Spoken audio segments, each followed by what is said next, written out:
Texas Card House Dallas and TCH Social Las Colinas hosted the Thanks for Giving food drive for the second straight year. Last year, we donated over 5,650 meals to the North Texas Food Bank.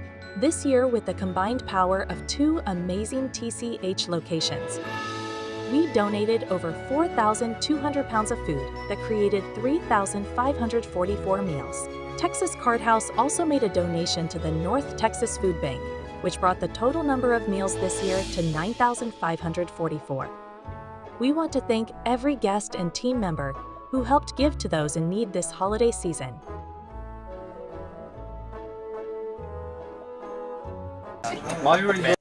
The Moneymaker Poker Tour is headed to Texas. That's right, we're going to the Texas Card House in Houston, Texas from January 10th to 22nd. We're going to have 11 championship events with over $500,000 in guarantees. Check out moneymakerpt.com for more information.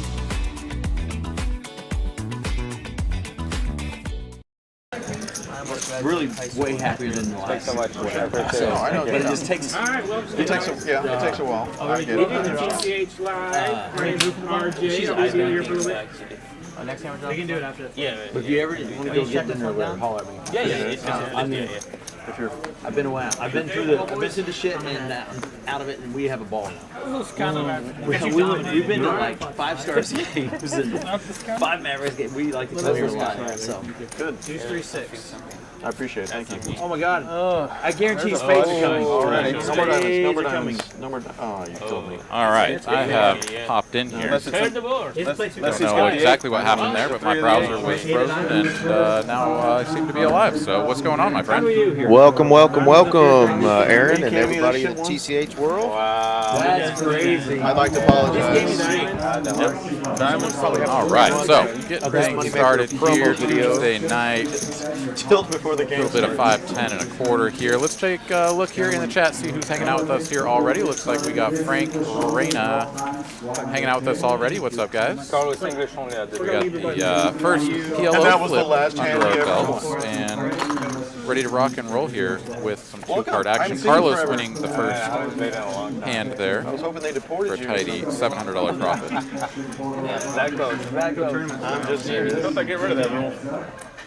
Did miss hanging out with you last Tuesday as I was out in Vegas playing the Win 1100. Had a decent run in that. We're on the boat, baby. 352nd out of over 10,000 entries. Didn't play the main, but had some friends that made good runs. Of course, we've seen plenty of big names still in the mix as well. I didn't get to keep up on the action today to see who else is still cooking in that thing, but pretty exciting stuff. Have you been watching the main event coverage at all? Not a lot of the coverage. Tuned in just to see some of the names that were on there. But yeah, congrats on your little run you had there before you came home. Thank you. 250 is the bet. All right, so let's look around the table here and see who we've got. Plenty of OGs, and then it looks like a player or two that I'm not particularly familiar with.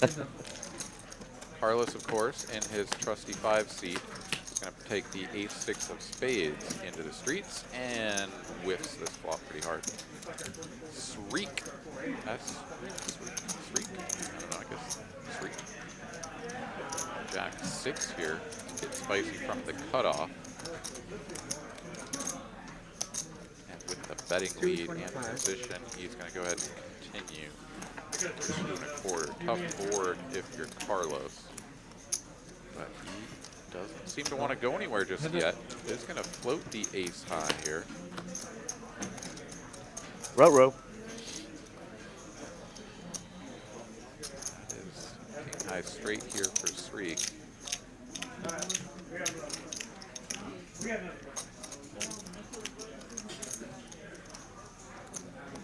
And Carlos here. Oh, he has already checked. Okay, I was like, is he thinking about leading here? This is a full Badoogie turn. He does now have a gut shot to Broadway, but he's going to think better of continuing any further. Let's go, and Sreek will take down the first hand of the 2-card game. It looks like everybody's, for the most part, a little festive or in some sort of a outfit tonight, at least, even if it's not holiday related. With our seat 3 there, Mr. Versace himself, rocking some popped collar, gold chains, and some Vegas Knights attire, and Carlos with the "Where My Hose At" Santa shirt. Nice. Very I nice. love this time of year, if for nothing else, the funny Christmas sweaters and stuff that people sure. put on. I went to a holiday party. A friend of mine, he had a little gathering. We went over there. Yeah, there were some pretty good sweaters in the mix. I got to bust out my own that I haven't worn for a year, so that was nice. Yeah, our seat 1 there, we have the return of Mr. Dunn. He is rocking a ugly sweater vest. I shouldn't say it's ugly. It probably just looks ugly on him, but I think he borrowed it from Mallory, so he was pretty proud of how it was looking on him. Nice. We're glad to have him back visiting from Louisiana. Guess he's getting his little college break.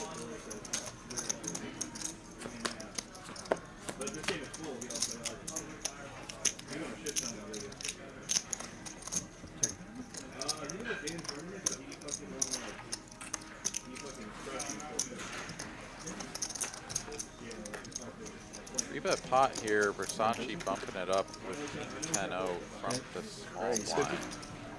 Not as busy as you.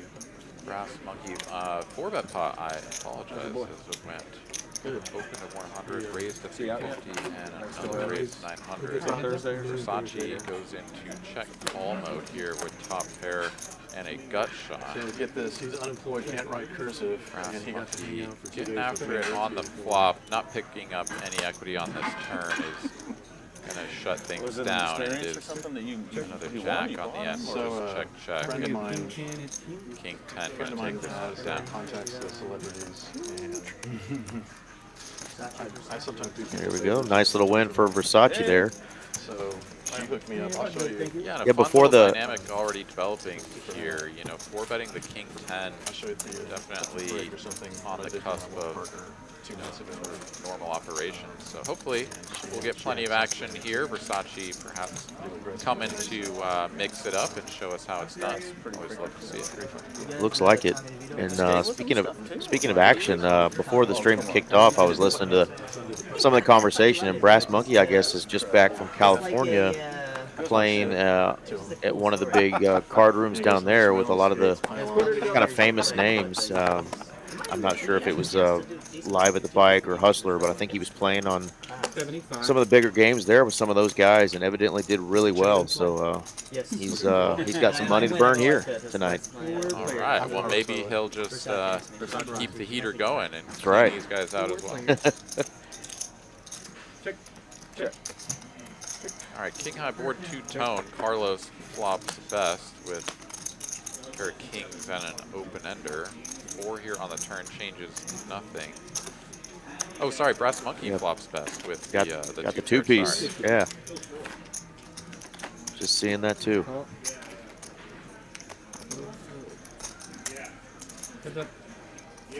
Predictably heads up going to the river. And it's a full house now. And probably shouldn't be the scariest card in the world if you're Carlos either. I mean, this feels like you're just calling everything with this hand.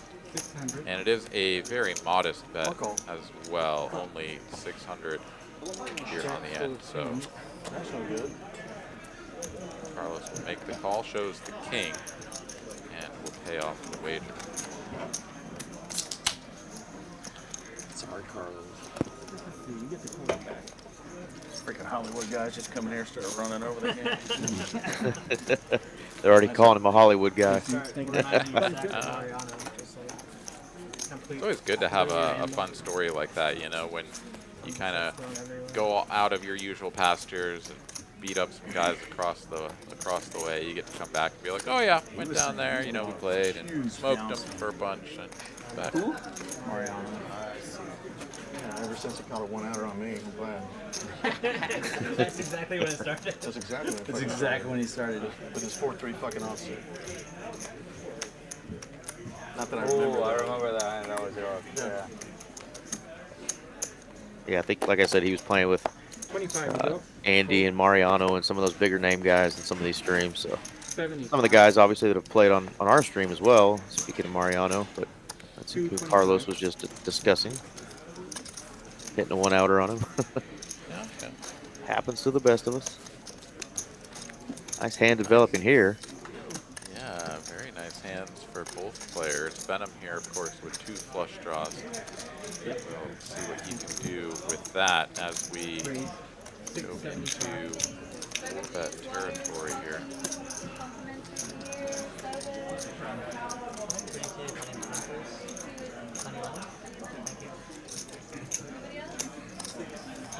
Take a pair, guys, please. Yeah. I'll go heads up.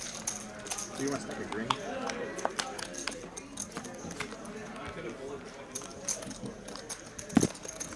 I guess so. 10 high rainbow here. We will be chopping most of the time if we get to showdown. Dunn, of course, does still have some backdoor opportunities with the spades. And there is a spade. One liner to a straight as well. Kind of a weird spot because, yeah, your opponent has checked back the flop, so they very likely don't have an overpair or something very strong here. And we aren't a 4-bet pot, so ace-king actually feels pretty good here. Your opponent could have something like ace-queen from time to time. Wouldn't even hate to see a small little block bet here from Dunn. Could, of course, merge his hand and just go huge and see if he can get his opponent to fold pocket jacks that is just a little bit scared of this board, but I don't know. He said 1,500, I believe.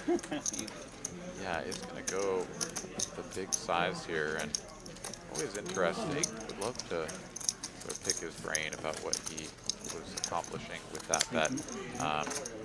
Because, I mean, the way the hand has played out, ace-king has some decent showdown value, but it is just really awesome when you see players sort of go for it in these spots where it's really just kind of like a little bit of everything is on the table, you know? You kind of squint at it, you're like, I think I could be best.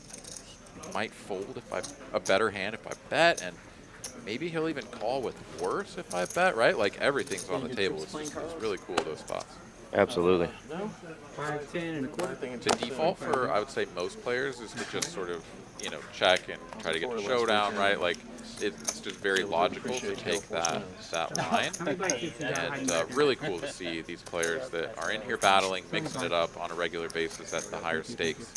You know, they always go to the next level, you know, a couple nodes down in the game tree and be like, all right, you know, what could we accomplish here that most people aren't really thinking about. It's pretty cool to watch. Win the big ones. Just big win small. Carlos here, winning on the button with the 8 deuce. Let's go. You've been skiing for a while though, right? A whole lot. Right. I'll do 4 trips a year. Oh wow. I only ski like I think we are waiting on OFC, who's going to be our final player there in seat 7. So it'll be another familiar face that we see coming in here. He's been playing the last couple of streams, so an old favorite for sure. Absolutely, yeah. See the dollar locking up his seat there. Locking it up. 5, 10, quarter. All right, Venom here going to wake up under the gun with a couple of 9s. Brass monkey. We don't. Not going to tango with the king jack. Oh. All right, we'll heads up. It looks like Sreek is going to defend his big blind with the 6-5-0, and heads up to a flop we go. A lot less drama that way. Yep, repair versus the 2 unders that connect. Of course, the ace on board, not a card that Venom is going to feel too good about. Of course, this is a board that he'll be betting a lot of the time. This is no exception. 50 is the bet. Sreek going to pounce with the bottom 2 pair, makes it 250 to go, and Venom here has got to be like, oh, come on, man. Is not going to fold, is live to an ace or a 9, perhaps a backdoor straight or flush outs. There's the 8 of hearts on the turn. And Sreek is going to check. This is very curious. He Yeah, really shouldn't have improved his opponent. Ooh. And didn't Counterfeit. get the pot any further. But yeah, it was sort of fortunate for him. Checks again, as you say, he is counterfeit. And here we'll look at this and be like, all right, I mean, you probably just have a bunch of dust, but if you're not betting, then I've got the best hand, and maybe you'll pay off 500. Let's see. That was nice. Dump it.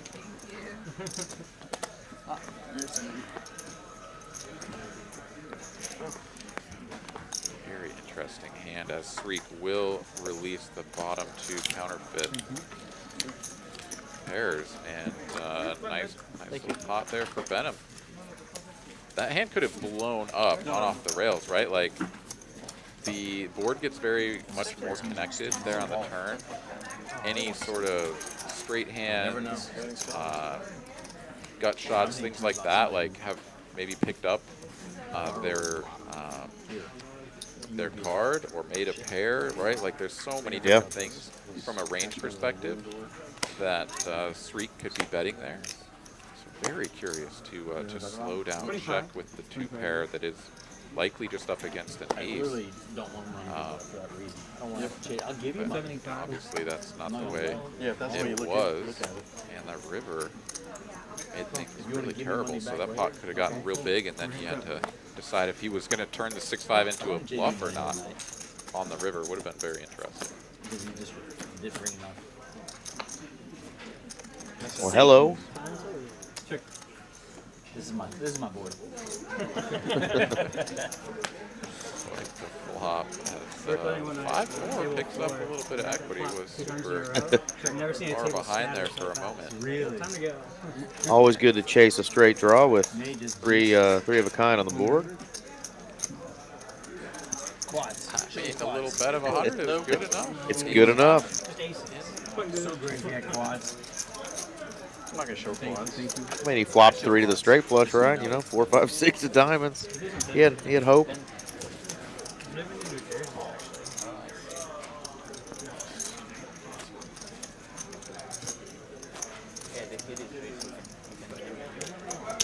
Rena in the chat's feeling festive. She's got all the emojis, the Christmas trees, the snowmen. I think it looks like maybe those are s'mores down there. Sleds? Sleds, maybe? Going with sleds. Maybe I'm hungry and just seeing graham crackers and marshmallows. Either way, well done, Rena. Thank you for staying active always in the chat. Like right under 100. Yeah, definitely appreciate everybody who has tuned in already, as you have tuned in just in time. Those of you who are seeing this as firsthand, Sreek with the birds, facing an open here to 150 from Z-Fish. This is cut off versus button. He built the wall.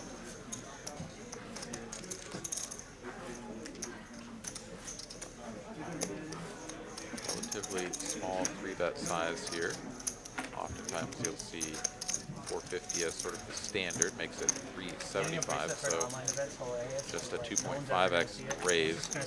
Z-Fish here getting a very good price, is out of position, and may actually just decide to bet his hand, and that is the route he's going to go. This is everything Sreek wanted and more. Absolutely. On your hair? You can forget about that 6-5 hand and start playing this one. Yeah, and now a very curious decision here is, excuse me, 4-bet pot. Sreek hard blocks all of the best hands. Outside of kings and queens, of course. Jacks could also 4-bet given the orientation here, but even if he just decides to call, stack to pot ratio is going to be under 1.5.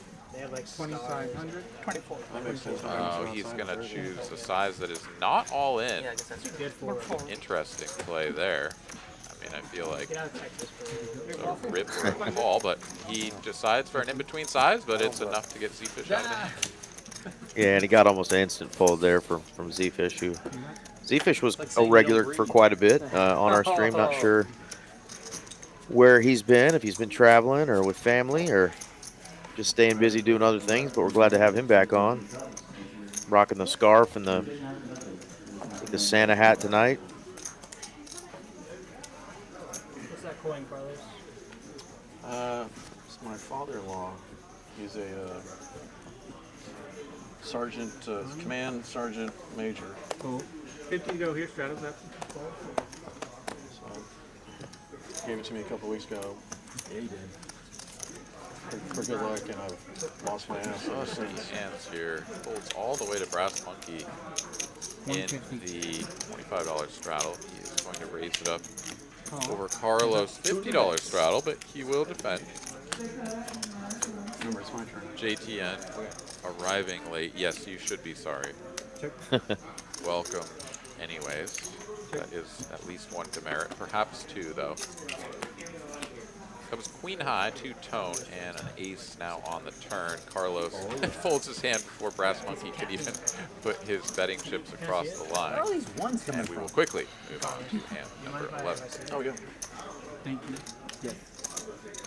So you got any travel plans or anything exciting going on for Christmas time here? Not really. We've got our Christmas party that we're going to have at TCH Las Colinas Wednesday, so that location is going to be closed Wednesday, and TCH Dallas will be open and busy as you know what. So I'm going to go hang out with some coworkers there at the Las Colinas location. They'll have the dartboards and the golf simulators going, and some potluck gifts, I think, and stuff like that. But no, other than that, I think I'm just going to hang around and do all the holiday festivities with the fam. I got my niece and nephew in town from college, so getting to hang out with them a little bit. Cool. 25. Well, very good. That sounds like a great time. Absolutely. I have not decided yet if I'm going to get back in the car and drive another couple thousand miles to go see my family in Colorado. 100 over there. So I was just out there for Thanksgiving. Had a great time. It was fantastic to see my little niece. She is growing up and running all over the place. But yeah, it's just such a long ways to go. That is a haul. And the problem is that it's very far, like out in the middle of nowhere in Colorado, down in the southwest of the state. So there's not many options for flights. Like there are some regional airports, you know, where you could kind of make it work. It would be a little bit of a patchwork job to arrange everything. But I mean, I'm sure the prices of everything during the holidays would be even more exorbitant than usual. It's going to be bottom 2 pair here for Carlos. It's 2 callers. Or perhaps he was not the better. I don't know. Didn't quite exactly see that. But we are on a turn with 3 players still in the hand. You have to make change for everybody. Oh, you have Rebecca. I didn't even see it. Checks through. I'll board all the red. No, you'll never get enough to me. Another counterfeit 2 pair situation. However, Carlos is still best. Yeah. Not thrilled about that river, but find out it's still good. Definitely was not. You can see the scorn as he flipped over his hand, but Absolutely. still a winner. We can share. I've got some down here. I'll make Let's see here. JTN in the chat says he's heard a rumor there will be a fish visiting TCH Social to play the green chip bounty on Thursday. I imagine that fish might be using the moniker JTN 1968. Also wants to know if I'm still driving that ancient truck. You know, I still have the ancient truck. I need to find a buyer for it, someone who will put the TLC into reviving it. But no, I've had a new car now for quite some time, actually. I got a Volkswagen Tiguan over the summer, and it's a very fun car. I like it a lot. Dude, I learned my lesson with Was he your bringing you to belt. bet? You need to bet into. All right, 50 to go, Stratos up.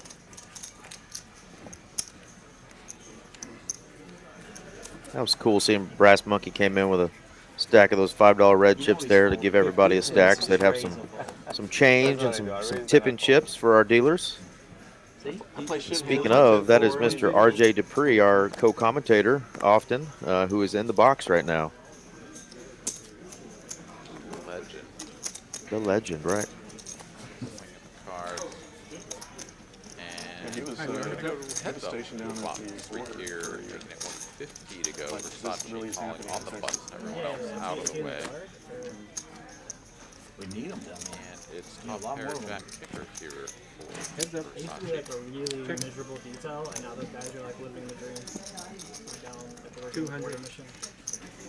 Like, if I deployed to Iraq, they took like one of our battalions and sent them a to the border. pot-sized bet, and Sreek will go for They the lost. check call. They lost more soldiers to It'd be tough to hold on across multiple than streets, but we did to fatalities. They had like 3 isn't going anywhere just yet. resulted in like Checky now on the turn. Versace playing this one well to potentially get paid. However, the queen coming in will connect with a lot of the hands that he will sort of probe the flop with. So it's going to be tough to get paid here. I do presume he's going to go, oh, never mind. Check it back. Interesting.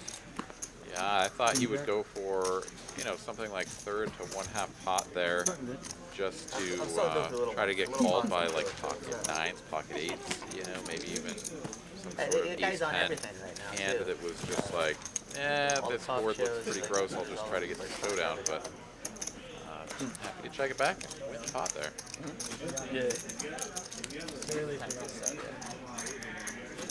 JTN going down to the felt. Went all in. You just got to keep your watch. And came up single digits. Sorry, buddy. Gonna have to rebuild the roll. 25 on this one. 25 to go. Almost got my midlife crisis, I think. Yeah, might as well. We're starting off a little slow here, but only on hand 13. Nobody's been felted quite yet, but we know those big hands are coming throughout the night. Really good friends about 10 years. I haven't talked to him. He moved away. I love that. We're starting slow. No one's Right? been Only felted hand yet. 13. Nobody's quite been felted yet for 10 grand. 4 weeks to 4 months. Oh my God. I'll show you a picture. Last week's biggest hand there was 24,000. So let's see if we can get a bigger pot tonight than 24,000. Nothing. Pretty juicy.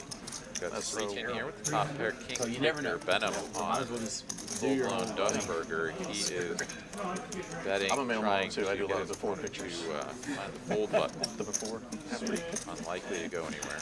It does make the call. What's funny is we would go do things together, and they always thought like we were. Well, Joel, I hit the 95 for you, so one for my homies there.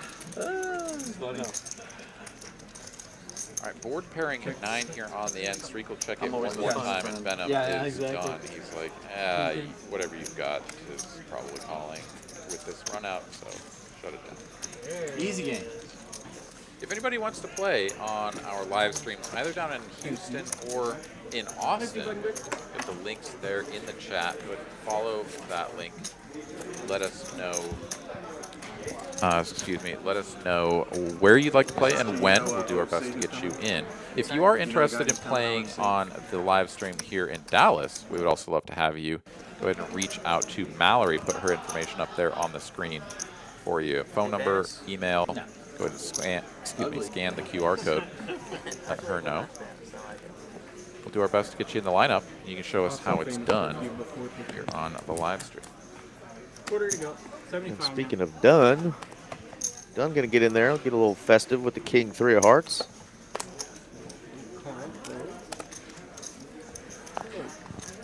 3 players.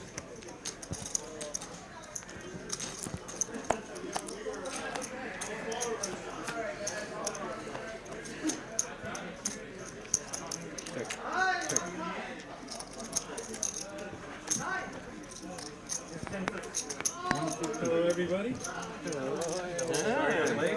Oh my God, that is a thick beard. What I happened? thought might as well just use it, right? Yeah, I was gonna say. Dunn here gonna check call with the bottom pair backdoor hearts, but bingo on I almost called you and say, hey, can I borrow it tonight? Who made him that shirt? No, I wore that short. I wore that to the ugly Christmas sweater game last year. Yeah, we had to bring ugly Christmas sweaters, and that was mine. So I gave it to him after the game. Nice t-shirt, man. How's it going? And what could have been here for Dunn turns into a Make it look nicer. nightmare scenario to hold on any further. Does let it go and suffers no further damage. The best I can do all the time. As yeah, I guess we got OFC coming in and some comments about the facial hair here. And his sweater, that's actually a picture of him on that sweater. He was gifted that by Carlos. Carlos said he wore it last year at a sweater party with OFC's face on it, and then gifted it to him afterwards. So OFC doesn't love himself that much, but he is wearing himself on his shirt tonight. So love it. Good sweater there. We won't call it ugly, though. He's a handsome devil. Good. How I've been watching you on the big game. Yeah, it's been fun. I told my son, I'm like, that's my friend right there. Yeah. I just need to win a few more hands to call it a day. I saw that sick hand against Santos. Yeah, that was tough. That's a bad one. That guy's a gambler. I gotta find out this exact stream that Brass Monkey played on, so I can catch up with some of the something with Dubai. So hands that he won. These guys are kind of cheering him on right now, saying he played pretty well on those. Yeah, cool. I don't know, but yeah, he's got a lot of money. The way he played, he's deep. He's deep. Scared the shit. I wanted him to call. D-Fish here raising small blind free. Yeah. Checks the flop with his top pair, dusty kicker. Make airball And in the game. does go for the delayed that see night that. after the Done here, just going to call on the Nick turn my seat. with So gut shot. Mariano would text Perhaps me just hoping that this is going to be a check His bet chips check start line and flying. he can sort of make some stabs on the river, but D-Fish is going to continue another 2/3 sizing on the end, and let's see if Dunn has any nefarious intentions here. You sent me. I was eating. Not having like a an hour club and a half. is good. You should come back. The 6 and the 9 don't really interact with the board well enough to do much. And yeah, he was just going to let that go. Maybe if he had a 4 or a deuce, he could get after it, but besides against anything crazy. Let's go. Charles is the one I couldn't believe lost that much money that night. I didn't see your stats, but I just saw your screen. Rainer rolling an and I saw 85, that picking one up hand that you 20K. lost. Nice. I watched Nice. another 20, 30 minutes. But I didn't see the end, like as to how you did. I ended up losing like 26. Huh? I lost 26 on that one. That's not No, I was down 115 or so. Oh my God, seriously? Yeah. So I was down 115. So I was perfectly fine being done. 26 that game, man. That's fantastic. No, I got it. In that game, you literally broke even. Yeah, I was all in 5 times for 200. 175. That's awesome. I was scared. Awesome. Awesome. It's not you. That is a lot of money. That is a lot of money. Be all in 5 times. Well, the difference is how you adjust to those. You have to just, I started just taking 10. Everybody has a hand divide everything by here 10 and call it the same. at the sort of back end of the rotation. Sreek is going to look down at that ace-jack, see it shrivel up, facing an open-ended 3-bet in front. So he's out of the way, but J-Rock is going to stick around in a dominated position.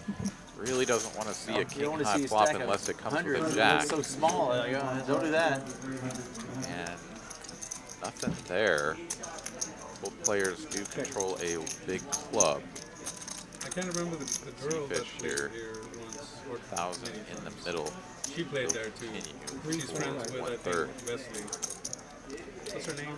The one that A-Rock played here is going to have more sets of 7s and 5s. Perhaps even some sets of queens. He'll have, of She's a course, regular here. his queens, king, queen suited, queen, jack suited, things of that nature, but Holiday. does not I didn't know she was on there. king, jack has the right properties I've seen her to once or twice. stick around She bought in. and She was there. raise his hand or anything like that. Yeah, I like seeing the good discipline lay down too there by Shriek. Out of position with the ace-jack, facing a couple bets in front of him, and They're friends. Holiday. decided not to get involved there, and it worked out for him. Have you played him? Yeah. Yeah, it definitely could have been pretty disastrous if he had called in particular. But he actually had a pretty good combo for a cold 4-bet out of the blind. Wouldn't have worked out for him. Of course, we could see the ace-king there was unlikely to be going anywhere, but you can go play next week if you want to. you know, you got to They hijack open, all the time. Yeah, just but 3-bet, you know, like, these hands don't have to be that good. Ace-jack is, you know. Yeah, pretty solid hand. Yeah, calling with it would be pretty big blunder, I think, but fold for the cold 4-bet certainly in play. Anyways, we got some more ace-jacks, and they're in the mix-up against Carlos with the queens. And Carlos is doing what Carlos does, which is play it slow. Do what Carlos do, right? 50 of my dead money in there. Yeah, See if he can't hit a set like he normally does. Well, not this time, but 4 players here. does fade the immediate sort of outs that could put him in the basement, but I guess they have different games. But the most interesting one, I think, is that gonna go ahead and fire small here into the field. Looks like 375. I'm surprised though that the lineup is open. I would think they would try to make some background check before you get in. Like if you're like Then 2 overs and a gut shot. He's like, yeah, everybody else is out of there. There's a lot of sort of undefended money in the middle for a small bet. Yeah, see if I can peel off a 10 one time, maybe an ace. If they have Does also have the ace of spades. Another spade comes in on the turn, so if the price was I used to think the other way around. a check, Really? Yeah, if you got maybe tournament he'd have caches, I would feel you're some more opportunities on the end, but it's another bet for Carlos. And Well, those guys have to constantly be flipping anyway, and it's just such a weird dynamic to play in tournaments too.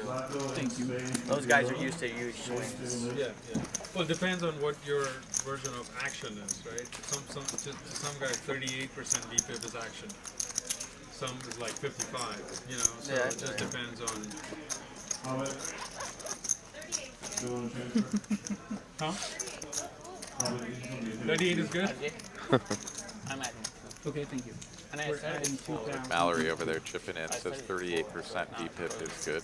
I tend to agree. I think anything north of 35% is certainly to be considered action. An American trip. It's that's right. We don't want to see under 20% here on the stream. oh yeah, that's true. I just don't like the Yeah, traffic under in that. 20 starts to become a little bit like, either you're just getting really bad card distribution or you're playing a little too tight. Once you get up to the anywhere between 25 and 35% is going to be like pretty standard, given the normal variance of what you see over the course of 100, 150 hands in a session on the live stream. Of course, we'll, as we go 6 hours, you guys get all the way up to better part of 200 sometimes, but yeah, just kind of ebbs and flows, but yeah, certainly people are consistently playing, close to 40% or even more than 40% of hands, right? Like, yeah, they're mixing. 80. Hey, I got a rant. Phil gave me the full rant one time. You played Phil as well? Yeah, I played Phil. Houston. Okay. You too? Yeah, I won the stream. which game you playing? OFC flop in second pair. And gut shot bets. I was told you left. I was told you left. That one was. Yeah, I wasn't around. Yeah, I was. Started 1, 2, 4. You can do it. Wait, you remember 2, 4, 8, 16. No, I was just saying it's The $1,600 one was tough. I was like, he comes like 2 or 3 times I think a I year. had 30,000 in front of me at the time. They treat us really nicely. The guys Nobody's really up or down piles just yet. Jamming on almost You guys in the green here, and 5 of them losing just a little bit. That's what to say. Whatever. Stacks are still all right around the 3 to 6 or 7,000 range.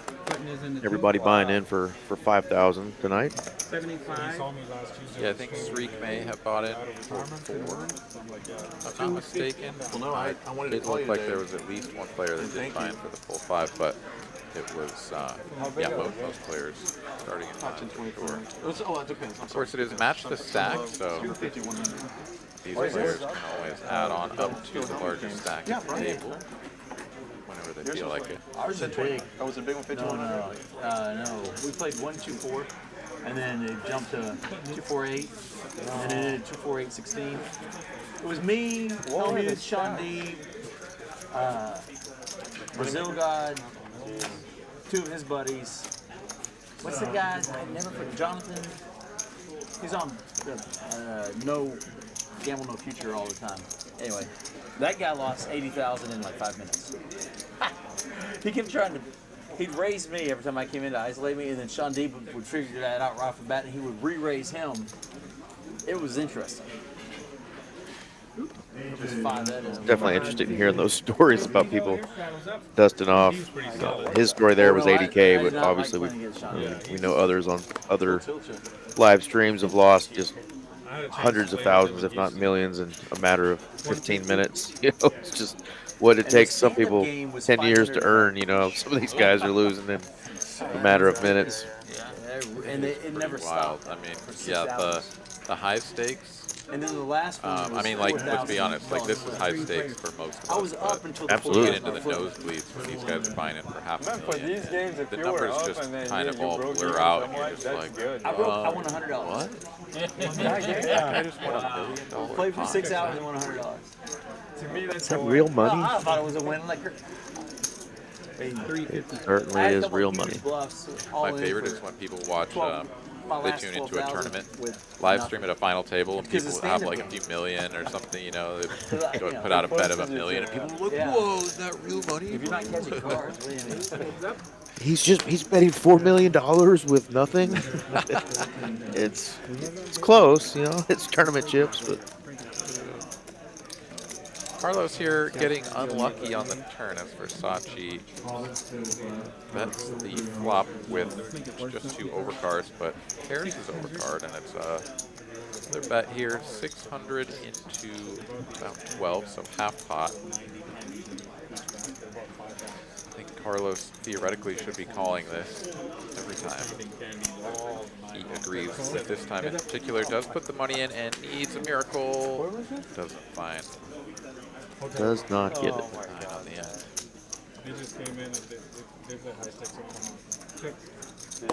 But we were playing like a couple of Versace quickly betting this time with the king jack, a little bit better looking forward for him. That's amazing. Weren't really that many draws out there that missed. It was a full Badoogie board on the turn, but Carlos is putting on his cape, says, I've got a 9, and that is no good against the king. Versace.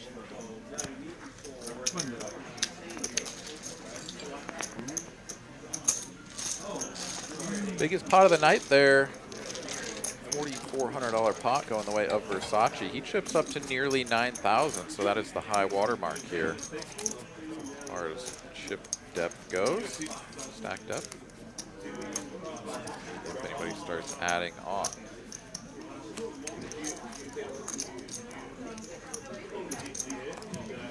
I thought you had 6. 50 to go. So did I.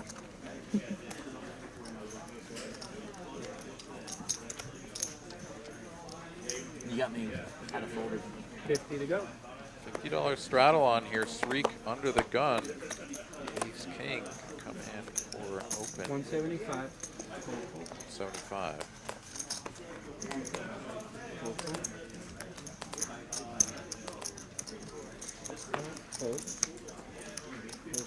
Carlos the only caller out of the small blind. Has to play this one out of position against the aggressor. Does plumb a gut shot, backdoor clubs, but Sreek here far and away the favorite. Pair king kicker and a better backdoor, as well as blocking his opponent's outs to Broadway. Better 150 and a check call. And wow, bingo here on the turn for Carlos. Drills the gutty. And now it's top 2 for Sreek, and he's got to be thinking about getting all the value he can from ace, queen, ace, jack, maybe even a trapped ace 10 or ace 4 suited or something, right? Like any of these hands are going to pay off big bets, but he keeps it modest, only 425 here. A couple of draws out there as well. Front door clubs, A lot of hockey programs in Tampa, backdoor too. diamonds They got a coming lot of in. nice facilities here, too, so Carlos that's here factored into facing that. It's this for relatively social small aspect. bet. I've been to the Stars Needs game. to raise now if he wants to get all the chips in to buy the Week, river. I've been to 4 hockey Does look like he two-star agrees. games, It's going to two, be a Vegas night games. what, 5 or Do they have a good hockey? They do. They have one of the better programs in there. 925. And the streak's got to be like. Some of them were messed up. The rest of them were really, really good. So now we're good. For a price that good, he's going nowhere. Makes the call very quickly. 2,600 thereabouts in the middle. Stacked pot ratio just barely over 1. And it's diamonds. Backdoor diamonds comes in, and any jack makes Broadway. Carlos quickly bets 2,000. That was the website consultant many times. And if you're streak, you're like, ooh, what on earth? Just snap bets river here. Carlos, like, it's like, did he even have time to process that card? I mean, he just snaps it out there. Man, this board is just so connected. And what could your opponent possibly be bluffing with, right? I mean, it's like, what makes any sense to bluff with here?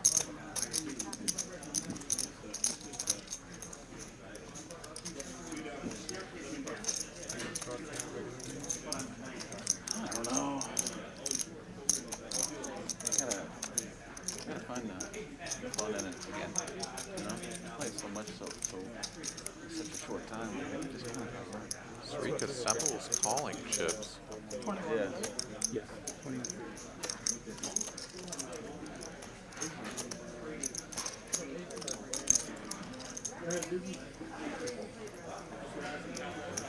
Back, shows his hand and announces fold. Good fold there. Carlos will not get any more money. Had that just been like a super brick, like the deuce of spades or the 5 of hearts or something on the end, Carlos may have gotten that bet paid off. Almost certainly would have gotten that bet paid off. But That was the best card for you. For me, That's what you I turned was it. going to say. He had Queen Jack. Yeah, I think so. Okay, that was good then. I think that was the best card for you. I call BS. No. I know. I think he's just in a hurry to get his gift on the 25th. He needed He's like, a let me get 4 that I was money. going to say that was probably the best card. That would have. Yeah. You get paid. If I don't know how you don't re-raise them on the turn. Save you money though. Save me money, yeah. I don't think you had it in your Carlos. very astute. All right, 50 to go, strategies up. Observations. Not observations. 50 to go. Good old Yes, Z-Fish. that probably works, but 150. observations. It's the word I'm looking for. Words are hards around here. Coming from around the table. I bet you're feeling yourself. Oh shit, I haven't watched it yet. I bet you watched it 17 times. 550. You did? Sachi's turn. No, I thought you watched it Red 17 birds times. this time. I should. Placing an early I should position try open to- from done. He's 550. going to make this big. This is substantially larger than what you would see a normal 3-bet. Makes it 550. Carlos, fresh off of that that win with Queen Jack, is He's been going having to everything, but you know, come straight in here with the cold call. not everything is going his way.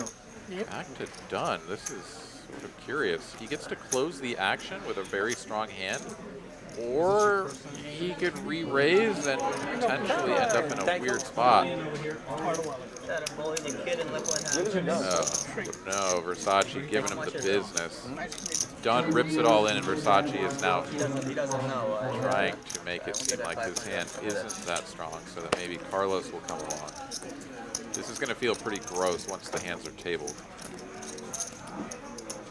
I mean, fair play when there's another player and it's not an angle or a slow roll or anything like that. It's, you know, he wants to get paid the maximum, so he's going to make it seem like his hand isn't that strong. So that when he does eventually call, perhaps Carlos will be like, yeah, YOLO with pocket tens or jacks or something. But again, this is going to feel pretty gross. Dunn at this point is like, all right, maybe you've got pocket jacks, maybe you've got pocket He works tens. here or something, huh? And now I You think got less than that, right? it's starting to go a little bit past If I fold, you gonna give him action or what? $1,000 dead money. Each their own. Versace is playing this one up to the max, though.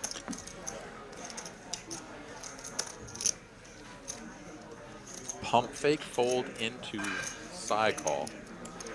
Okay.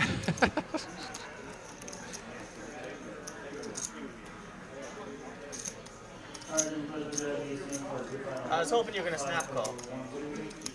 Snap fold. Just trying to do some math. Eagles just at their point. You said it was 40. That's fine. Oh, 4. Yes. Dunn has gone from feeling pretty decent about his hand and like, okay, maybe this guy is just going to talk a bunch and then fold. And now he's like, oh no, this is bad. This is really, really bad. I fold. Because nobody talks like You're that ahead, so without the goods. whatever you want to do, buddy. If they do make the call. Yeah, what do you got? Alright, players go twice.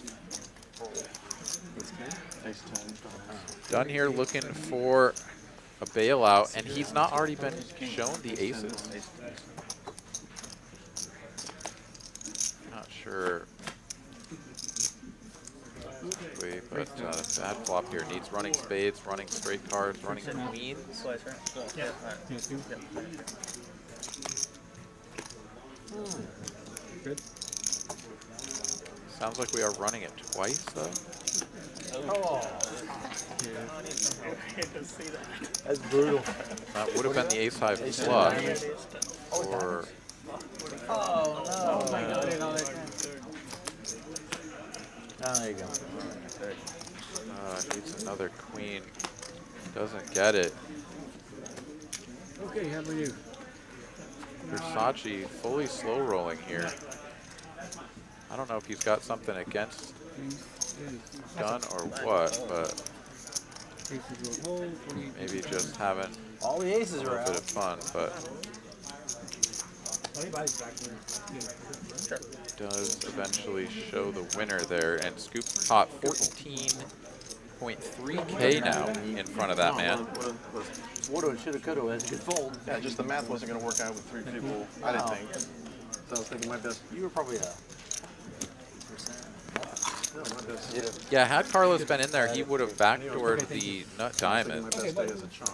And, you know, very likely if it was a three-way all-in, they would just, I mean, I guess they could still run it twice, but either way, would have gotten at least half the pot, if not the whole thing. It would have been the sort of comeback story of the ages, ace-10 in third place by a mile against the ace-queen and the ace-ace, but... Hey, I don't want to accuse me of hitting a run. I do have a dentist appointment in an hour. Let you guys know. Heads up. That was definitely interesting. I didn't realize my mic was on mute. I was trying to say that, you know, he told Dunn his hand was good when he flipped it over before he showed the aces. We have a little bit maybe of a pro wrestling dynamic here. Little guy playing the villain maybe. I mean, he certainly has accomplished that in the eyes of Dunn, I would say. Yeah, that. I mean, I don't know, right? You never really know, and at the end of the day, right? Like we can talk about poker etiquette and we can say whatever we want as observers, but you know, these guys are on the table. It's their money in play, and they're gonna they're gonna go ahead and act and make the decisions and everything that they feel are best for themselves and their edge, and they're trying to make money. So whatever that dynamic was there and however it went down, fair play. But yeah, it did seem like he was trying to make a statement there, which is always he squinted that one a little bit as to perhaps. Yeah, let's see how the chat feels. Looks like we've got a little bit of commentary already coming in. So. Yeah, Dunn definitely took that one about as calmly and collectively as possible. I can't say that I would have taken it the same way, but Dunn, yeah, just pushes his chips forward, says good hand, and Yeah, hits the queen on that second board. Maybe wondering, am I good here? You know, Lord have mercy. That's poker though, baby. Yeah, already weird if Versace told him his hand was good. I didn't actually hear that, but you did. So I did, yeah. Yeah, then you're like, okay, how is my hand good on that first run out? Because it was just like 9 high or whatever. So I guess you're beating just ace jack or something. 3 players. What I get for an extra shirt and be cool. 475. Anyway, it's on to the next one. Stop pair here for Venom. Just a gut shot for Carlos. No backdoors or anything, so he's out of there. And now OFC.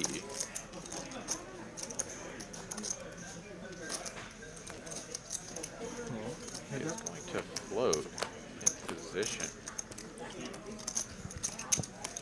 Full-blown nothing burger on the turn for OFC's exact holdings.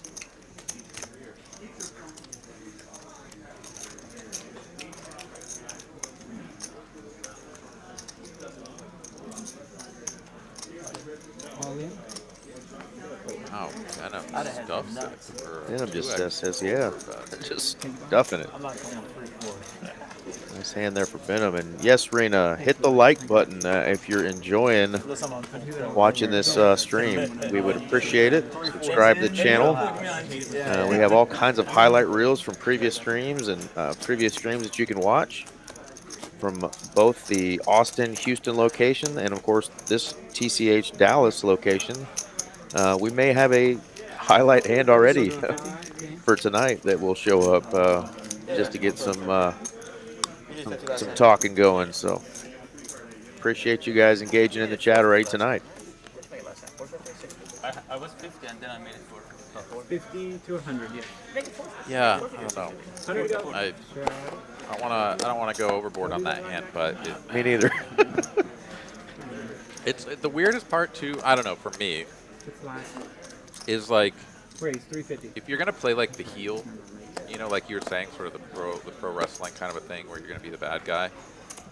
You know, I would have expected there to be a little bit more flair when he did turn it over. So to be like, yeah, slow roll, right? Like, you know, own it for like what you were doing. Own it, yeah. Instead, he just kind of like flicked it over, and then waited for waited for a reaction maybe. Yeah, everyone was just kind of shocked, like, what are you doing? And then just like drug the pot. I didn't see him like do anything to like play it up at all. It was just like, what? And you know the dynamic at a poker table where like somebody loses like a really cooler type of hand, like where it's just kind of quiet for a couple of minutes until everybody kind of gets that thought out of their head. We all understand, you know, how it feels to get bad beat, and that was kind of one of those feelings where they were just like, ugh, like that was odd, you know, like they didn't know what to say.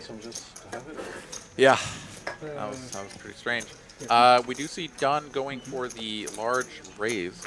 Good raise. The 6-5 suited does get his opponent fold the best hand, and does not need to see a flop to win that one. So be happy to get that one through. I don't see our knit buttons on the table currently, so I'm not sure if we'll get the knit button game going tonight. I kind of picked on RJ as he was getting to the table before we started and said, hey, see if they want to do the 7-deuce game, but I don't know if that's gonna go, and obviously I don't know that that's gonna be necessary with the way these hands are going already. So plenty of action already. 300. Seems like there is no shortage of action. You are correct. And without JD at the table, you know, he's always the best salesman of the knit game and the 7-deuce game and stuff. So without JD, this may not come to fruition, but we shall see. Looks like it's going to be bottom set here for OFC. Neither of his opponents have that much to work with. Dunn does have a pair and is betting with it, so perhaps he could find a way to lose some chips. Oh, Benham has a pair as well. I apologize. Everybody has a little something here. No OFC is like, okay, guys, bet right into me. Very safe card. You know that guy? I've heard about him. I almost called him out on it like before he even showed his hand. But I put him. then it would have been speech. I was like, oh, he's got it. Then if he wasn't doing it, I would have for real. Well, he said you were ahead when he folded. Yeah. I mean, he made it super obvious. No, that's when he gave the speech. I said he's got kings or aces. Yeah, he's a terrible actor. All my chips are already in the middle. Yeah. If you roll your card, I'm always rolling. It's the polite thing to do. Unless you're like really calling something terrible and you don't want to show and it's just embarrassing, that's different. If I've got aces, While you were trying to ask. thank you. Sorry. Calling and pulling back his chips while he was. And I'm here, I think half pot. Let's see. Like we just finished it here, but weighing his options at the I'm moment. gonna do it. Carlos here in a minute, but not. What's a Carlos? Overweight with constant foot pain and a low credit score? I mean, Carlos is a different And story. Benham's like, ooh, hand in the cookie jar. Big time. Nice race. All in, fold, fold. So FC wins again? Damn, man. I'm not sure. I haven't played with him. I've just heard. First, he bluffs 12 We were talking last week, OFC's beard's coming in so nice, but he's really got kind of the mustache growth. Almost just outdoing the beard right now. I'm kind of hoping I can convince him to rock just the stash for a little bit, because I think he would just look awesome with that. Because I owe With that stash. That's why I was going to call you. We'll see if he'll do it for us. I know no shape over, but Get a car today. that thing's getting A car. long where it could probably get some curls in there. I don't think I could quite pull that off, You're Aaron. not playing for 6 months, save me a Yeah, shitload of money. it's interesting. I've been sporting a beard for, God, I don't even know how long, over a decade now, I think. But I don't grow a beard like some people do, right? Like, certainly OFC, you know, very thick, but just keeps it very well maintained, right? Like, that's a sharp looking beard. You know And me, I'm always mine, top I two could beat let it grow right now, I for, 175. I don't know, maybe 4 months or something. And I'm not sure I would get it that full. 6'3". So, yeah, some people just have the genes to grow a good beard, and others of us just have to work with what we've got. It's a light call. Yeah, I did the stash for, well, I guess for Halloween, and then for No Shave November for most of it. I've had a beard like you for so long. People are like, "Where'd you get that mustache?" And I was like, "No, it was part of the beard." It's We've actually part of it. subtracted something. Yeah. It's one of those things where you know, sometimes you get dead cards. All right, Sreek here getting after it. No, I haven't even matched After the the board. raise It's like free flop. It's a different deck. In position with the 7-5-0. Is that right? But it was 6-3 off. Let's see. You gonna call? Makes the call both pre-flop and post. Here we are with a 10 on the turn. This should be a better card for OFC. Okay, But Sreek is still betting. And yeah, that's going to be good enough to get the ace-jack out of there. Brute force powers ahead. Sreek drags a nice little pot there. Mallory chiming in says, hope Versace was joking about his dentist appointment in an hour. Well, he certainly doesn't have a dentist appointment. Let's be honest about that, right? I don't know any dentist That was a surprise with the aces. I don't put your aces. Although, actually, I take that back. I did hear an advert on, like, the radio or something about some dentist that was talking about, no, because he told me he was good. doing appointments after work in the evening. First board. You rarely see that. First board, ace hot, you're good. I'm guessing that was just part of his shtick, No, though, pre-flop, I think he of told me he being was ahead. the villain. So I don't know. Before he even showed his hand, yeah. 50. Yeah, OFC's kind of kneeling him a little bit, talking to him about the hand right now. So let's see if they kind of get after him a bit about it. Said I was really surprised to see you had aces there, you know, after you told him that he was good. Oh, he's like, because I turn it over so slow? Yeah, this is going to add to an interesting dynamic for the night, so I'm here for it. We're here to be entertained. Let's see how it goes. Yeah, that's for sure. Yeah, and I mean, some people, of course, you know, will look at that and be like, what the hell is that for? Why would you do that? It's rude or whatever. And I mean, some people sort of feed on that negative energy where everybody's sort of gunning against them and try to use that to their advantage. You know, it takes a very particular kind of person to take that route, as opposed to being like you know, more of the jovial guy, or, you know, at worst just sort of the quiet guy that sort of just kind of keeps to themselves, where, you know, somebody loses to you in a pot, they just don't really feel bad. But, you know, you take that aggressive line where you're trying to kind of make a statement and kind of puff your chest up a little bit, do something like a slow roll, and, you know that people are going to gun for you a little bit. For sure. Let's see here. We've got top pair, top kicker for Another Sreek. all in for Benham. Another just massive bet. Just the double Getty.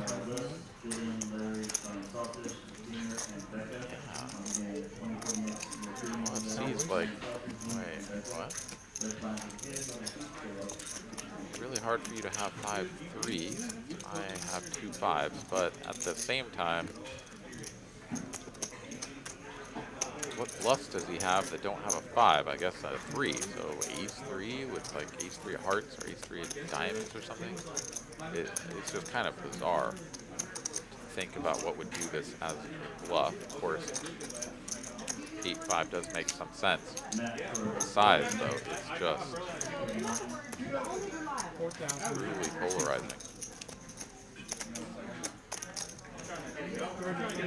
I think, yeah, it's just one of those things where, like, OFC, he hasn't even made a bet this round. Oh, Sreek puts the money in. He is not scared. He's got top, baby. Let's go. Wow, let's go. He made that call immediately, too. $11,000 pot. What do you have, ace 5? Oh. I have a 5. Thrills it immediately. I didn't like that either. Oops. Oh, we're running it out twice. 8-5 gets there on the first board, but not the second one. So ace 6 is going to hold for half the pot on the second run out. I have pocket 5s. Oh, okay. So you stole my move. Pretty spicy right there. Yeah, $11,000 pot to both guys are going to take home a profit of $295 after it's all said and done. But so I do just want to say that I think the chip counts are off a little bit. I think Benham does not actually have that much, because if we look there, he's got a barrel of black and 2 barrels of green plus some extra chips. I think he's got something more to the tune of like 3,800. But I don't think he has the full 4,000, or maybe now he has like around 4,000. So the jam doesn't look quite as crazy. You know, it's only 2x pot instead of 3x pot jam. Right. But, you know, still still a pretty spicy move there, and he is rewarded with half the pot. And it's not going to thought he had a set. That's what I thought. You know I was bullshitting. He didn't need a set. yeah, before all that action went down in that hand, I don't know if you heard Versace said to the table, do y'all know who the chip leader is right now? So, continuing, you know, the theatrics, like Jacoby, Mr. Thibodeau says there in the chat. It's like we've definitely got our character for the night. For sure. 150. Cold. Shout out to Bryce Richmond, who was in the chat earlier. How you doing, Bryce? 500.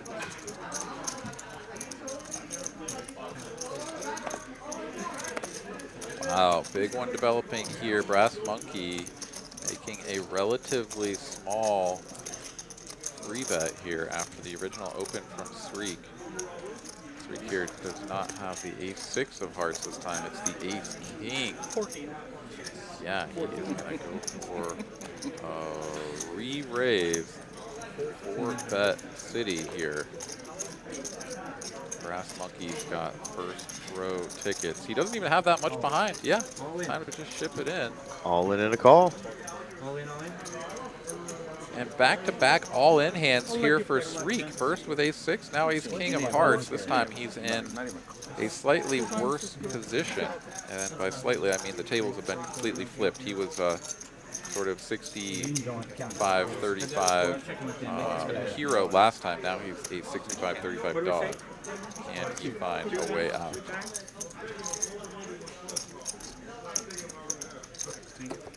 I don't think a king's here.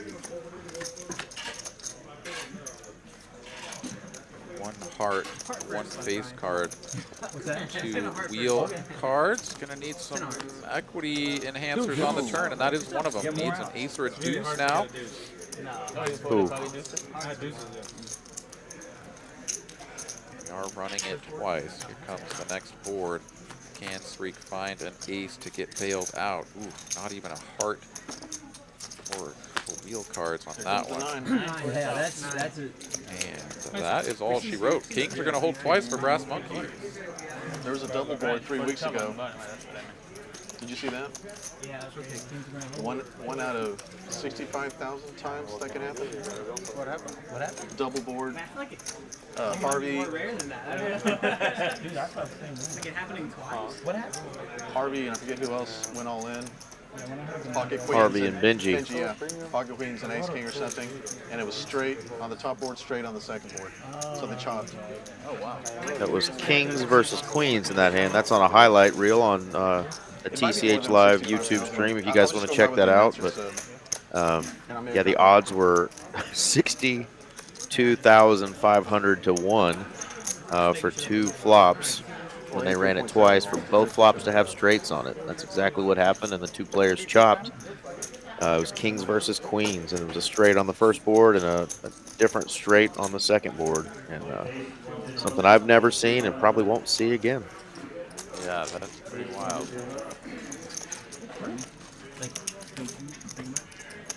Big win there, though, for Brass Monkey, and looks like he's going to continue some of that run good he's had as he's been in California playing against some big name poker pros and big whales. Remember I told you I hadn't got any cards? I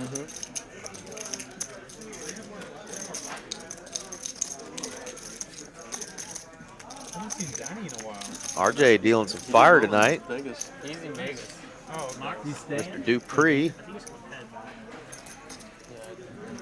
he playing tournaments? Yeah, he was. He played the main. He finished 200 something. Got 25,000. 150. All right, Sreek here getting after it from early position with the sail boats. Brass Monkey, J-Rock, Fish all make the call. 4 players to a flop.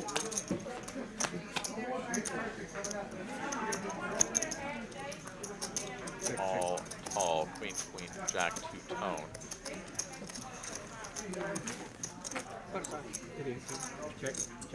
Check. 4 players. Checks through. Pair of 3s now for Z-Fish. Moves him into second place. Still does have heart draw working as well.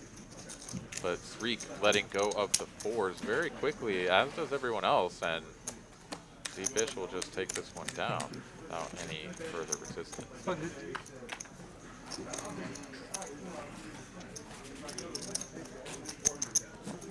We take a look there at profit and loss. Versace up nearly 9,000. Brass Monkey and OFC up as well. Everyone else stuck. Done down about a full buy-in. Sreek down 4,000. Everyone else sort of in between there. And J-Rock in past streams has been one of our splashier players. I think he's just been kind of card dead so far tonight. But he's not one who shies away from getting in the pot, so I'm sure we will see him getting in the mix here shortly. 150.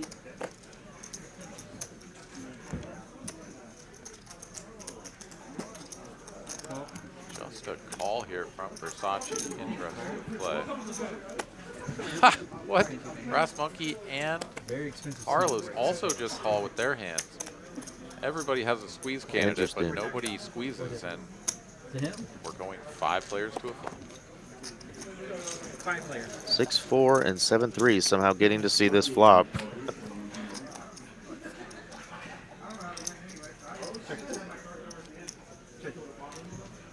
Nobody makes a pair.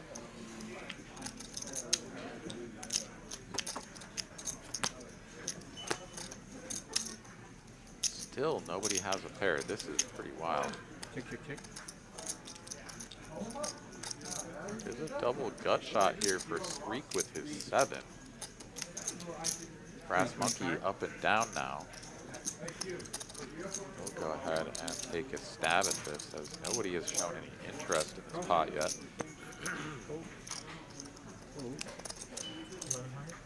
Wow. There's a stab. I mean, Ace King is just not interacting with this board, so this is a little bit of a YOLO here from Versace, but I mean, this is just going to work because nobody has anything. And little does he know he is value betting the Ace King high as well, so it's just an odd situation all around as everyone else folds, and the Ace King ends up winning the pot in a roundabout way. Like you said, all those hands in there, not a single person hit a pair. Timed aggression works out. For everybody who's going to be around the Dallas area coming up for New Year's, we got the New Year's Bang tournament, 300K guaranteed, $400 buy-in, with starting flights kicking off on December 28th, running through the 31st, day 2 on New Year's Day. You are around, come on down, play with us at Las Colinas and TCH Dallas. 50 to go, straddles up. Look forward to seeing you in the mix. 150.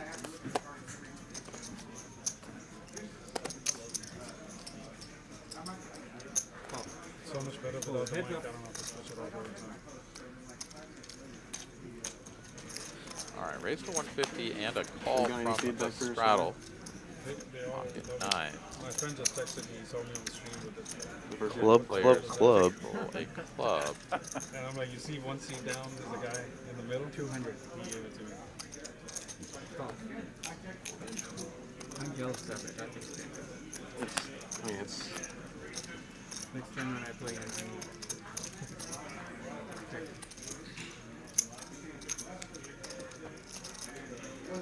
This is now second nut flush versus third nut flush. What about it? Two balls from last year. Have you opened the last night? Oh, yeah? Brass Monkey. What'd you think? Betting his hand for value. He's like, I don't know, ace of clubs one time. Not that he needed it. It's probably best that it didn't come. However, it's actually he bets this for value. I mean, he does have the second nut flush right now. For what it is. So if he bets small enough, he can get called by another smaller club. And sure enough, he bets 2/3 pot. Love the size.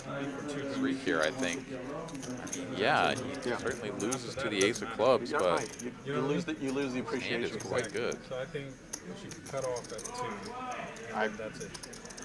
Johnny Walker Blue and Marriage cut up after 2, and he finds the fold here. In the pattern 21.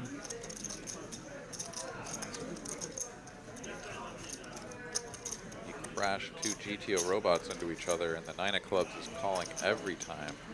But yeah, this is awkward. This is 2 human beings, and this is a triple barrel with the board getting more and more connected the whole way down. Streak does make the call, and will find out that he was pipped. Yeah, so that's what I use when I do this stuff. Brass Monkey wins a nice one, chips up to nearly 10,000 in front of him. Cubes. That's nice. Quick shout out here. We got the Moneymaker Tour coming up in early to mid-January. Texas Card House in Houston is going to be hosting the Moneymaker Tour. Over $500,000 in poker guarantees, in jackpot guarantees, or rather just prize pools. I don't know what I'm saying. Words are hard around here, but come on down to Texas Card House in Houston. Hang out with Chris Moneymaker and get in on that action. Yeah, beautiful room in that TCH Houston location. So if you're a tournament player and want to go play with Moneymaker, and I'm sure there'll be some other names out there that you'll recognize playing in that series, but Chris will be there pretty much the entire time. Check it out. only way to drink good bourbon or scotch. Shamrock no longer card dead. Winning $90 with the aces. I don't know if it makes a difference taste-wise, like wine does. You serve wine in different. You never want everybody to pull through the blinds when you've got aces, but especially when you're already lead pipping at sort of a lower rate than you would normally. Yeah, I feel that sphere that doesn't melt. So the one that I have is somehow purifies the water first, and it's like the pure, like you can see. And Aaron, for that big New Year's Bang tournament, there actually are 4 different satellite flights. They're calling it the Milestone Satellite. Thursday, Friday, Saturday, and Sunday at noon. Each one of those days, there's a $65 satellite to get into the $400 flight. 1 in 8 will get into that. So if you're wanting to satellite, save a little bit of money, maybe. Yeah, and it's super cool format too. I'll pull up the flyer here in just a second while Press Monkey just won that. So let's do it right now. The format is super cool. So the milestone concept is something that's really taken off here recently. You can see all the information there on your screen. But yeah, basically what happens is you start with 15K in your stack, and as soon as you reach 8 times that, so what, 120,000? You just check out of the tournament. You call the floor staff over, you say, hey, I've got 120 or more thousand. They verify it, and if that's true, you literally just rack up your chips, walk out the door with a seat for the tournament. So it's really pretty cool. You don't have to grind it out. You don't have to be that guy who's like got enough chips that he doesn't need to play any hands, so you're really just folding to the money and like tanking as much as you can, right? Like that awkward dynamic at the end of satellites. It just takes all that away because it's like, you know, if you get enough chips, you get to leave early. So why bother with that Very nice. typical satellite nonsense? I think he's got a crush on Yeah, me. I've yet to play a milestone tournament, but I very much appreciate and agree with the change in tournament structure. On the other hand. So I'm looking forward to it. Someday I will get into it for sure. That is my ring. That's not what I had. Yeah, sometimes, you know, in tournaments that don't have really big buy-ins. I mean, this $400 could be a big buy-in for somebody, but a lot of times you'll hear people, oh, why would you buy in a satellite? It's just, you know, that's a 1-2 buy-in there for $400. But, you know, it's the holidays, and maybe some people are new to tournaments and, you know, want to take a stab at it. And what a better way than $65 to see if they can, you know, satellite into that. Maybe they'll get a nice run good session in their entry and end up on day 2 and in the money. So that milestone concept is really cool. I have not seen that myself, so I'm excited for people to have that opportunity. No, it's really cool. And then, I mean, another thing too is that, you know, for a lot of people, you have like a big tournament coming up, and it's $400 buy-in, whatever. And we all kind of know that our chances of just, you know, getting through on one bullet is relatively slim. You know, a lot of us, you know, even those that, or especially those of us that play a lot of tournaments, right? You kind of allocate multiple entries. So you can think of these satellites not just as like, oh, well, I'm trying to get my $400 buy-in, like, oh, that's, you know, a lot of time invested. As much as like, you know, try to rack up a couple of buy-ins.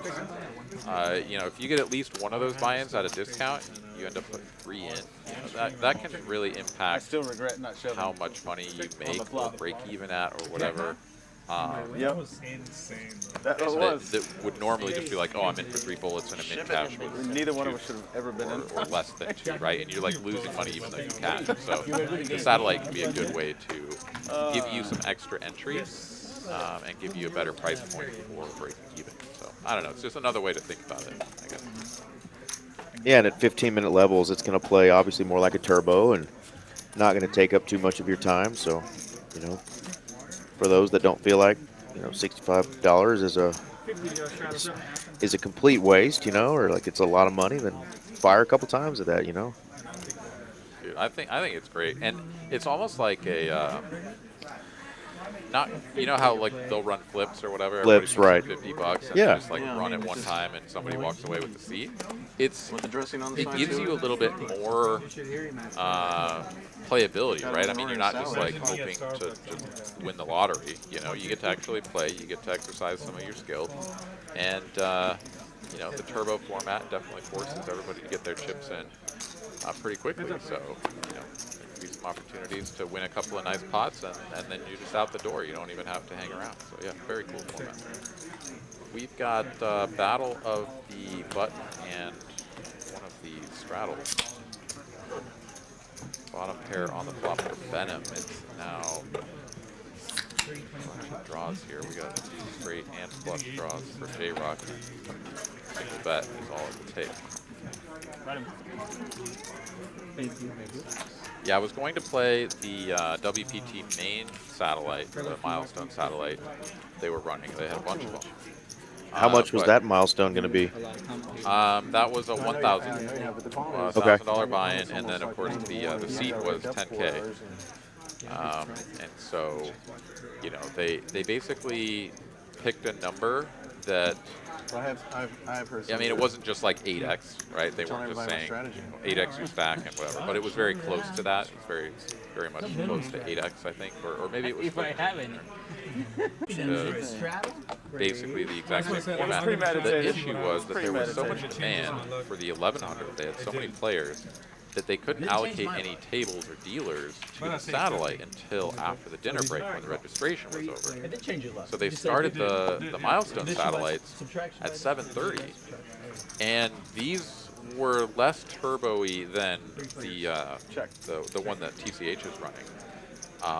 And so you actually had some pretty decent play, right? This is a $1,000 satellite. You know, you got to give the players some play. And so people were bagging up at like 2:30 a.m. And I had day 2 the next day. So I'm like, do I even play the satellite? Because if I bag and I'm happy, well, I did that at 2:30 a.m. and I have to be back here ready to play against all the crushers that made it to day 2 in this big field tournament at noon. So I decided to not even play it. But did have a decent run on day 2. Made it to just before the dinner break. So It is magic. Yeah. It is?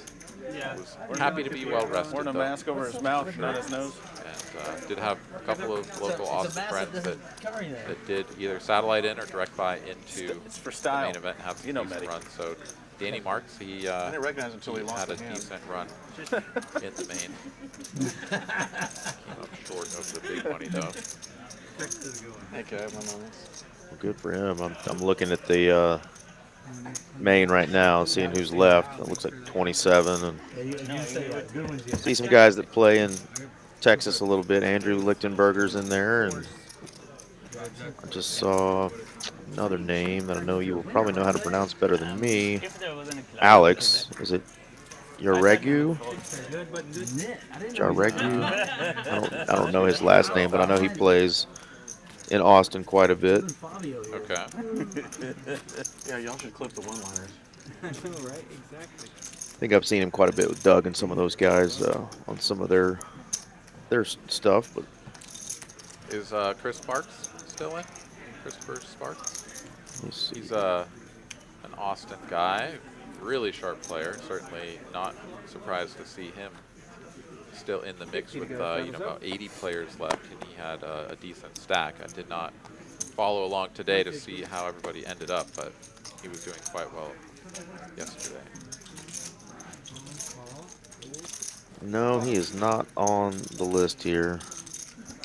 Both Alex and Kristen Foxen were almost in the top 27. They look like they made like 35 and 38 or something.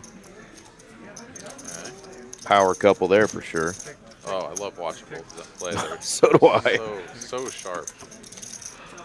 As it's going to be bottom trips turns into quads here for Z-Fish. Quadzilla. And Venom has an ace. He's just checking. He's like, I don't know. I don't feel too great about this full house. Z-Fish is like, oh, come on. Somebody's got to have something. Yeah, easy call there. It said 30. It's 300.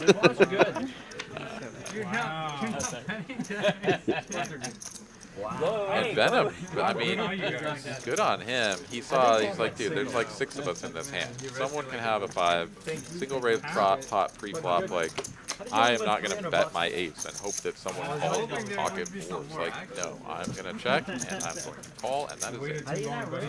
He was unsure of his kicker.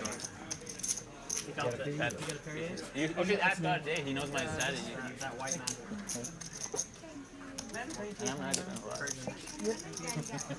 Liquor Lab in the chat. Welcome. Says Versace is playing with y'all. Well, we welcome it. We're here to be entertained.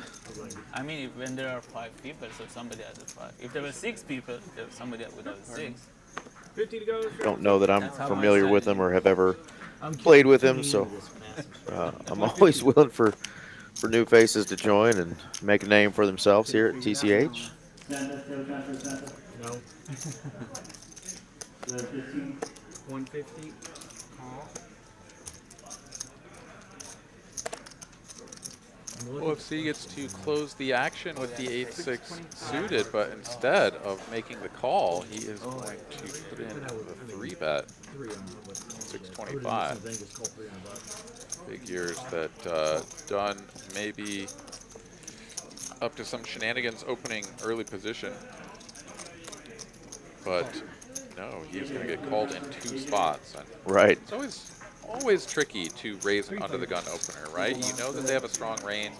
They're going to be just folding all of the super nasty stuff, and their open folds are going to be relatively few and far between, given the tightness of the opening range. But does decide to go for it. Is rewarded with bottom pair and what is the best hand at the moment. Of course, the spade flush draw here for Dunn has plenty of opportunities to get bailed out.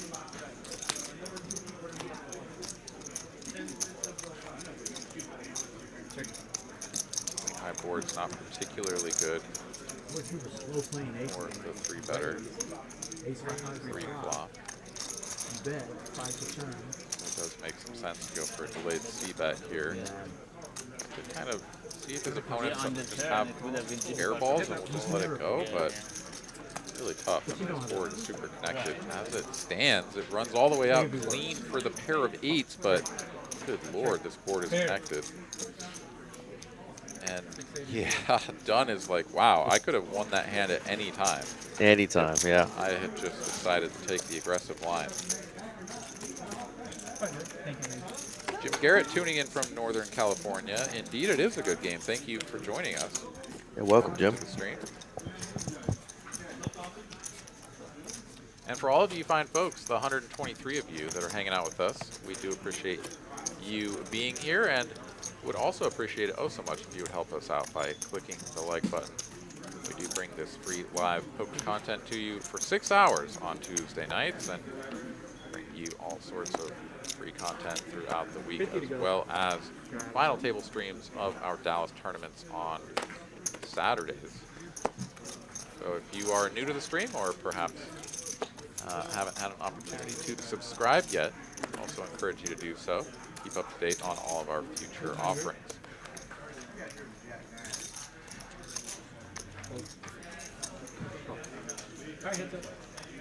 OFC in a dominated position. Sreek in the mix and gets out flopped. Comes 9 high. Bingo for OFC.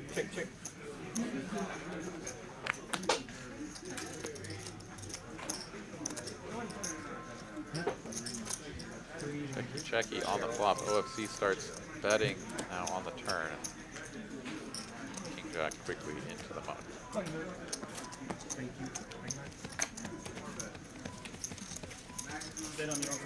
Yeah.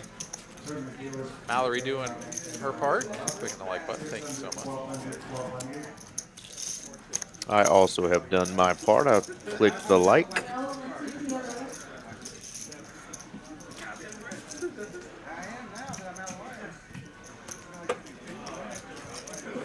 Right along here, coming up on the 8 o'clock hour, the dealer change, and RJ Dupree will get to mosey on out of the box. 50 to go. Being there for a little bit longer, though, as we've got Versace under the gun. King 5. Oh, no good. Carlos limping the ace queen off. 150. Who is it that says limping is pimping? Is that Negreanu, I think? Who says that? Yeah, I think he was famous for saying it has definitely spread, and plenty of people say it, but I do think he is sort of credited with that. Yep. Carlos takes that to heart.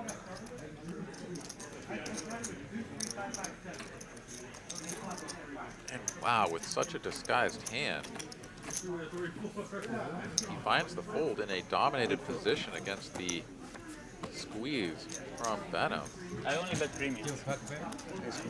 And he tells Brian he had ace queen, so They were suited over he said he wanted that extra 2% suited to feel strong with that hand. But I know what the next play was going to be, so. You better hit queen. Yep.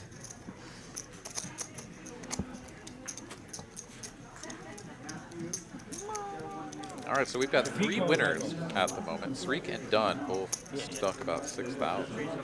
My cards were different, I would have called. Sreek here has dwindled to 1,600 in his stack. Gonna need a couple of double ups to get out of the hole.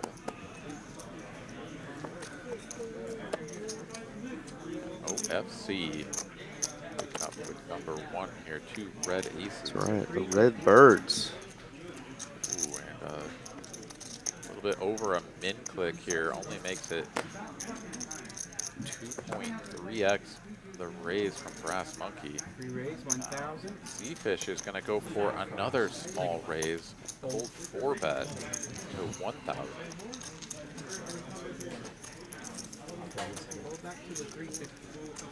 All of this very interesting in its own right.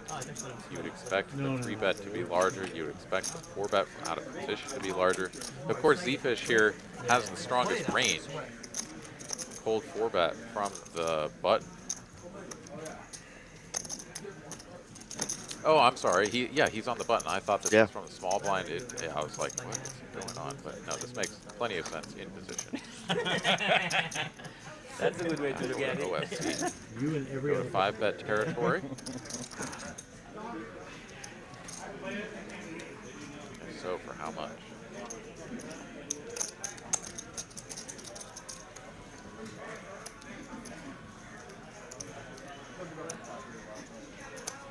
Tell Z-Fish is anxiously eyeing his opponent's hands there, watching him stack chips.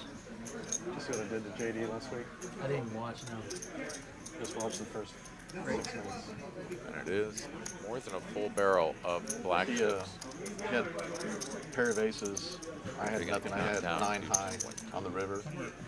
He bets something. I shoved 2,000 something. I had 9 high. He had a pair of aces. He folds. Well, last week the men's bathroom was under renovation, so everyone had to go to the women's bathroom. So they had tampons in there.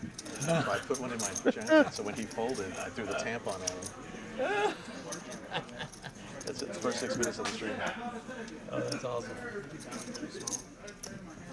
And he promptly to wipe my ass the fucking rest of the 5 hours and 50 minutes. Yeah, but that's I inspired him. Yeah, but yeah, it was worth it. I wouldn't do that to anybody, you know. Yeah, JD take it.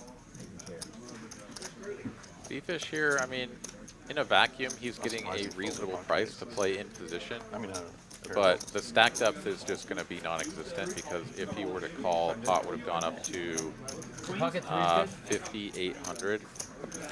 And OFC only had 4,000 behind. That was the effective stack. So all the chips were going in. So it wasn't an all-in, but it was basically an all-in. I mean, obviously, if you call with queen jack high and it just comes like ace 5 deuce, like you're not putting the rest of the chips in.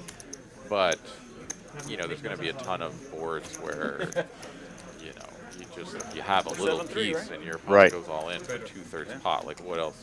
What were you planning on doing? So yeah, correctly finds the fold there. Does get away from what was likely to be a pretty bad situation. If he was playing that my hand, he would have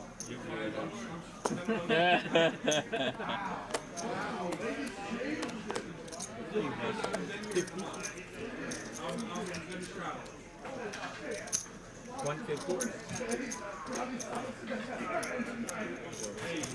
Last week's stream, we saw quite a bit of pocket fours smashing the board. So let's see if we get to see a flop. Maybe have somebody spike a set of fours here again. That's kind of a fun hand for the last stream. Missed by one here. Pair of sevens out in front here for Carlos, but checks all the way through, and now he'll have two pair. Venom picks up second pair effective. His turn as well.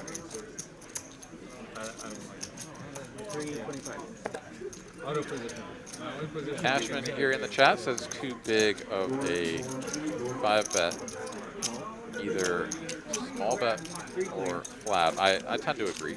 I think having aces there, just playing a 4-bet pot and, you know, stacked pot ratio of whatever it would have been, 2, is perfectly reasonable to get all the chips in post flop. But, you know, to each their own. OFC felt like he needed to put one more bet in there and not get anything else. Still won a nice 4K pot, though. Always nice. Winner, right? Should've done a tampon. Yeah, 4-8 mix.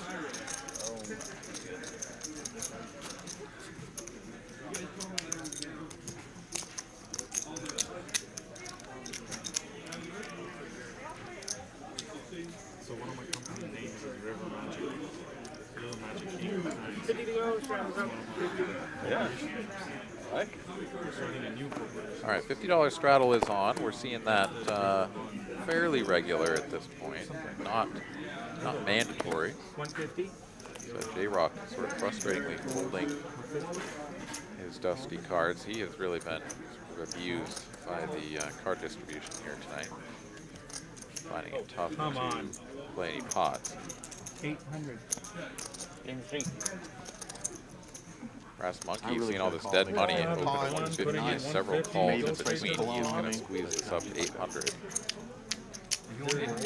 Honestly, could have gone even just a little bit bigger, but probably just going to get the job done.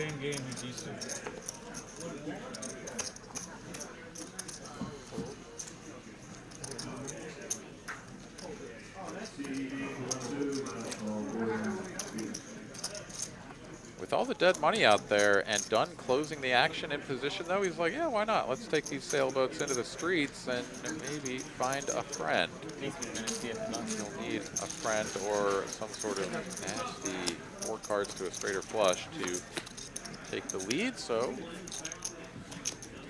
we see a king-queen high board, which would have smashed OFC.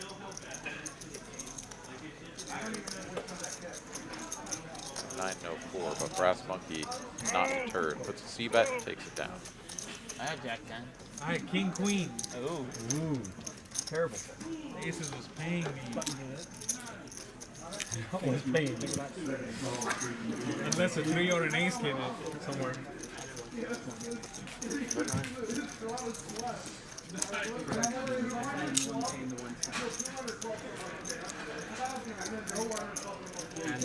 I was getting paid. See, new Sean Foles. I know, the old me would have called that. I was just thinking about it. There's a new you? Sometimes people change for worse. I'm just trying to get used to poker again. Wait till January 1st. Yeah, I'll be ready. Love the conversation. Yeah, they've got some good table banter tonight for sure.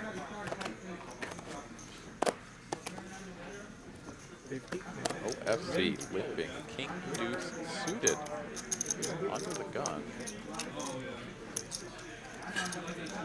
Everybody's just kind of like, nobody raised? Okay. Wonder what that might be, and they all just fall with their marginal holdings, and we're going to go multi-way to a flop. King high, rainbow board. 100. Piss. Just to make me feel Merry better. Christmas to you as well. It's going great. Yeah, we've had plenty of action, mostly highlighted by the Pocket Aces slow roll from Versace in an all-in pot against Dunn earlier. If you did tune in for that, you'll definitely want to go back and re-watch. That was a very interesting hand. And yeah, a couple of spots here tonight where Versace has played the villain, but hasn't really hyped it up, hasn't really taken it to the max or anything. So just kind of a bit awkward, honestly. The players at the table kind of waited for him to walk away at one point to talk about the hand and be like, wait, what the hell was that? So yeah, just, I don't know, kind of a strange dynamic. Outside of that, we're playing poker. So hope you're doing well, and hope everybody else that's tuned in is also doing well. If you look at the RFIs here, we've got Versace, Carlos, and J-Rock holding down the fort below 10%. OFC, Sreek, and Venom all 20%, and north of that, across 46 hands.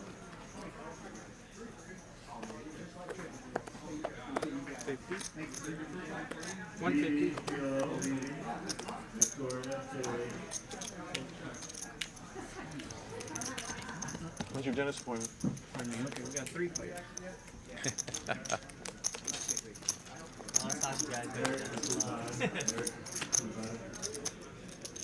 I've been to 2 Dallas Stargates. 95 Rainbow. Venom here lost the best of it. Had the best of it free. Is up against a gut shot backdoor clubs if Z-Fish be one of the top 10 of all time. and find his way into those holdings. Yeah, he's a very talented player. He's locked up too. Be a bet and call. Z-Fish had the pre-flop lead, so flops the gutty, definitely a spot to continue, and picks up additional equity due to clubs on the turn. I did many years ago before I See blew a out my second ACL. barrel here. 40 pounds. Yeah. One thing that Dallas started, the Tampa does a good job too with a lot of range. I was just at the Florida Panthers facility. You were there? With Gretzky. Oh, nice. Yeah, I've been there before too. Not with Gretzky. Like just with 3/4 size nice. here. But the practice facility is alright. Sure. The practice facility is alright. Yeah. The one in Tampa is quite Venom nice. doesn't have a club. They do a good job with the men's league there. Doesn't have any of the King 10, Jack 8, you know, any of that sort of stuff in his hand, so he's got a pretty good bluff catcher. Makes the call, and it is a safe run out here, and actually a pretty tough card for Z-Fish to rep. If he is going to rep it, he needs to rep it big. I'm down 50 pounds. Then up the effective stack 4.2K. It's crazy. As I start drinking alcohol for like 6 months. Z-Fish finds the bet. No, he shuts it down. He says, ugh, that card pairing is bad.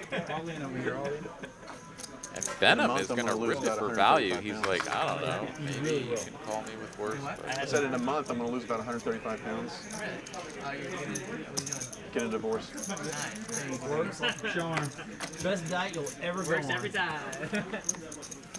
Oh, so now your divorce, you got a Porsche, or you was on Just one. Yeah, no, I'm sorry, my midlife crisis. Oh, shit, nice. What do you say? I had a 9. Just a 9? Well, the good news is you keep getting older, it's not going to stay the same age. I was hoping you had 9-8. I love that movie. I could beat 9-8. Or 9-Jack. Or 19. If you're a driver, let me know. But if anyone asks, it's my court. Yeah. We're just friends. 50 to go, straddle something. 50.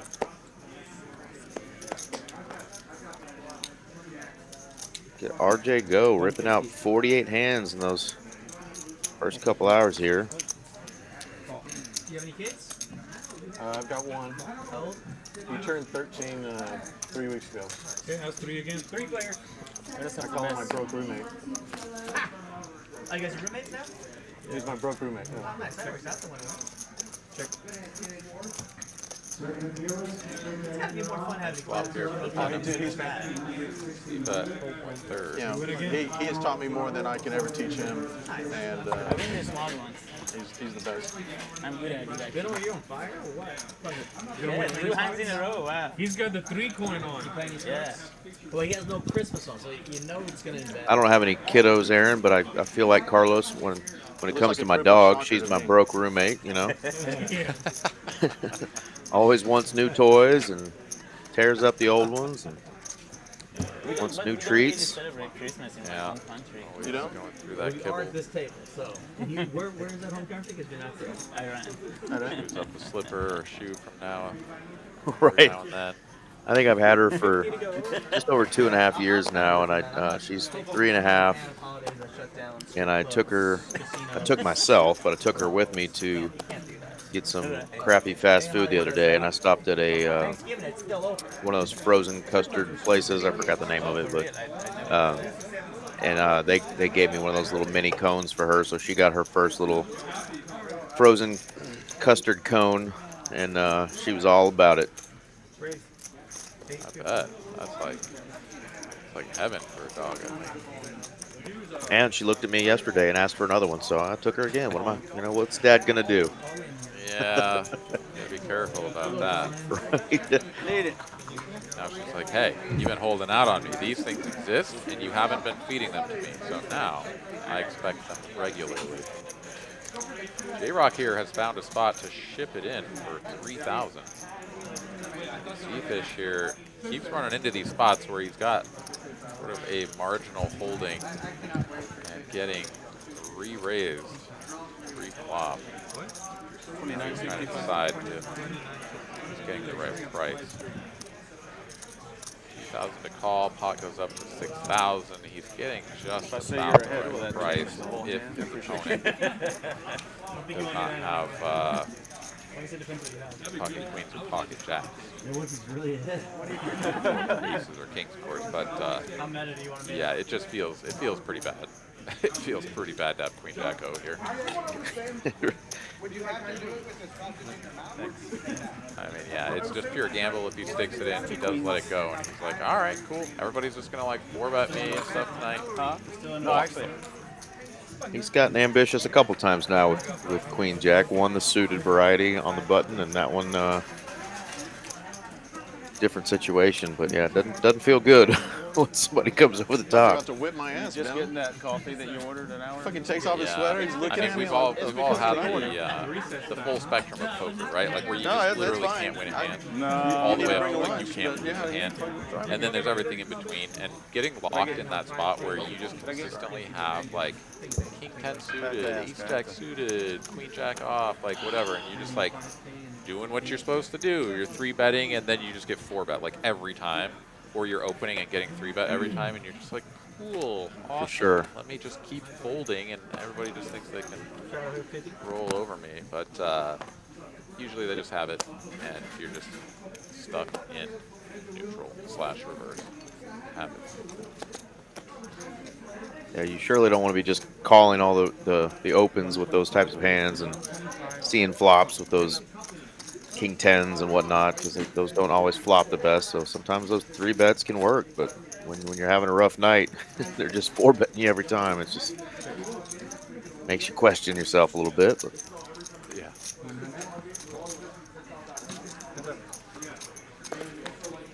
And you wake up with aces and take down a $25 pot.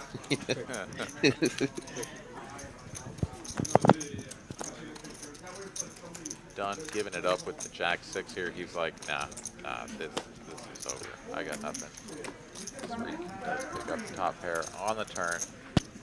That's looks to be about half pot here, and that'll be the end. Another $100. It's like Rena in the chat appreciates my dog daddy skills. She says, good daddy. I agree. It was Andy's frozen custard that I've taken her to now twice. She's loving it.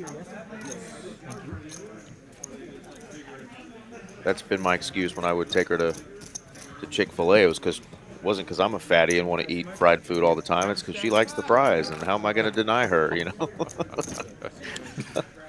Is she one of those porkers, you know, big old round dog, or is she in pretty good shape? No, she's a super in shape dog. Still don't really know exactly what she is. She's definitely got some sort of a hound type dog in her, but she looks a little bit like a pit mix. She's brindle and like 47 pounds, kind of medium-sized dog, but she is fast as the wind. And if she sees a rabbit or a cat or anything, anything non-dog that's on four legs, she wants to chase it and eat it. So she's definitely got a little bit of a hound or hunter in her as well. All right. Well, it sounds like she can keep eating those fries for a little while. Absolutely. Yeah, I take her to the park a lot to run those fries off. It's Dad that needs to start running a little bit more. I'm going to take 50 for production. All right. Oh, no. We got a dealer change. It's time for a PLO flip. And that'll take us into the next 2 hours of the broadcast.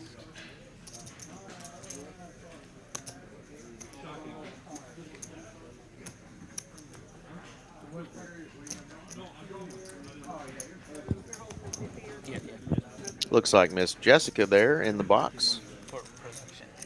Another fantastic dealer. She's been dealing cards a long time.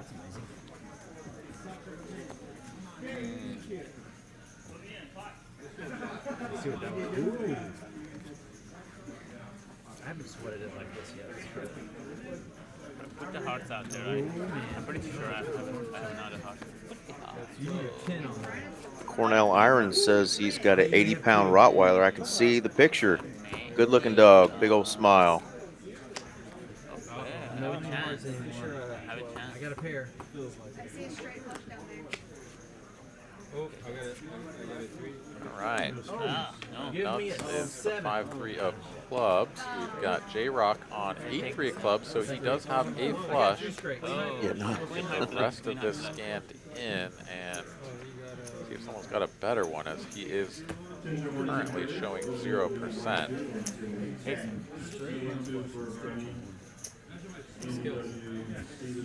See the queen of clubs there. Looks like done, perhaps? No. Oh, is this another? I don't believe you this time. All right. No, not a slow roll. It is going to be done taking this one down. With, I guess, what was, it must have been queen high flush.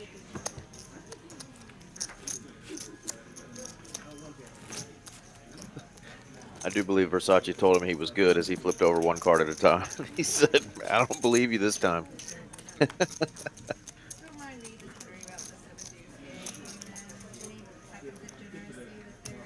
want to play a little stand-up game? Neat? Yeah, we can play neat game. Yeah. Ooh, we're talking about the knit button game now. Yeah, I don't like the standing up portion of the stand-up game. I just don't like it. Yeah. Yeah. 1,000 each. I'm with you, Brian. Brass Monkey says, I don't like the standing up version of it. I don't like standing up either. The hustler effect. Want to do stand-up game? We're doing it. She's getting the dead buttons. Sounds like it's perhaps coming out. The $50 straddle has been on very consistently, so I'm hoping that they choose something 150 or 200 for the penalty. We shall see if it does indeed get going. Z-Fish is going to stick with the program. He goes for the squeeze with Queen Jack, pardon me, of diamonds. From the small blind, does get called. Oh my goodness, hiccups. From OFC on the button. And he's going to have to play this one out of position. It's a small C-bet on a paired board.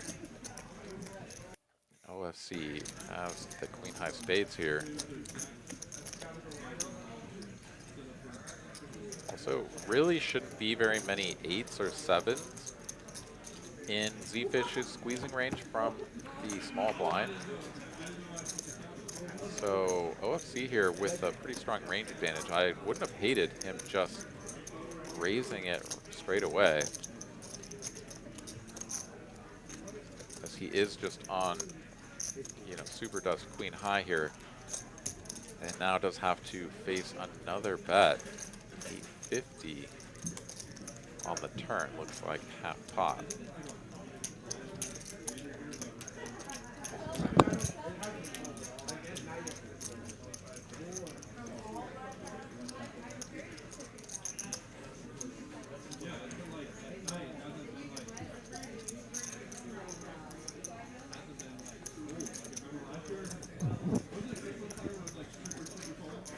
OFC does make the call. Definitely going to be an interesting river, regardless. Ace of clubs. Fish here. Called across multiple streets. I mean, yeah, it's kind of like, what on earth does my opponent have? And will he fold something like pocket nines, pocket tens? Ace of clubs, a pretty good card, as OFC shouldn't have many ace-high holdings that have held on across two streets, so should pretty much just be like traps and stuff that isn't going to love that ace. So love the bet there from the Z-Fish on the end. Makes it look value-y too. Good sizing. And yeah, that's going to be enough for the queen deuce. Sticking with that Queen Jack program and got it through. Just if you win a hand, just show your hand. Otherwise, you don't show your hand. He's like, at least I didn't get like 4-bet, right? Like, you know, then he would have really been rolling his eyes.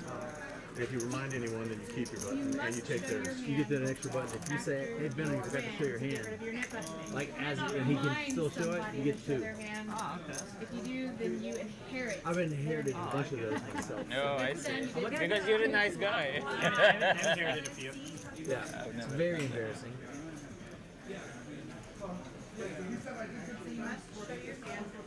All right, Nick game in effect. For anybody who is unfamiliar, you must win a hand to get rid of that little red disc.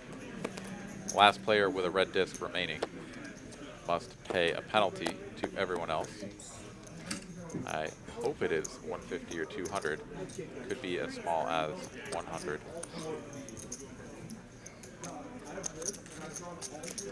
But the larger it is, the more it influences the action, of course. And as we go, we have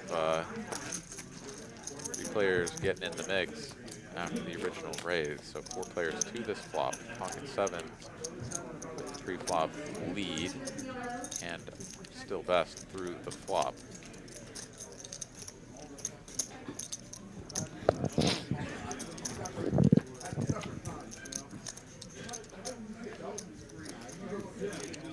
Spades changes nothing.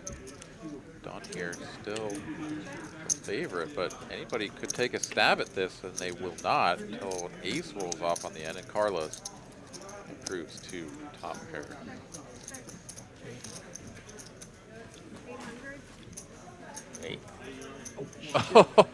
Oh no. OFC had not acted yet. Was in the process of betting 800, and Carlos is rolling his hand over saying, I've got it. And how strange is this? Yeah. This is the extreme of shenanigans. I almost thought J-Rock was going to bet before as well, and he didn't. Wow. Oh, please show the bluff. Oh, you have to. Oh, don't say that, though. Queen. You have 7. You had 7. He said, oh, please show the bluff. I guess it's not the same as telling a player to make sure they turn over their hand. But. Right. Yeah, I mean, that one's tricky. I mean, it's always awkward whenever you're involved in some kind of weird situation. You know, someone's exposed their hand, or somebody thought there was a check and there really wasn't, or any of that stuff. It's like, it just, you kind of have this instant urge to just get out of the hand because it feels like something's wrong and you should just not be in the hand anymore. But it does require some discipline to continue to stay focused, be like, wait a minute, all right, what happened? How does it influence the action? Is my hand any good, right? Like, to really just still go through all the motions. Unfortunately there for Carlos, got a little bit caught up in prematurely exposing his hand. Absolutely. All right, Speaking Swing of, here is all in.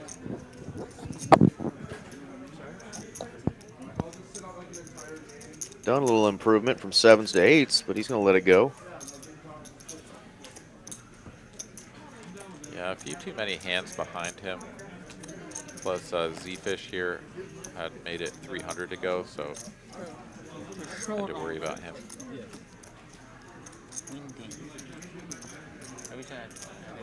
Three will show down his hand as you must in order to relinquish your knit button. So he picks up some much needed chips, still under 2,000 in the stack, but he is guaranteed a profit of whatever the penalty is from the unfortunate loser of the knit game whenever that occurs. That's why I was turning my cards over. Still just 3 players in positive territory. Benham here only stuck a couple trips to Taco Bell, so he's lurking, trying to make his way into the winner's column. But give him the pot. No, no. Don and Freak still stuck the most at this stage.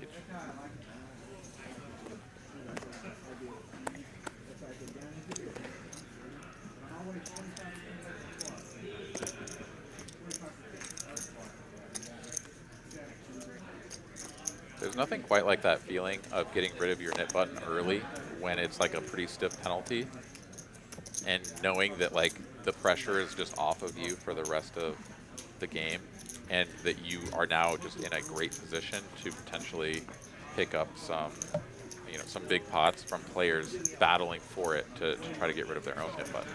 So really feels good. Brass Monkey joining that club, getting this one through with the Ace-Jack pre.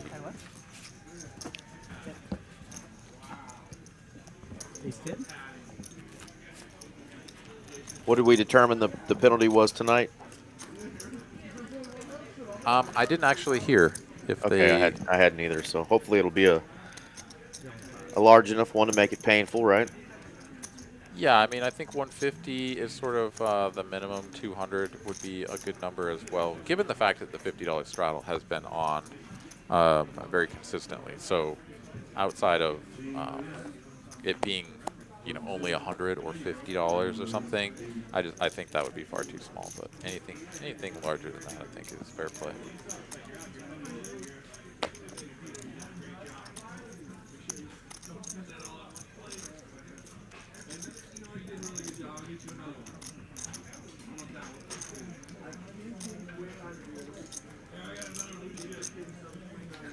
And I'm here going to get called in 2 spots, so we'll go 3 ways to a flop.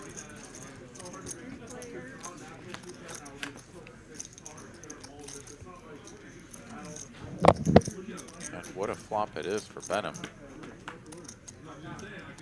Top trips, top kicker.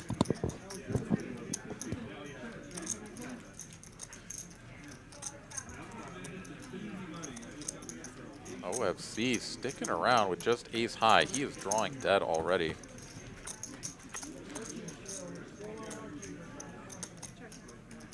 Couldn't even backdoor the butt flush as Benham had his clubs covered.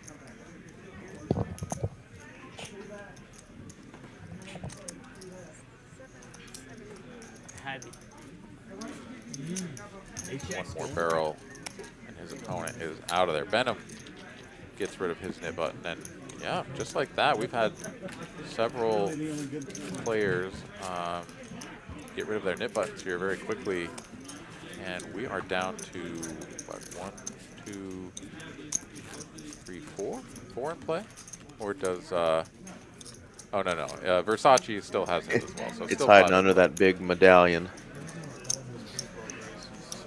Yeah, it just kills him. I finally am seeing what that is, a jersey. Hockey jersey. And every time I don't believe you till the turn. Then I make you believe. Yeah, and then you make me believe, and I'm like, okay, I guess you got it again. It's 150. Okay, fine. I'll defend. Check. I think Dunn's liking this flop.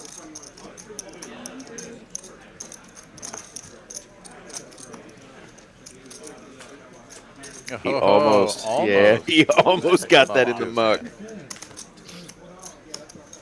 That was a good save, because it was a great save. I like the one where right next to the muck too. I mean, it was like seconds away from. And yeah, Jessica was obviously grabbing some of the other cards and things and didn't grab those quickly into the muck. Had she not been doing other dealer duties and seen those, she would have grabbed them. I mean, you got to define the rules a little bit. I think it's Jacks, Queens, King. We've had it happen a couple times, I know, on this stream, and I actually saw a really famous poker player recently forget to do it. So it happens to a lot of them. You know, just get caught in the moment and forget you got that button. And 3 hands are not allowed. I like one hand with queens. And I was like, do I show or not? Like, if I fold, everybody knows I have jacks plus. If I show, like, You fold like you forgot about it. That's true. Is it maybe someone didn't inherit, like you like free roll someone inherited your button? Yeah. Maybe someone's like, oh. Yeah. Talk about how to correctly up your hand during the in-game. I love it. What a flop here for Z-Fish. Second pair and a flush draw. That's the best hand and the best draw. I think That's why I asked him if he went to the dentist already. one of the players is actually away from the table with the microphone on, listening to the stream on the delay. I just heard my voice talking about the hand from earlier. Interesting. Ooh, nice hand.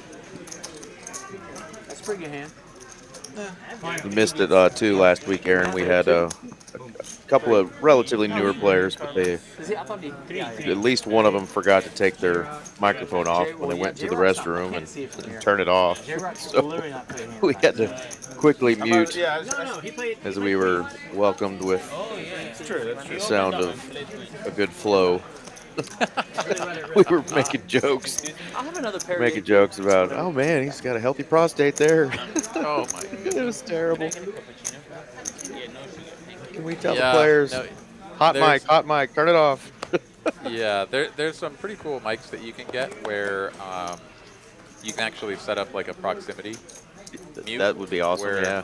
they walk away from, the area right around the table, that it'll actually self-mute. Those are key. I think I'm gonna get aggressive.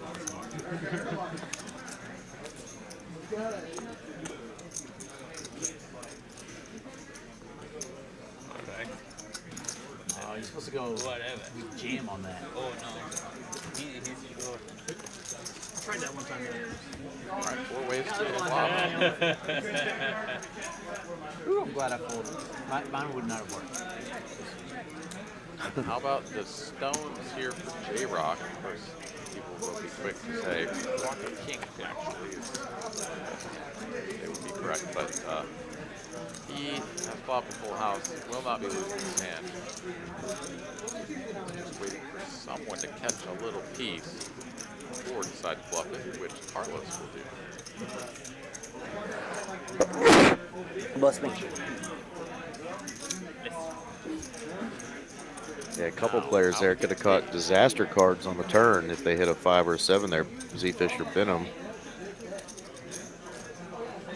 Both avoided that. Yeah, just a call here from J-Rock, continuing to play this one slow, hoping that Carlos either has something, will get something, or will continue bluffing. If he has nothing. Ooh, never mind, he has other plans. He leads out and gets called. Yeah, it turns out that was the best play because pair of aces with just the king kicker on board, right? A little bit unlikely perhaps that Carlos will bet, as he either gets called by a hand that he chops with or a hand that beats him, or perhaps just raises him, right? So, yeah, very likely would have just been check. So well played there. Yeah, good $1,200 sizing, gets an instant call from Carlos. Yep, they scanned both of them. Yeah, what it was. That's awesome. Yep. I'm adding 5,000.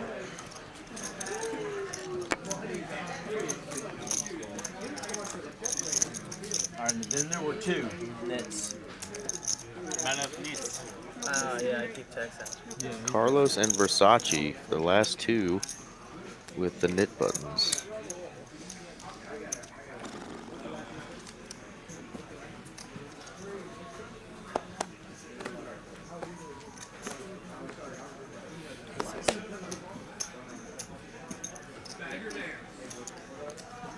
Versace going to try to get into this pot for the low price of $50. Carlos will be happy to follow suit with 6-3. Oh, he has added on. We can see a big tower of purple chips there, so it certainly has more than 2,000 or 2,300, whatever it shows on the screen. OFC going to squeeze it up with the 10s from the small blind, takes it down.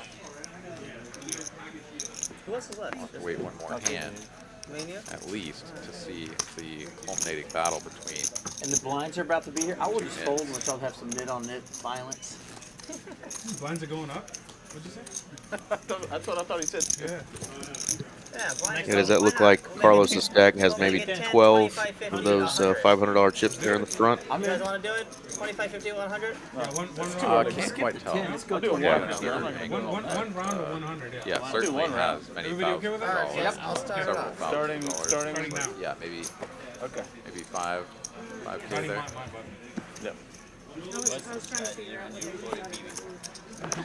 Wow, Brass Monkey, Tricky Trappy here, limping the aces, early position, and OFC going to step right in it. Oh no, Z-Fish has another one of these hands. Oh, he's going to get away from it this time though. He's like, I can feel this one. How much is that? Versace couldn't do anything with his nit button with the 10-5 off.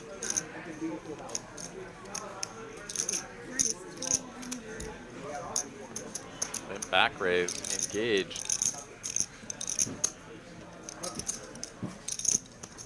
Three. Limp 100? We're doing one round of $100 straddles. You okay with that? Super strong. Where'd you learn this in Started this hand.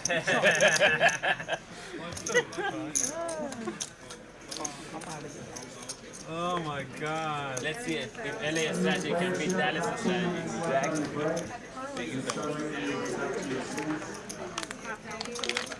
I have the same hand. King Queen? Yeah.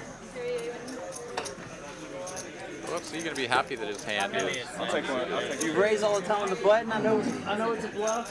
Thank you. I hate that hand. I was in position too this time. Z-Fish was about to jump on it too. There's our V-Pick. So close. OFC leading It's like, away oh, far and please, away. Z-Fish, just raise it up. Highest at 56%. Versace hanging out down for low 20%. Z-Fish and Dunn I mean, he would have next called me close. for That's sure. 25%. Very solid numbers for Versace here. Just, I wanted to just flat hanging around. This guy. Get aces and slow roll somebody again, maybe. Tricky guy. Yeah. There's two people left. We're doing $100 straddle one round. 300. No, 100.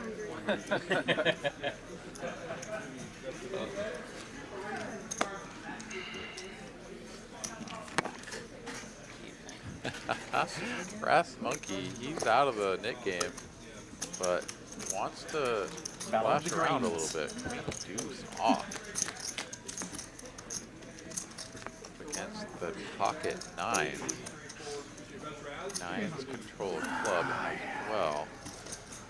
Quick bet and fold.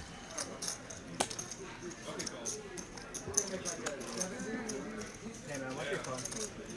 Oh, sorry.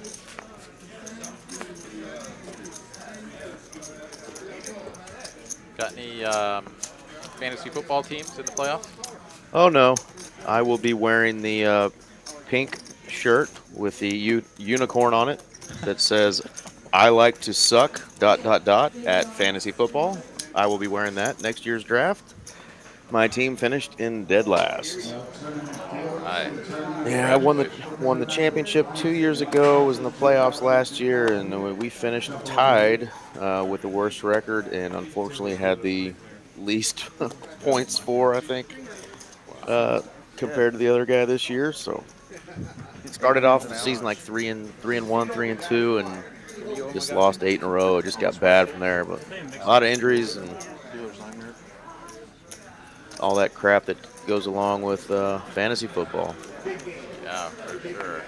Man, that is tough. I feel for you, my friend. And of course have the cocky commissioner who's won it like 2 or 3 times in the last 5 years, and won't shut up about it, and has reminded me 3 times already how bad I suck. And I'm like, bro, it's a scratch-off ticket. You know, quit acting like you put together this amazing roster, blah, blah, blah. Yeah, we're competitors, man. It hurts to be on the losing end, especially God, it when hurts. everybody gets a big kick out of telling you about how For sure. hard you lost or whatever. I feel you. Sreek here looking to put a beat down on these opponents as he has flopped middle set. Z-Fish here betting with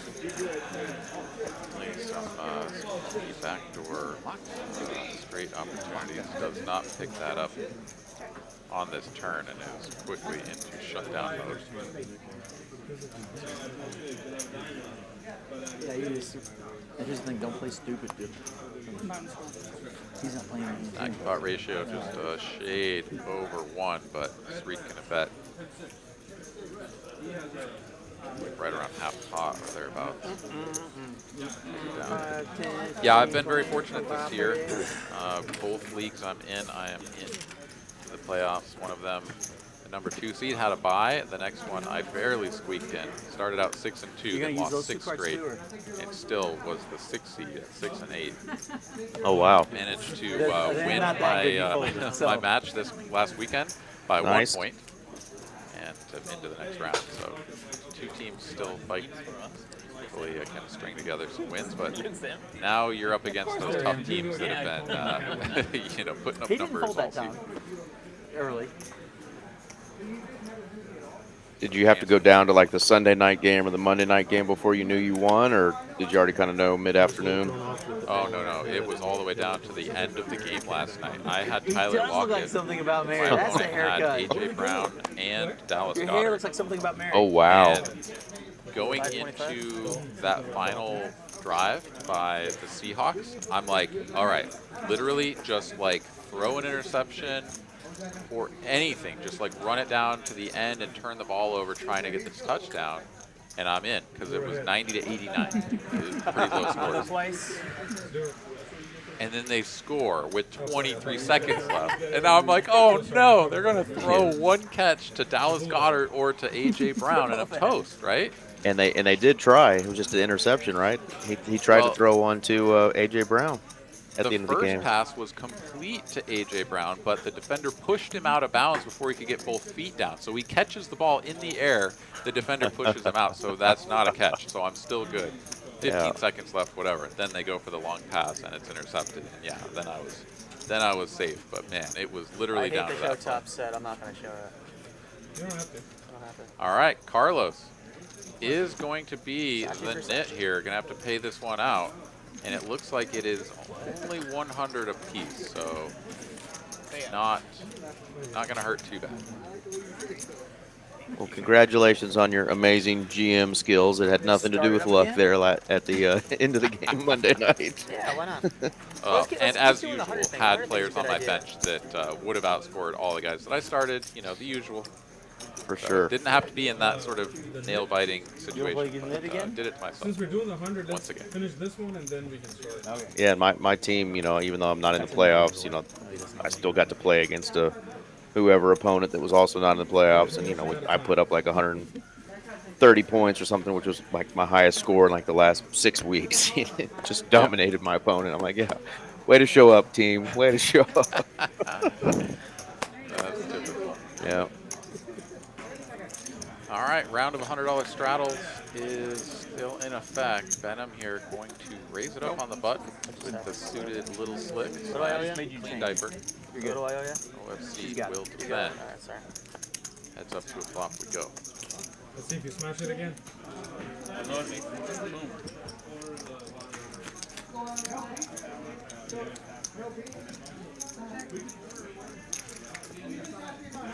Up pair. I won't believe it's a turn. OFC Venom with oh yeah, here it comes. Shot to the wheel and the range advantage, and bangs it off right on the turn. Just blink, bink. How nice is that?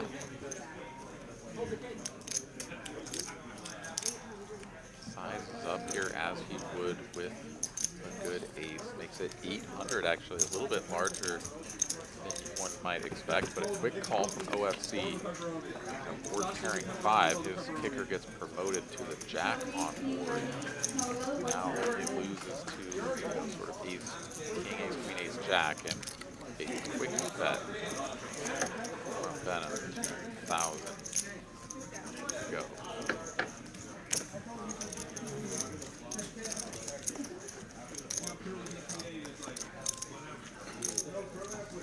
These two players have really played this hand quickly as well. It's just bet, call, next hand, or next card.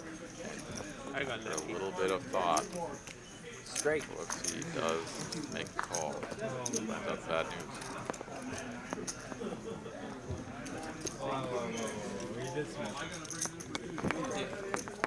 But not on the flop.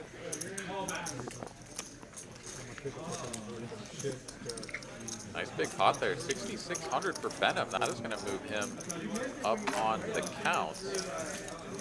Absolutely. The profit and loss here in a little bit. But Is that hot? nice So hand. far, so good. I like it. Maybe when I lose a big pot, I'll get out of it. Take it off. It's coming. Venom said he's coming for you. This guy must be fuming on it. It was so hot and that I had to get rid of my jacket. Sweat.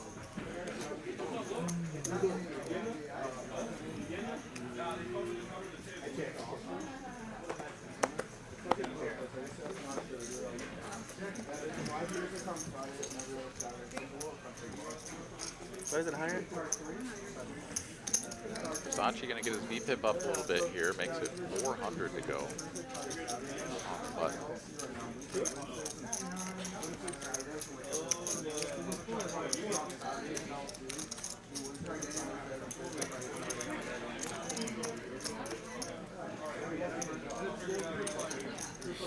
callers from the small and the big blind, and everyone else out of the way. 3 players, 2 flop.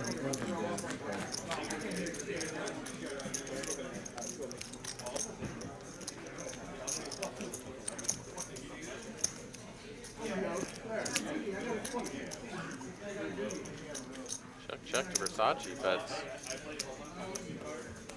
3/4 pot here, 1,000.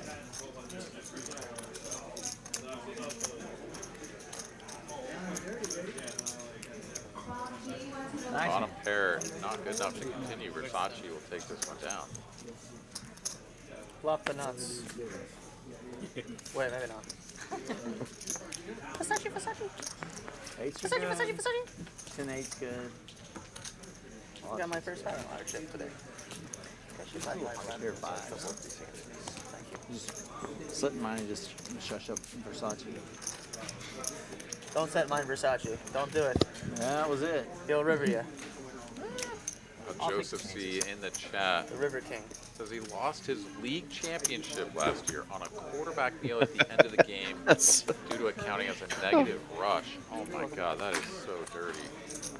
I have seen that before, like, and I've seen some super brutal stuff happen, but that is one of the worst ways to have your game get lost, especially in a championship setting. Like, oh my God, the guy kneels it for a negative 1 yard rush and drops a point or whatever, fraction of a point or something. Like in my one league, we round up. Angry over there. So, or round down or whatever. Like if you get 9 rushing yards, you don't get a point, but you get 10 rushing yards, you get a point.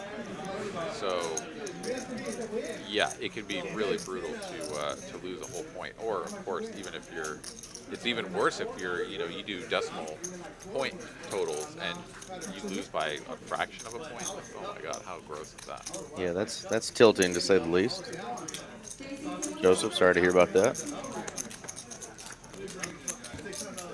Top and bottom pair on this flop here. 3. Check calling. Brass monkey sort of just range bets.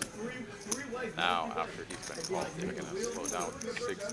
Needs to find a miracle 6. Doesn't find an upside down 6. And see how Streak decides to play. What time is the stream end? Around midnight. Midnight? Oh, nice. Okay. 11:40.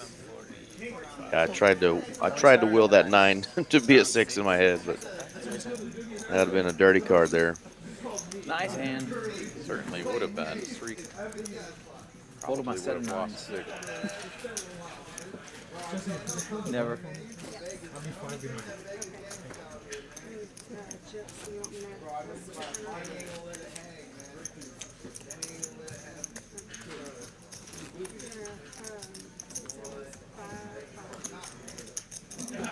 Look at the VPIPs. Versace has moved up from 17% to 18%.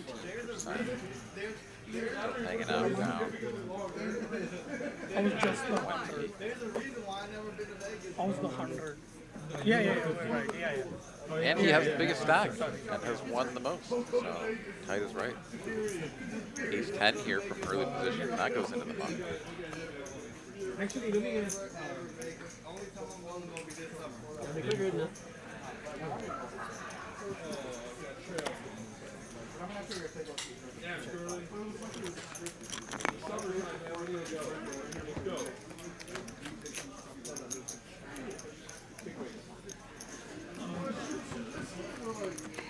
Just two players in this hand. It's a pair of fives.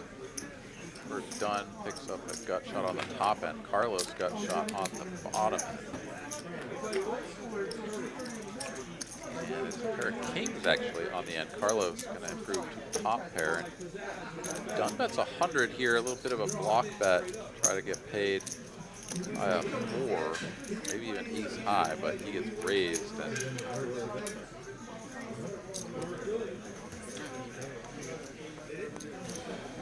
whoa. Whoa. Dunn goes for the 3-bet, and Carlos looks him up with king, no kicker. King Dewey. Right. Carlos is like, get out of here, bro. You never have me beat. Quickly makes the call, and Dunn's like, oops. Oopsie daisy. For that one.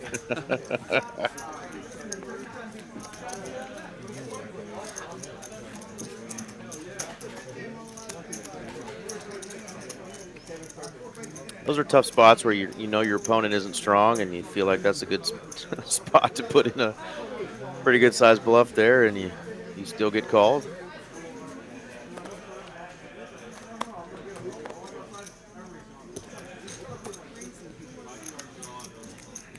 Mallory in the chat here responding to the VPIP numbers there says we don't necessarily want to promote tight is right. I was definitely saying that with an air of sarcasm. Right. If that didn't come across, I apologize, but I definitely had that in there. How much do you make it? How are you? Pretty good. He just called. Oh, sorry. Good to see you too. Thank you. I'm weak. I'm just joking around. Because yeah, this is entertainment. Players know that they're Damn, I made you check. prior, last, and have a good time, but also 600. make it fun for everybody watching. That. Versace here, free flop aggressor. Sees a paired board, fires out 600, and C sticks around 2200 in the middle. And some additional equity here for Versace. Still the 2 overcards, now working with a straight draw, checks it back curiously, and then just binks it on the end. King high straight now for Versace.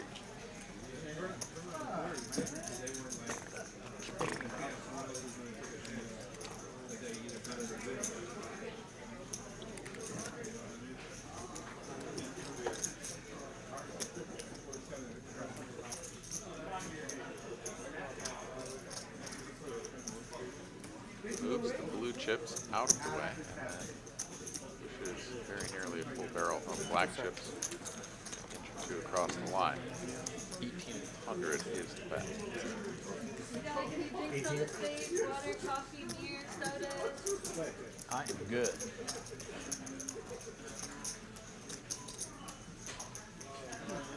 Weird hand. Bet, check, bet. Always a little bit eyebrow raising. The 9 is just not really a good card, right? Like, you wouldn't normally think that the 9 is that bad for you, but this board is just super connected. It's hard to find a naked bluff. Your opponent needs to have something like 7 or A7. You gotta think about it. You gotta fold. This really weird hand that doesn't make a ton of sense. I think so. I read it in a poker book. You have to think about it. You have to fold. I found myself, being in this spot, wanting to hero call, being like, yeah, but he could have some sort of busted clubs. Yeah, but they just have so much more value. Or they're just randomly betting a hand that somehow beats you, but they thought they were bluffing.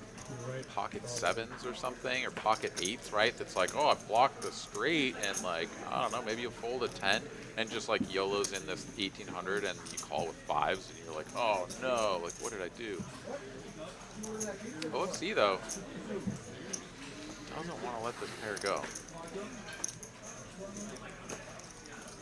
Does settle on the fold, and luckily for him, that would have been 1800 he never saw again. That ace 10.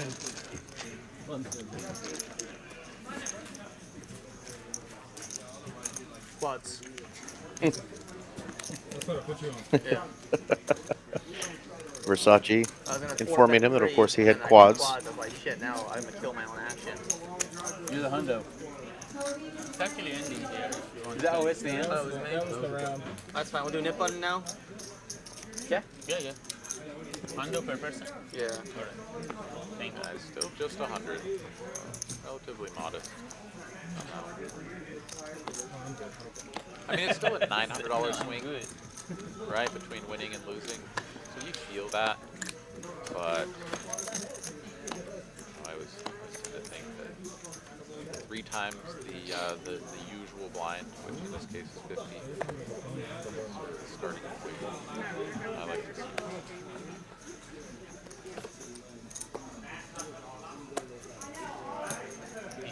That's right. Hallie Oz in the chat saying show some love and smash the like button. We appreciate that.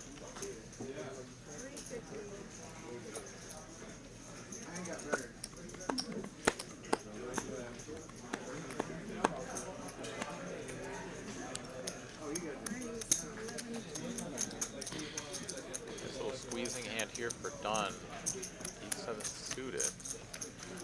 As Z-Fish. I like 6.3. Already Right, started like 6.3. put in I'm trying right now. the initial squeeze, so this is a re-squeeze.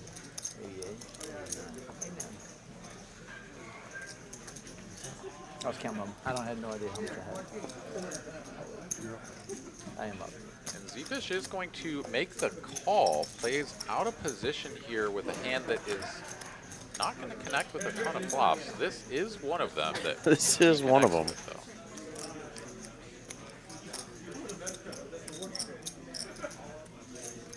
And done. 3 to a straight, 3 to a flush is like, all right, keep our foot on the gas and hope that he has king 10 of hearts. Has to fold. Or ace 10 of anything. Hearts. Not that.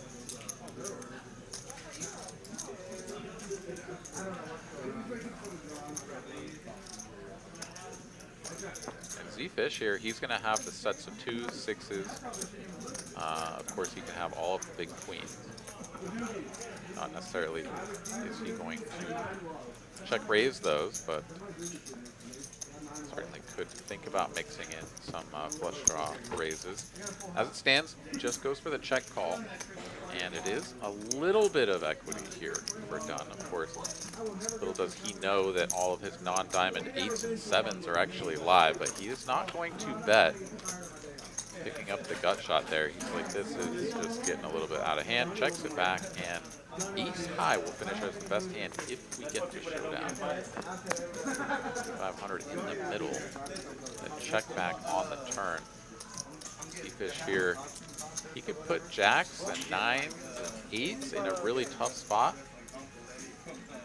If those go for the re-squeeze pre, which I think all of those will.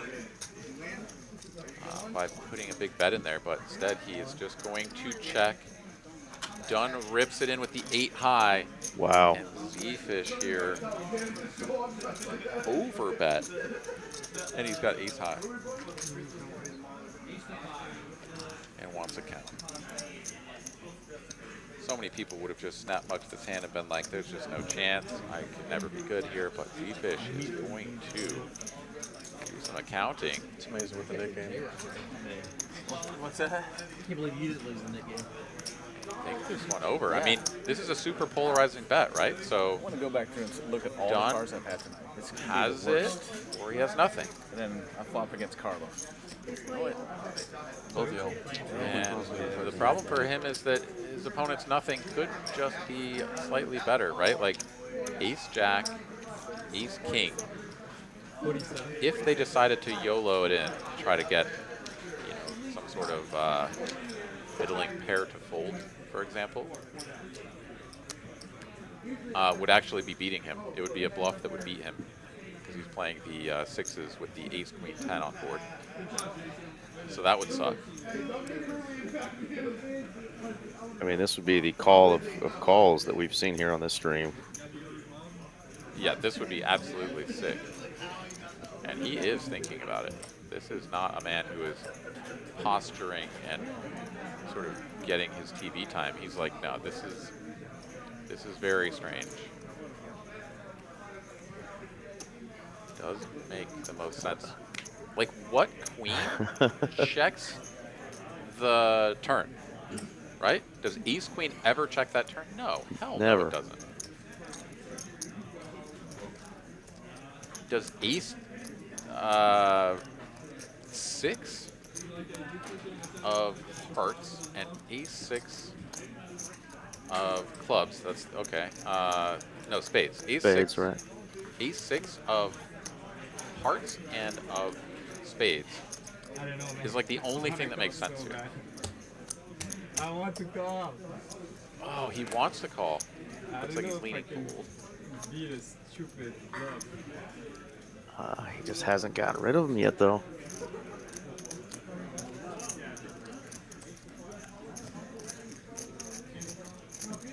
And honestly, does ace king and ace jack even stop betting on the turn, right? It's like those hands just pick up equity and they block all of the best queens. So like those just keep betting a lot of the time. So yeah, he can sort of safely narrow this down to just ace 6 of spades or hearts, and that is 2 very specific combos. If he doesn't have that, he probably loses to ace high. Z-Fish here on the verge, making one hell of a sick hero call. It's hard to think this long and not put the call in, but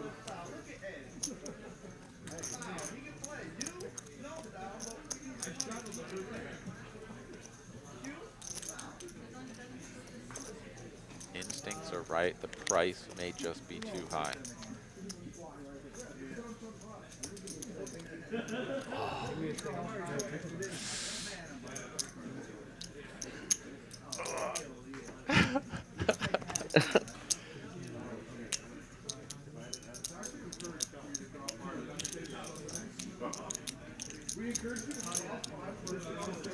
what the heck is checking turn? He's got to be tormented by that. Yeah, what not only checks turn, but also feels good enough to go. Oh, he makes the call! Oh my goodness. What Ace a 3. Savage. Oh. Like a boss. Wow. Incredible call. Absolutely incredible call there from Z-Fish. You can walk over. And I think Dunn's just said that's not my tonight's not my night. He's gonna call it. One of my favorite guys in the room. Favorite guys to watch play up here. Tough beat there. Guy makes a sick call on you. Got kind of slow rolled earlier with the aces. He may just not feel like it's his night. So come on back, Dunn, anytime. You're always welcome. You're loved here at TCH Dallas. Tough beat there, but wow, what a call. I would have snapped for it. I wouldn't have even thought about it. Like, he bet he got it.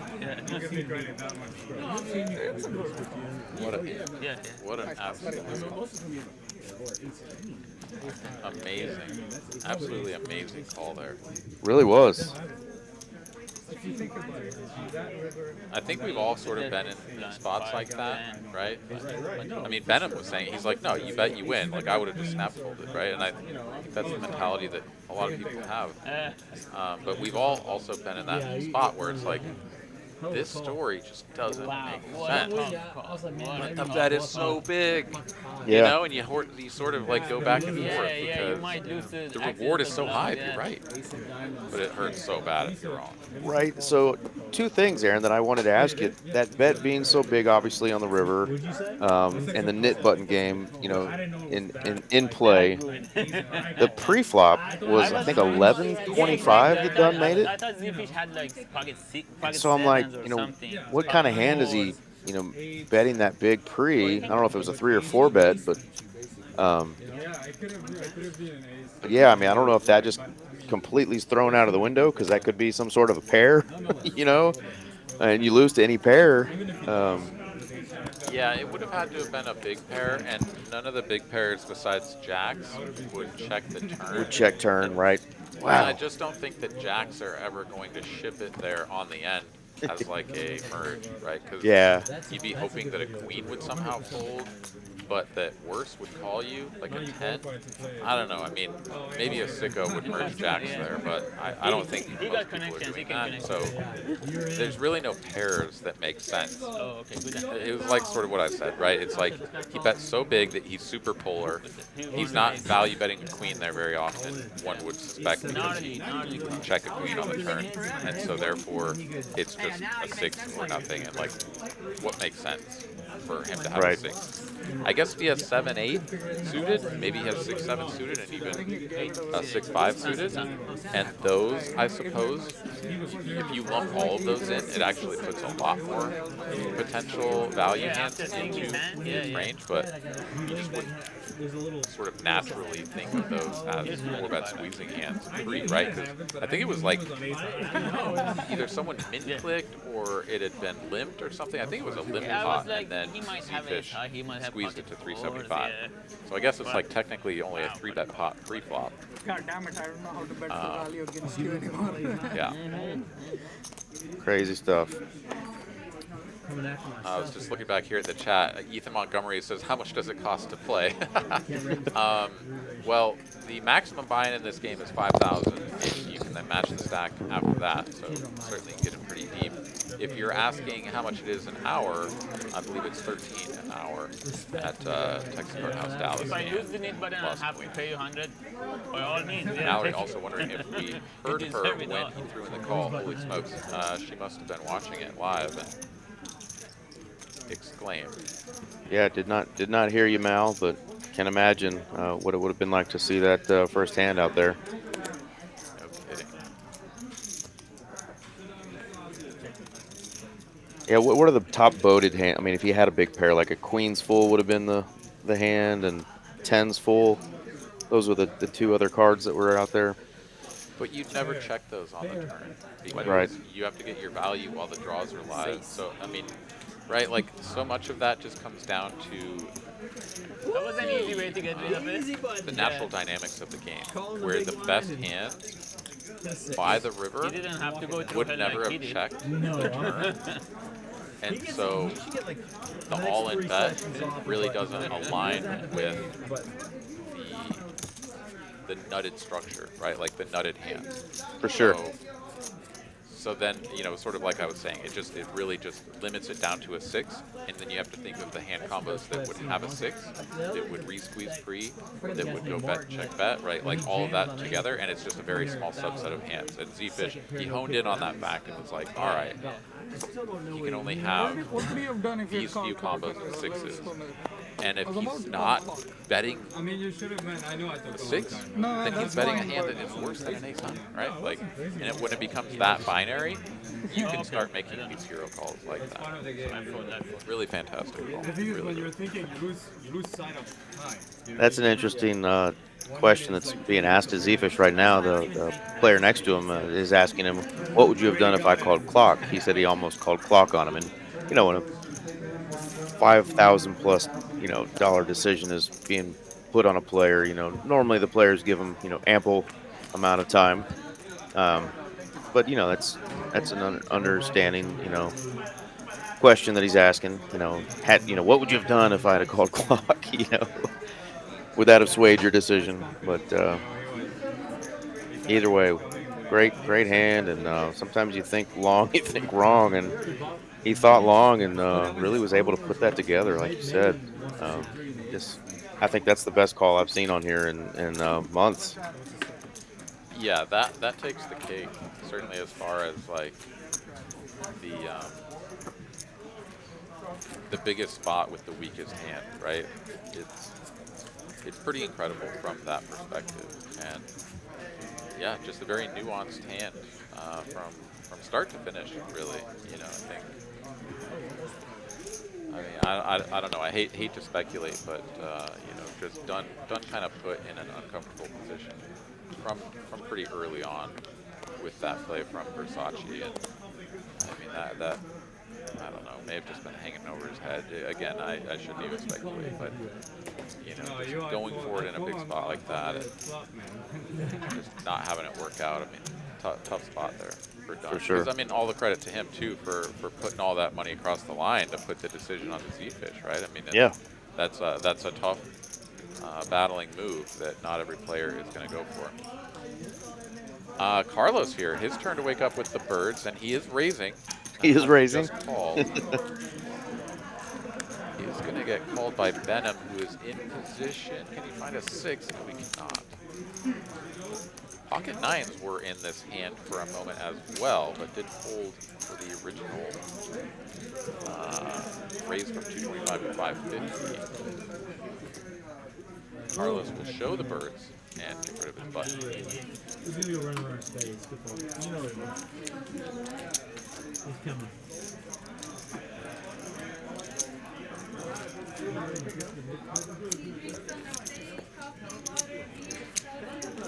Three knit buttons remain. 4 actually, because J-Rock keeps his up against the rail.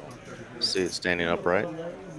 So seats 2, 3, 6, and 7.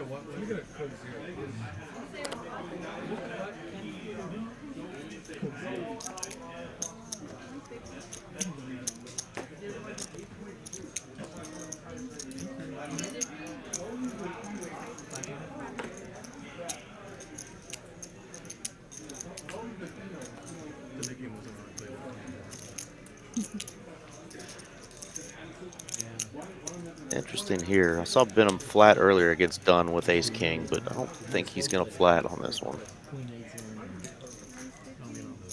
And nope. Yeah, the nice thing about pre-betting with Ace-9 off is when you get 4-bet, it's the easiest fold you've ever had to make. Where He's just, yeah. Suited, you're like, I don't want to fold, but I should. No, he got rid of this. I got mine early. I won with a 6. So how many games left with a 2? It's the easiest game. Only the best. You mean, okay. Only the true nets still have buttons left. The nittiest. The nittiest of nets. Just the 2 of them. Am I the 25? You're the 50, yeah. Stop. If you want to. Yeah, that's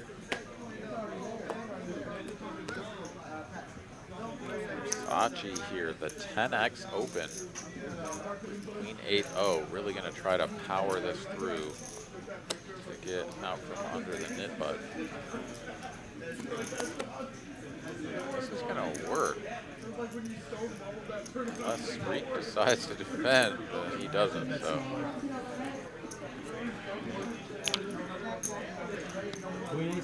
Kind of felt like that's what was going on, but nobody had anything to really defend against that open size. So Versace will get away with it, and now we are indeed down to 2 nits between J-Rock and OSC. And J-Rock in position on the button. It's always straight up. Sure, he's got a knit erection. He's got one of those pumps. He just keeps it straight up. He's excited playing with it.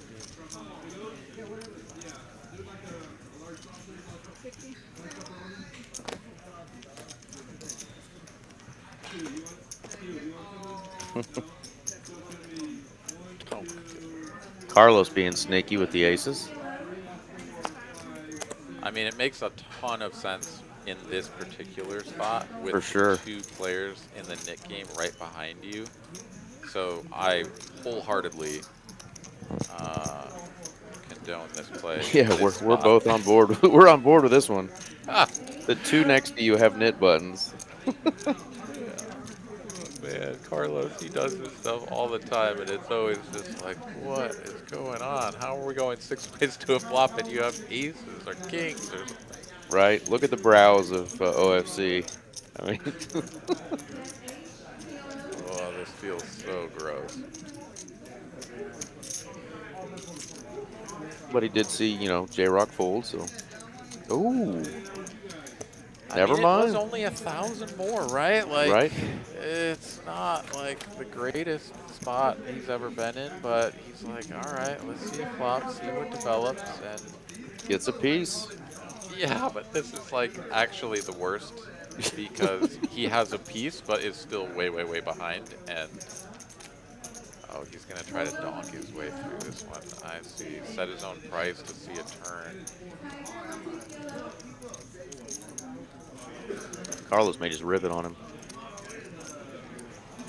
Sure. And he does.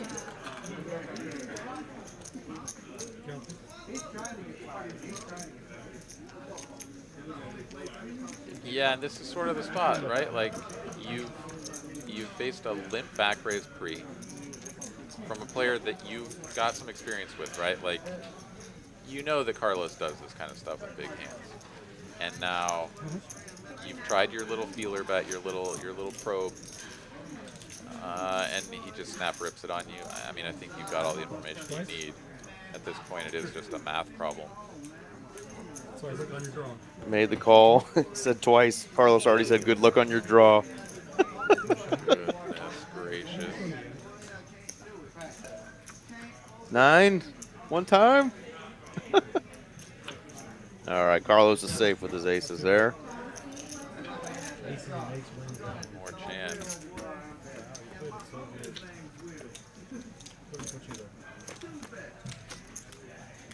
Wow, Breaks it out. Carlos. Not only, wait, no, it says that J-Rock lost the standing game. That's not true. Not true. OFC has gone down to the felt. Sorry, J-Rock. You did not lose a standing game. Yeah,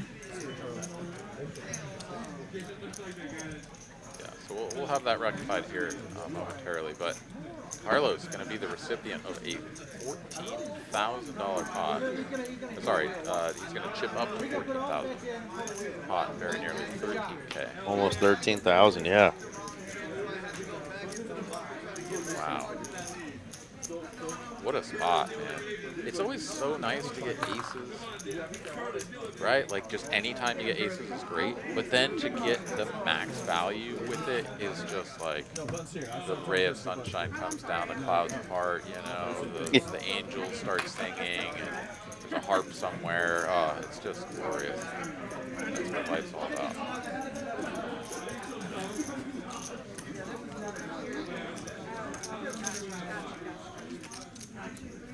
All right, so Carlos is going to need some extra time to stack his chips. OFC is going to reload and still needs to try to win a hand before J-Rock.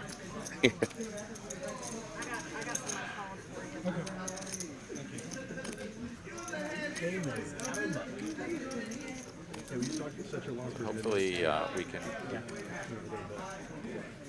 Control-Alt-Delete or whatever to get J-Rock back in the Nick game.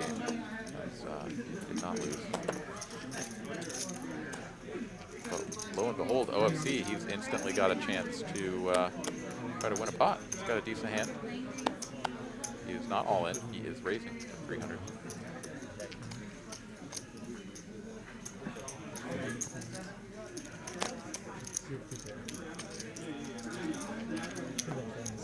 And that was the easiest win he's ever had. Sreek just let go of the ace-10, easy peasy, and just like that. I mean, J-Rock sort of gets punished because I guess the blinds just felt bad for OFC getting stacked by the aces there. They're like, whatever, we'll just fold. And he gets the $900 rebate or whatever. Wow, that's incredible. Well, at least the real nit had to pay. Always. All right, so J-Rock has to pay out the 800. Definitely not that. Dunn is not here to receive his 100, so presumably someone will hold on to that for him. It's like Cashman is playing over there. It's exactly like Cashman's playing. All right, I'm out. Chipwreck, please. Just because of that. They just called J-Rock, said you're playing like Cashman over there, and then Chris Cashman, if you're still in the chat, man, how you feel about that, buddy? They're calling you out, man. We got a seat open, seat 1, baby. Come on in, Chris. The water is clearly warm. It's always the next hand after you. I guess Dunn may not have been in the Nick game, or no, they had started the Nick game, but he may not have won a hand. He was. I think they felt bad, and I kind of saw a couple of them just say, "Go," you know. Yeah. You don't make the guy reach into his wallet to find another. Get into his Venmo and send everybody $100. Oh, that's right. After fiasco. Now you can smile at. All right, we'll get back to the stacks. Yeah, we'll get back to the stacks here in a little bit. I know Versace's still almost up 13K. We'll see after a few big hands there. Who else is up a little bit? But if you felt OC, that's like a double. That may be the first time. I mean, certainly Carlos should be up a fair amount after the stacking is there, right? He's got 13.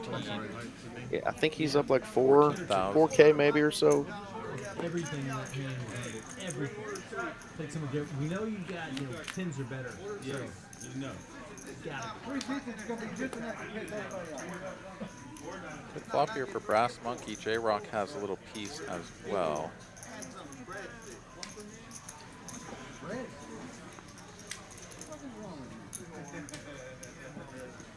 Open ender and some backdoor spade opportunities.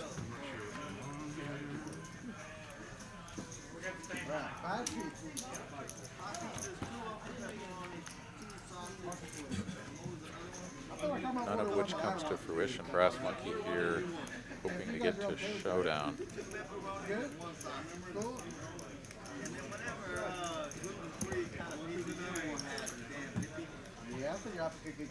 J-Rock here gonna make this price, I think, maybe just a little too good. It does look pretty value-y, but at the same time, like, how do you fold an 8 here, right? No.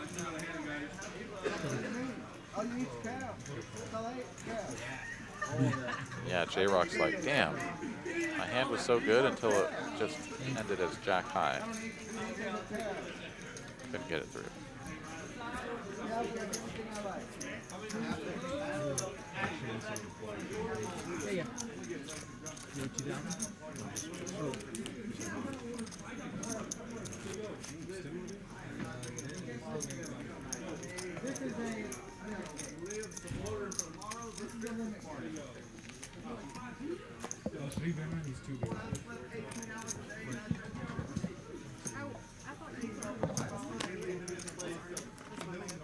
And number 81 here.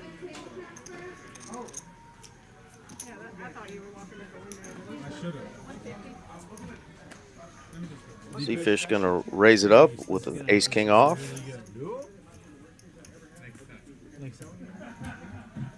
Out of position, no. I wouldn't have seen that one. Left one over. Left? So you had a 6? My left. Flip one over. Quick little $90 win there for Z-Fish. I had the Robbie. Well, the Robbie wins. It does win. The right hand. And with the right audio equipment. Yeah, with the right guy in the back telling you how to play. The next 3 cards are going to be. I didn't realize there was that much real cheating in poker. A couple guys away from the table right now, but we're still playing 8-handed on this Tuesday night stream. 5, 10, 25, no limit hold'em. I found out about one at another local place. Yes. Left for the straddle. Yep. Oh, he's not here. I've been doing a $50 straddle, but the player in this case was away from the table.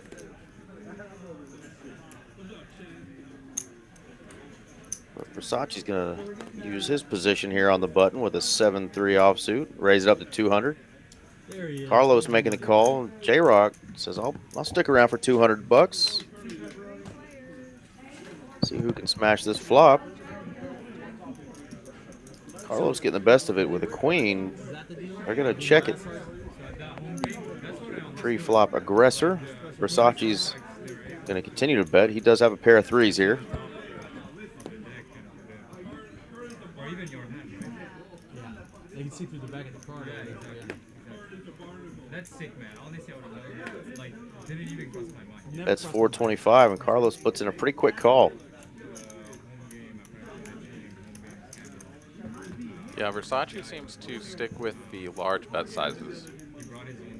Pretty much in all spots, whether he betting for value or bluffing.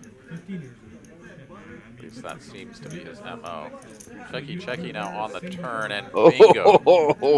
Drills another three somehow, some way. Big chain, big collars. I'd be a lot better with that. Gonna be a big bet on the river here. Carlos looks like he's about to lead. Whew.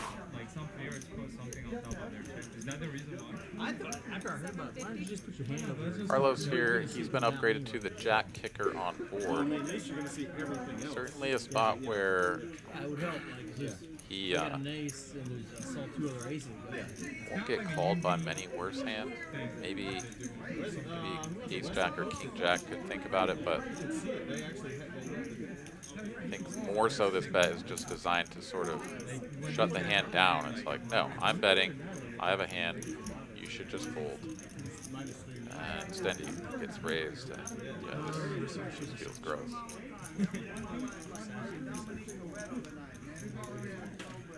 Alan, there's a local house that had the same thing happen. Mark cards. The guy would challenge people to play heads up. And the dealer was in on it. Oh my god. In here? Versace here getting the benefit of several very, very good runouts across the course of the evening. There's 1,800 more to call for Carlos. Getting not quite 3-1 on his money, but it is still a quote-unquote reasonable price. His opponent is ever just bluffing here with busted spades. That for some reason didn't continue betting the turn, and wow, yeah, Carlos, he finds the fold, gets shown the 7 of clubs, which feels like he can never have anything because the 3 of clubs is on board. How could he ever have 7-3? Raising on the button pre, right? Yeah, but somehow he just actually had it. That man he did did. go wrong tonight, it seems.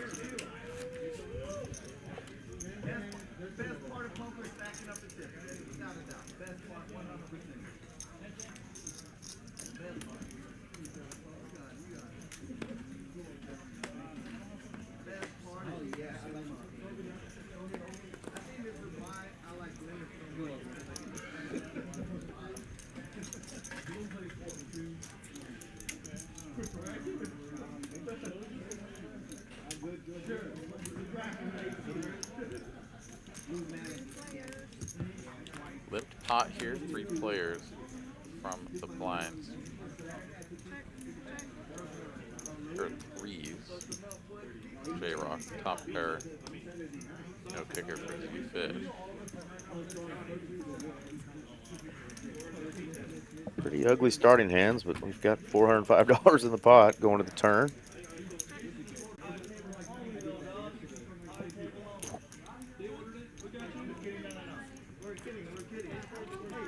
Yeah, nothing developing there for J-Rock. Tough to hold on when your opponent stays aggressive. See Fish will win.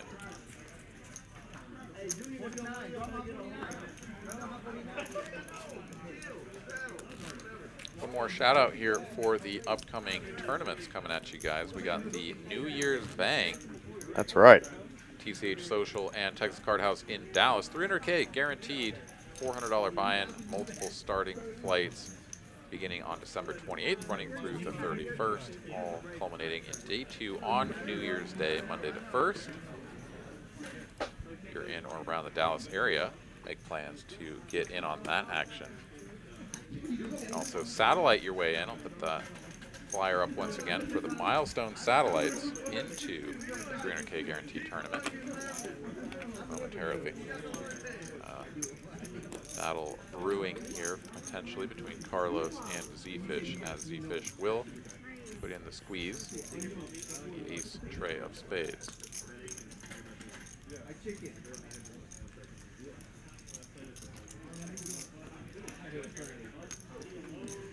Carlos on the button does make the call.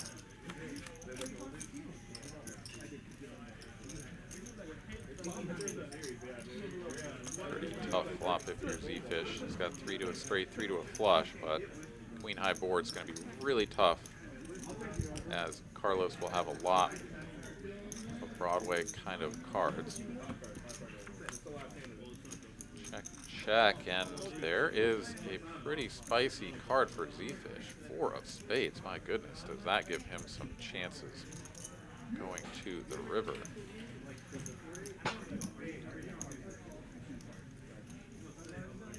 Played C-bet here from Z-Fish, one would imagine. Carlos is done with the hand, so Z-Fish will go ahead and take this one away. We didn't get to see that king of spades on the river. Would have been just nasty. So nasty. All right, so back to the tournaments. We got that milestone satellite. Multiple seats given away. Running from through the 31st, 28th through the 31st. $65 buy-in, 15K starting stack with 15-minute levels.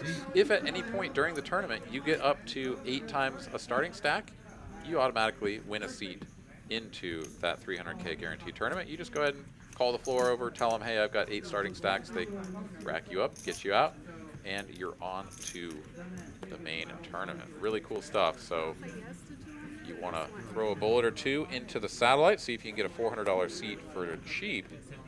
Pretty cool way to do it. Yeah, those start at noon on Thursday next week, and the registration's only 2 hours because it plays like a turbo. 2 hours and 15 minutes is the registration period. So with only a 15K starting stack, you're going to want to get there probably right on time or just a little bit after start. Or max late reg.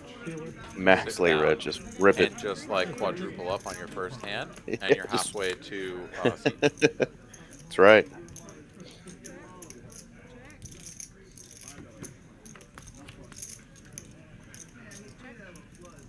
I will say that, like, I've played a lot of tournaments in my time, right? And I'm usually still pretty good about showing up in the early levels. Certainly if I travel somewhere, right? Like I go to Vegas to play the WPT 1100, like I'm there for hand number 1. But, man, there is something about skipping 6 hours of poker, coming in with a short stack, spinning it up right away to like having a playable stack and being like, I didn't have to grind away for 6 hours, and yet here I am with 35 big blinds. So maybe the max late reg is the way to go, you know? That is true. Sreek here running a big chunky bet, and Venom is like, I just have trip queens and a jack kicker, so I'm not going anywhere. I'm not going anywhere. Nice try though, bud. That's what he said. Yeah, we haven't really seen Sreek kind of go for any spots like that. Tonight he's mostly played, you know, fairly sort of standard, I guess I would say. But yeah, got a little bit out of line on that one, and his opponent just had it, so running into a buzzsaw. We've got the 50 and the 100 on here from Brass Monkey.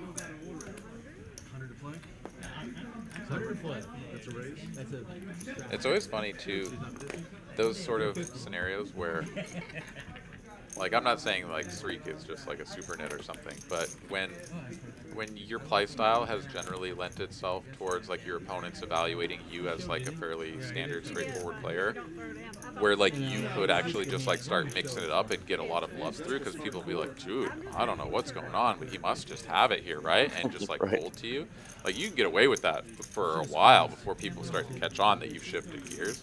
But the worst is when like someone really does do that. They like shift gears and they're like, cool, I'm just gonna get all these bluffs through, and they just keep running into the nuts like over and over, and they're like, oh, come on, I was doing a thing.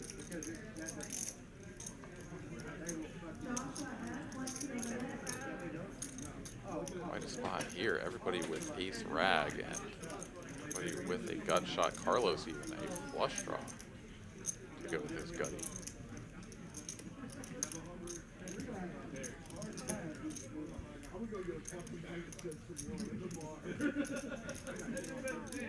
OFC gonna float the button here. He's like, what, a little 3 of hearts?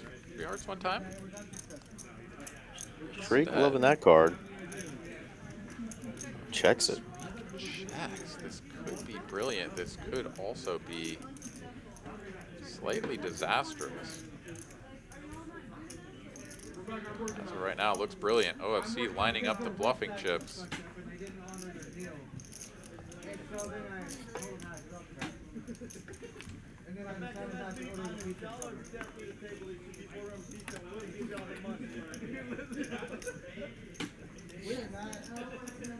We may have the degree all-in moment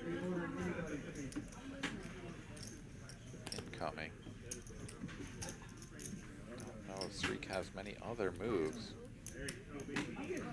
Instead, he is just going to call, leaving himself half pot behind, and that's if Carlos doesn't even come in. So he's inviting Carlos in now. He is just super pot committed and gets the safest river that ever was. The 9 of clubs peels off on the end, and now we go check, check, check really quickly. Queen 8 on its back and shipping a $5,200 pot. Let's go. Our Sanctuary says, greetings from Canada and happy holidays to all. Thank you, sir. What's up, RS? Welcome. Happy holidays to you, my friend.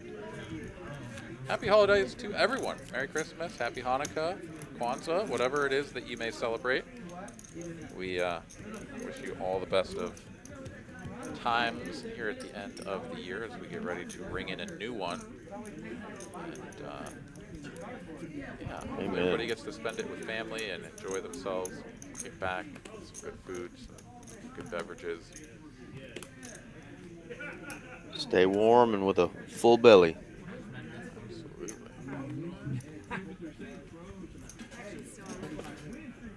Well, it's dangerous.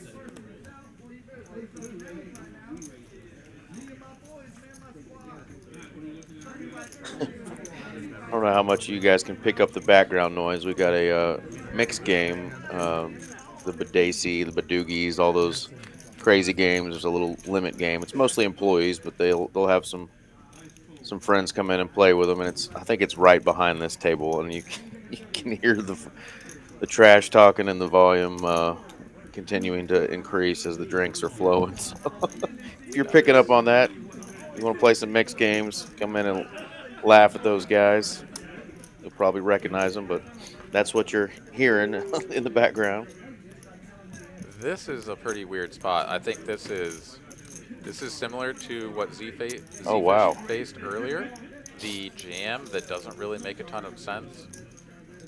And pocket 8s is actually a pretty good hand here. Pocket 8s with no club. And knit button game going on. Wow. Yeah, let's see if Versace can do his best Z-Fish impression. No, he cannot. J-Rock gonna snap over the ace-4 and release his button. Yeah. Nice bet. Z-Fish is like, yeah, well, don't try that against me, buddy. that through against Versace, though.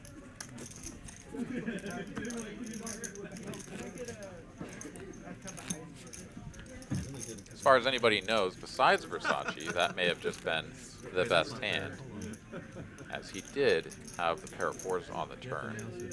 So, you never know. Try to hero a guy there with ace high and be like, ah, I'm doing the Z fish. Oh no, you paired your four? That would feel pretty bad.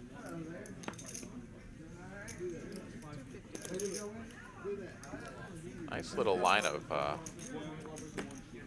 chip towers there for Sreek, who has chipped up a fair bit. He was sort of stuck and grinding the short stack for quite a while there. And he is now sitting on, you know, better part of 7,000 over there. He's got his colors all nice and organized and in a straight line.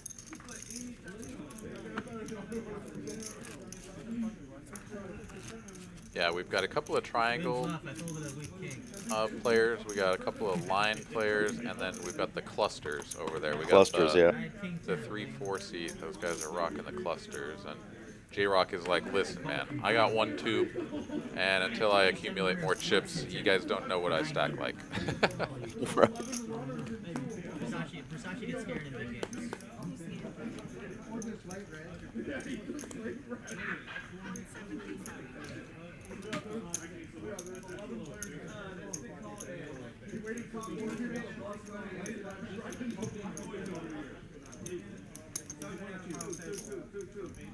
I was grinding a nub in the WPT 1100 tournament on day 2. I pretty much got coolered immediately. Ran pocket jacks into king jack. He flopped a king and chipped me down from my starting 25 bigs or whatever down to around 10, and I was pretty much on 10 bigs for the rest of the tournament. And 10, maybe a little less, maybe a little bit more, but it was always hanging around there. And the way that the chip denominations were, I just always had just one small stack of the largest chip denominations, the 25Ks. And so I was just like sitting there with his nub, but I actually had like a decent number of chips, but you just never knew it because I had like, you know, 6 chips or whatever.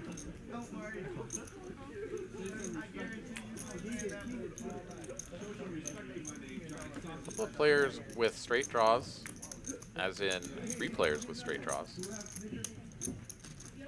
J-Rock and Versace both have top pair, and now Versace has top 2 pair. Sorry, excuse me, J-Rock, I apologize.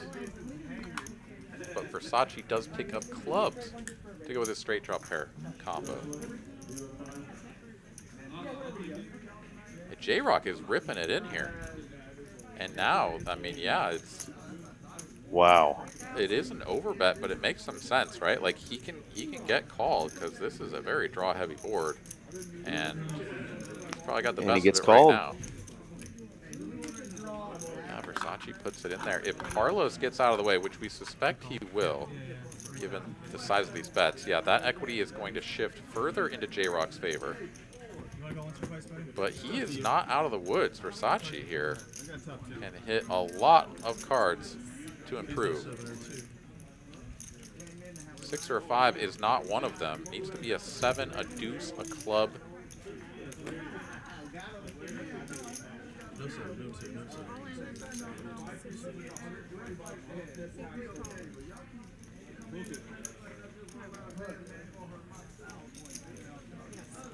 And this is a nearly $9,000 pot. Can he fade the river? Because on the first one, we're going to run it twice.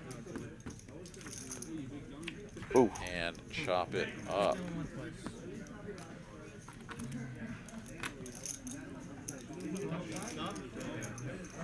So they will get to split up the money that Carlos had put in there. So still a sizable win for both players, but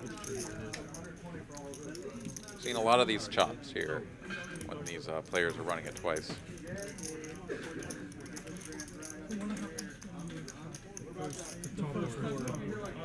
That's why I told Okay, thank you. I didn't know. I'm Carlos, by the way. 3.5 hours in, and we just get an introduction there. Sri and Carlos getting the first name basis. classic 8-5 versus 5-6 all in on the turn. That's the way it is here. Just a classic hand. What happened? Basically, I hear a call someone was behind it. Well, I was wondering if we had someone waiting in the wings to swoop in and snatch up this 1 seat. I turned top 2. But it does not seem that that is the case. If there's anybody in the chat who wants to come on down. I just got the text. I asked Mallory if anybody was going to replace Dunn's empty seat, and she got back to me, and I was slow to see it. Player on the way. That was about 15 minutes ago, so we may have somebody on their way to come dust it up a little bit. Oh, who do we think it is? John Ryan, maybe Danny Marks, Cashman? Cashman, maybe trying to come get some Versace chips or mix it up here. Not sure who it could be. John Ryan and Versace would be great. Brass Monkey here with the jiggities. Take that one down. I don't like winning my nip button that way, but I'll take it. There's our stacks there. Versace almost 20K tonight. Running pretty damn good. Up 14.5. Brass Monkey having a nice night. 5.5 in the green there. Z-Fish up over 5K. Venom up almost 5K. J-Rock, Carlos, Shriek, and OFC are all in the red currently.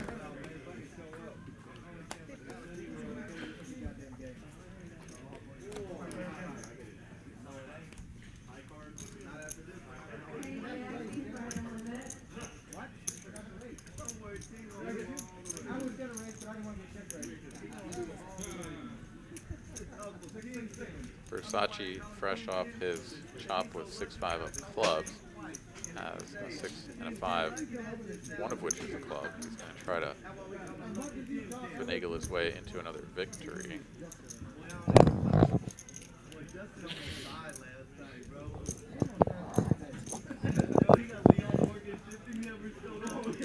Both players will see a flop. Brass Monkey with the most attractive of the 4 hands, I would say. What do you know? 6-5. Always good.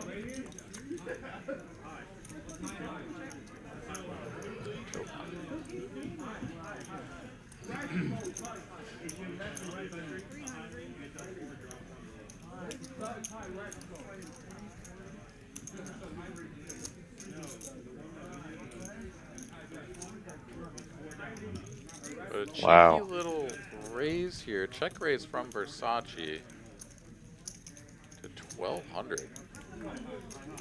Good chunky size here.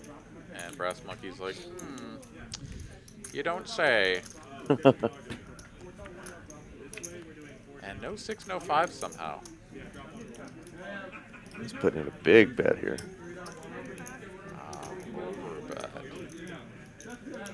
And how does this make any sense? This is just a trapped hand from the beginning, or some sort of Jack 9 for Versace, right? Like, what on earth does this? Not as good as you, Alan. I thought the set, so it's a good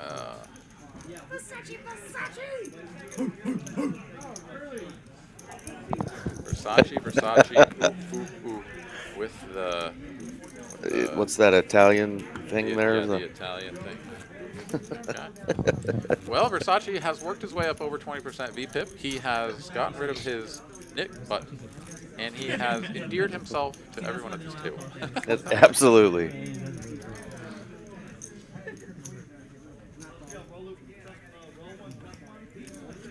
There's got to be some sort of Italian dog breed that barks like that.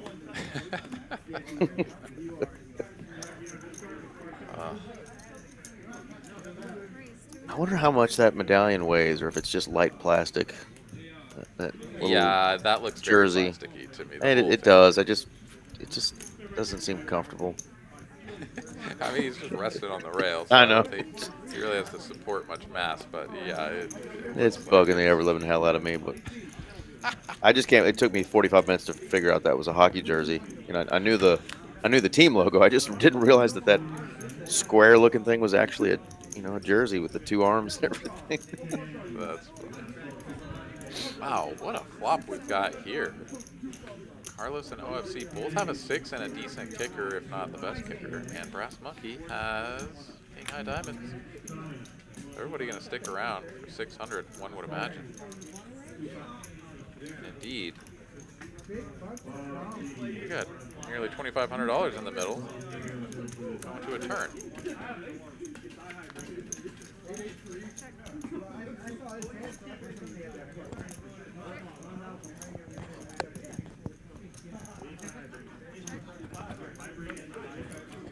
Bingo.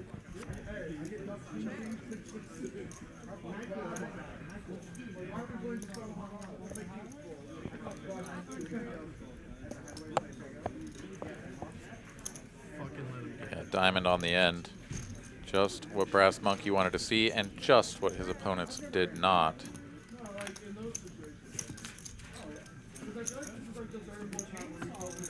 And it looks like we've got a similar dynamic here where OFC is one of the final players with a knit button, struggling to win a hand, and Carlos also in the mix for this as well. So unless I'm missing one, well, we're down to those 2 players.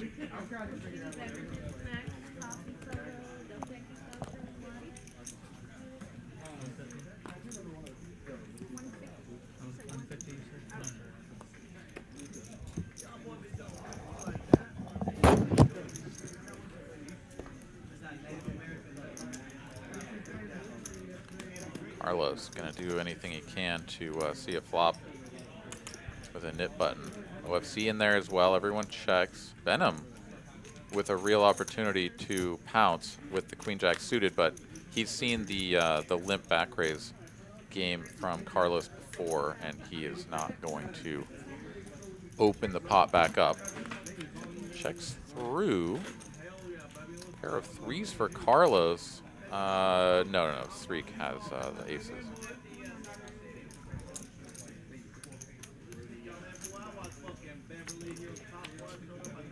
No queen, no 3. Streak still has the best of it, but Carlos looks to be bluffing.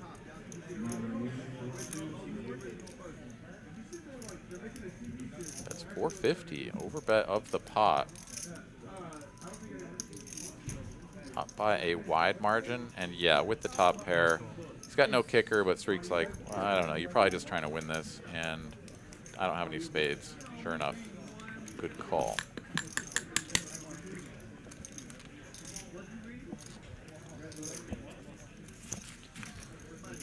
So the battle to not be the biggest nit continues. We go into hand number 94, closing in on the 10 o'clock hour. At which point, RJ Dupree is going to come in and join my man Eric Van Loosen in the booth there in Dallas. Going to head out. As another quick shout out here, TCH Houston coming up in just a couple of weeks, middle of January. We got the Moneymaker Tour coming down to Houston. Over $500,000 in guaranteed tournament payouts, running from January 10th through the 22nd. Great way to start off the new year with a nice little tournament score. So check out the website, texascardhouse.com, for more information and the upcoming schedule. You can always tune in to the Poker Atlas app as well to see all of the upcoming tournaments in the series.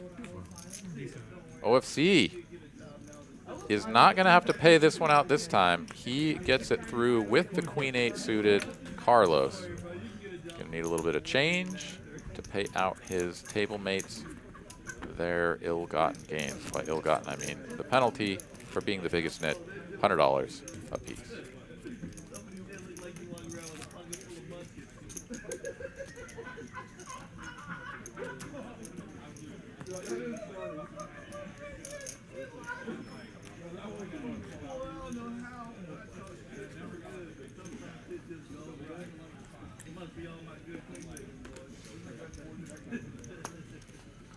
only hand at one.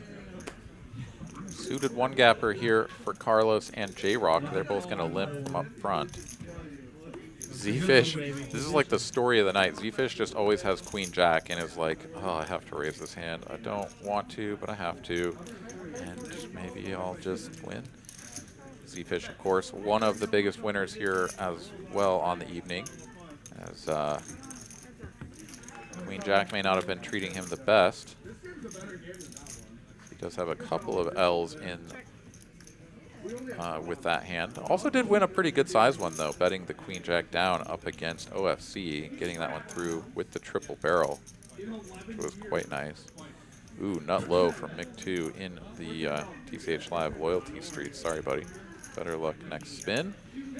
As Z-Fish here flops 3 to a straight and not much more. Carlos floats with a check call, 3 to a straight, 3 to a flush, and is rewarded with a Queen of Spades on the turn. I suppose you could say rewarded. Does give Z-Fish a real showdown hand with second pair, and another deuce rolls off. So Carlos here, I guess he was just hoping to run out Gin. But as it stands, he's going to finish with just 8 high, check it over, and Z-Fish here is going to go for value with the turned pair of queens. Targeting a 5, perhaps pocket 6s, 7s, 8s, something like that. They're hoping to get to showdown, and Carlos will not put any more money in the middle. Ooh, the single digits are going around. Frank also banking the 5. Sorry, guys. We'll recalibrate the old algorithm here shortly after you get those small numbers out of the field.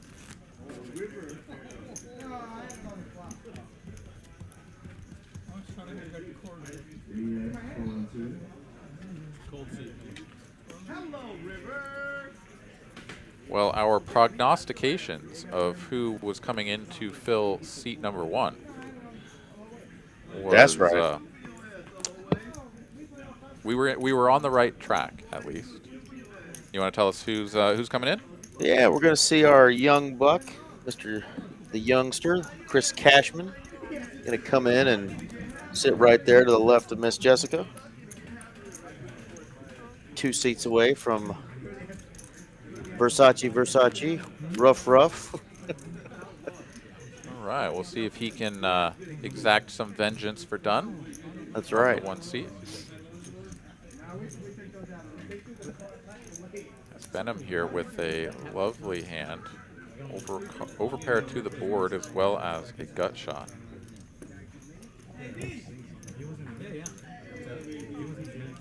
Does play this as just a call. Streak here, just working with over cards. A 5, naked 5 gets there for the one-liner to the straight, but quick checky, no change on the end. Pair of 8s are best and will get shown down.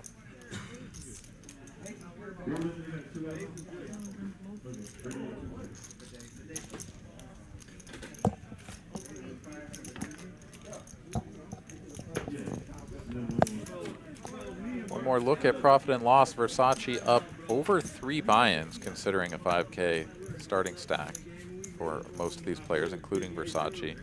Z-Fish in up over a starting stack, as well as Brass Monkey and Benham. Everyone else is stuck, so you're either up over a buy-in or you're down a sizable amount. Kevin Cashman here in the chat giving a little love. Says, let's go Cashman. Indeed. Let's go. See him here in the 1 seat momentarily.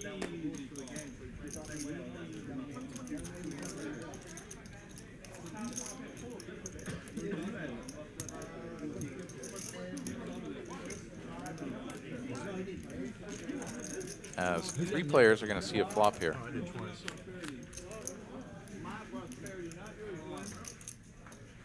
King 9-6 two-tone.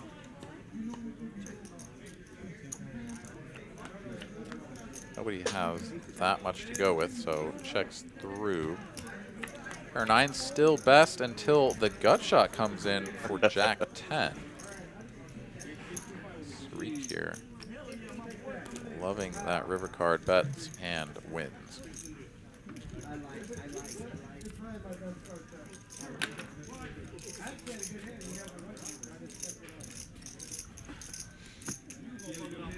OFC has maintained that top spot there with the V-pips tonight.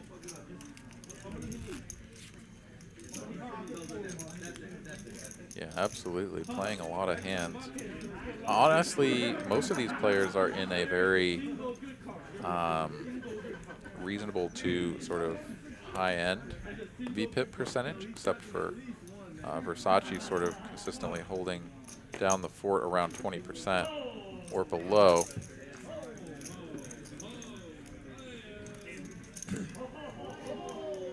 Easy game. Budget. He's definitely taking advantage of the hands that he's been in, though. And, yeah, he can do no wrong. I mean, he's had several pots where he just like went for it in a big spot where his opponent could have looked him up and really taken him down a peg, but instead he's gotten those through. The rest of the time he's just been value betting because he's made some sort of amazing hand like 7-3-0 back into bottom trips and getting paid there. It's like, you know, zigging when he should zig and zagging when he should zag, and really just working out. So absolutely. 20% VPIP or no, he is crushing this table tonight. Interesting dynamic setting up here with 3 pairs already being dealt out.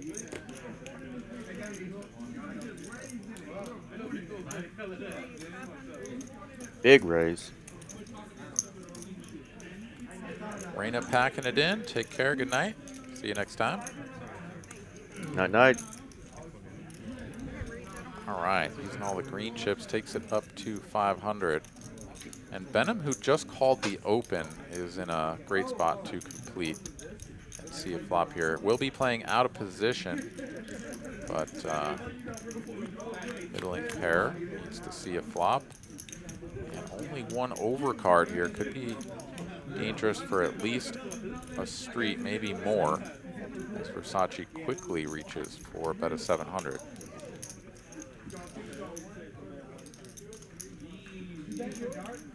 Yeah, leading out pretty fast. Now, I don't know if Benham's got any sort of tells, but a lot of confidence coming off of Versace right now.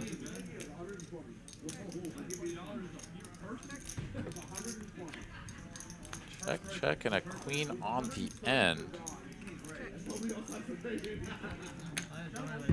And another check, check. So Benham here fortunate to not have to pay off any more bets, but Versace gets another one through.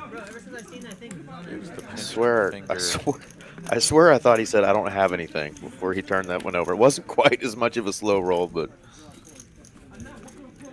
he's sticking with the bit, though. He It's is. like, I'm going to be that guy that everybody rolls their eyes at and wants to lose, but I'm just going to keep winning. I'm just going to keep on winning.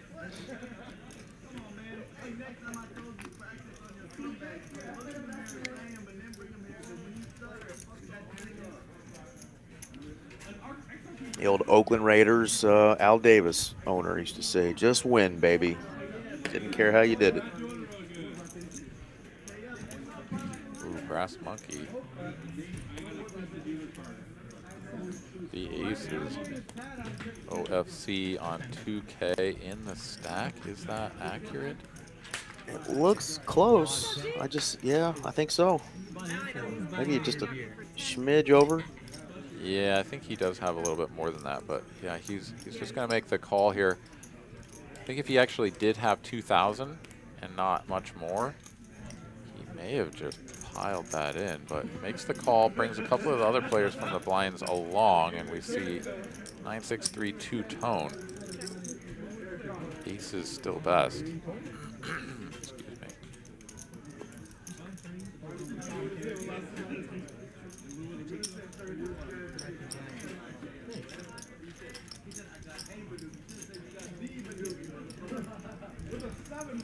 Cashman getting locked in to the 1 seat.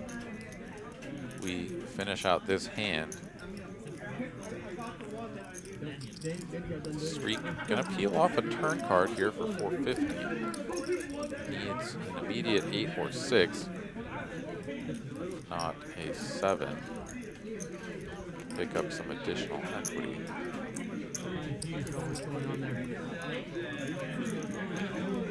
Instead, it's a deuce of clubs, biggest brick in the deck. Ugly board. Brian likes it though. Brass Monkey's gonna put out a chunky bet.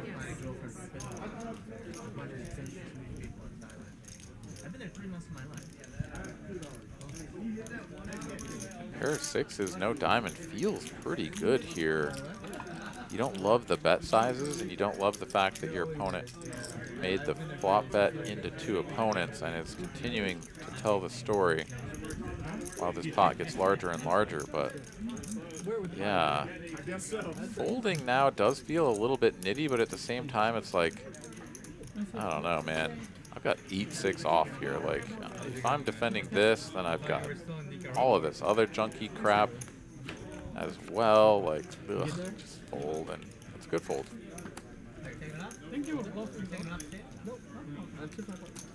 I was hoping you were on the diamond draw. Math made sense.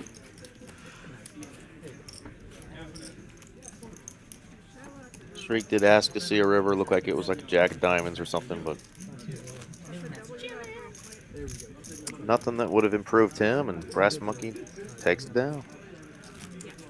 Pretty good night for aces at the table so far. I don't think anybody's lost a big pot with them. Yeah, we've had a couple of nights where, like, aces would show their face and get kind of stepped on.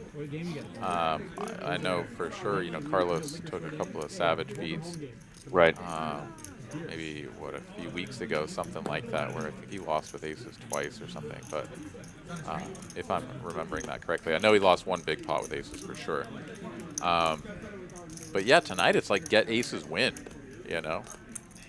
And win a lot, too. Carlos has got the biggest win so far of the night with aces. As Cashman comes in, plays his first hand here with the Queen 10, flops a gutty, and just has the best hand.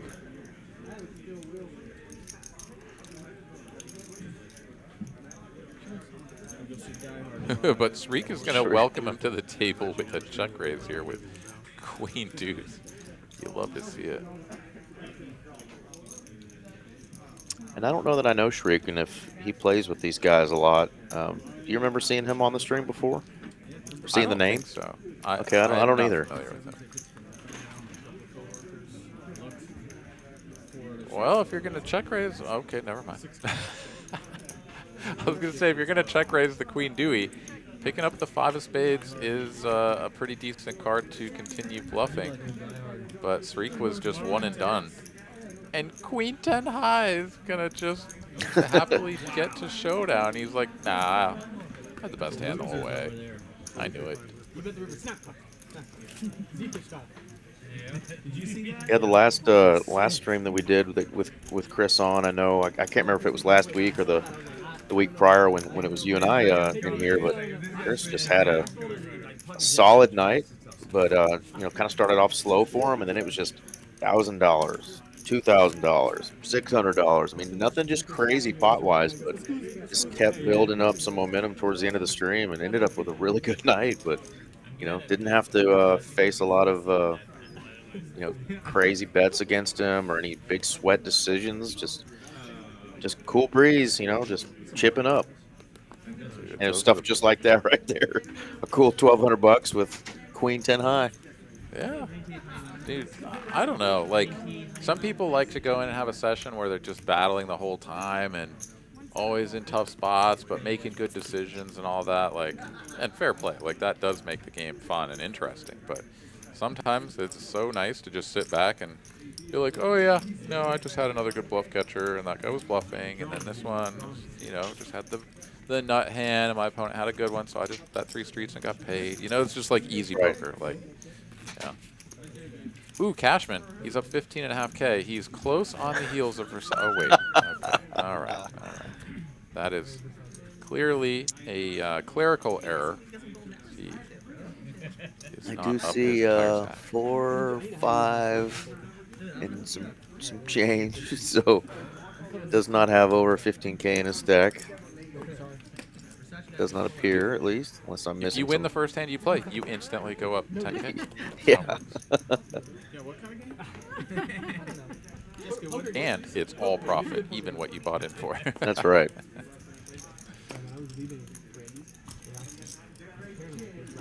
We're just here to build egos, make you feel better. Look, I want all the money. All right, a battle of the suited kings, and it's a pair for one and a flush draw for the other. Never mind. Yeah. Never mind. It corrected itself, yeah. And a backdoor flush as well. I thought I saw that flop. What's going on? Yeah, definitely was all black. Yeah. There we go. Hello. Wow. There's the red 5. What a card. Yeah. Juicy card. I'm the smart one. When $300 left it. And a small bet here. It took me an hour. There was some kind of J-Rock happy to stick around for that price. He's like, yeah, sure. Put a spade out there. Put a spade out there.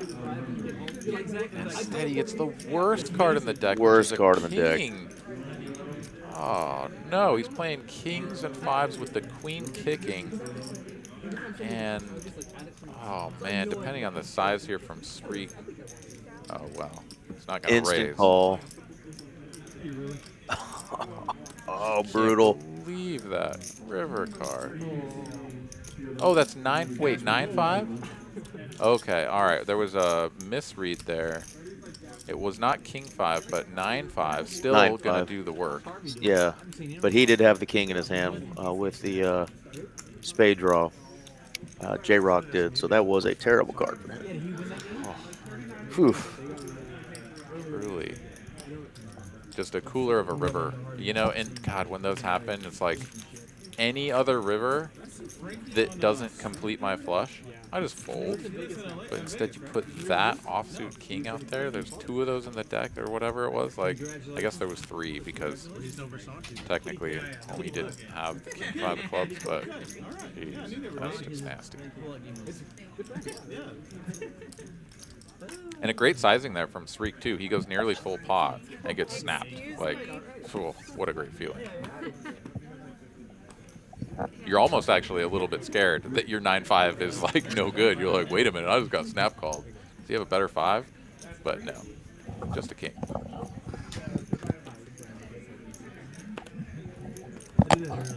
Yeah, for the most part, we were pretty spot on all night long with the cards being read correctly. So I really thought that was a spicy card there on the river, but it worked out all the same in favor of Shriek for sure. Yeah, he couldn't have drawn that up any better if he was scripting the hand. All right, we are going to go massively multi-way here. 5 players to a flop. Carlos just calling with the ace-queen. Going to let all these guys in, and it comes 10, 8, 8, 2-tone. Couple of spades. Straight flush draw for Versace. Ooh, ooh, ooh. Had to finish it for you. RJ, joining us here in the booth. What is up, my friend? What is going on? Welcome, guys. Thanks for having me. Yeah, now, absolutely. Now, Aaron, did you tell Vegas I said hello when I miss her? I did. Thank you. Yeah, pass that along for you. Yeah, no, Vegas was a lot of fun, man. I had a good time. I was glad though that, well, I would have been more glad if I had stuck around, played the main, and made a deep run in it, of course. But after I busted the 1100, I went and got real schnockered with one of my buddies, and so the whole next day, waiting to go to the airport and then take my flight home, I was like, I'm ready to get out of here. I've got a headache, and played a bunch of poker, but it's time to go home. So. Well, it sounds like you left properly. Absolutely did. How many nights were you there total? I think it was 4 nights. Gotcha. And yeah, like 5 days. Yep. Nice. All right, all right. Well, we got our dealer change. That means it's time for me to step out and let you boys handle it for the rest of the evening. These guys will do another PLO flip. And yeah, you guys have fun for the next 2 hours. It was a pleasure, as always, Eric. You guys enjoy the rest of the show. And I'll catch up with you next time. Thanks, Aaron. Have a good night, bud. Take good night, everyone. Aaron. Good night. Well, that is our leader, Mr. Aaron McAvoy, head commentator, who's allowed me to join him for the last several months and co-commentate. Now I've got my partner in crime, Mr. RJ Dupree. Yes, sir. It's time for TCH Live After Dark. That's right. The last 2 hours of the stream, our new dealer Derek is in the box. Yeah, it's funny. Aaron talks about leaving Vegas, and of course, we've all had those rough trips to the airport that next morning. That you may or may not have any money. There's no chance you have any sleep, and you probably have a headache. You might pass out on your bag before you catch your flight. Or did you even make the flight? Yeah. You wake up through your alarm. Mm-hmm. I remember having a few of those. Garrett Krebs in the chat. Thank you for the kind words. Says, love the content. Can't wait to get back to TCH Dallas. Aaron is awesome. And he says, what's up to RJ? What's up, Garrett? Thanks for the shout out there. Appreciate that. I see a 6 and a 9 right away. I mean, that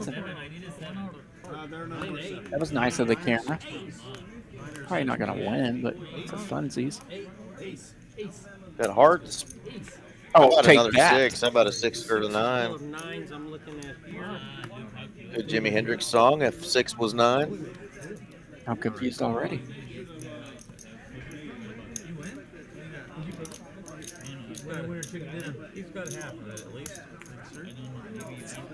So yeah, it's kind of a fun night for me. I started in the box for this game tonight, getting these guys warmed up, getting them started. How's it been since then? Anybody going crazy here? Not any crazier than it was when you were dealing, my friend. And the same old crazy? Same old craziness. We got Chris Cashman coming in to join us, taking over the seat 1 here. There we go.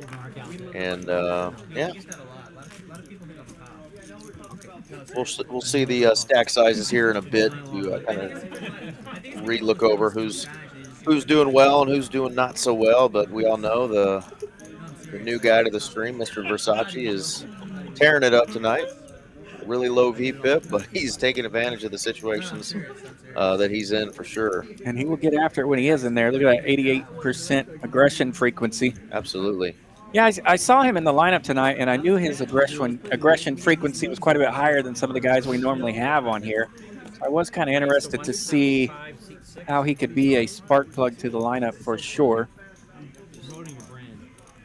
And, of course, he brings some character to the game as well. For sure.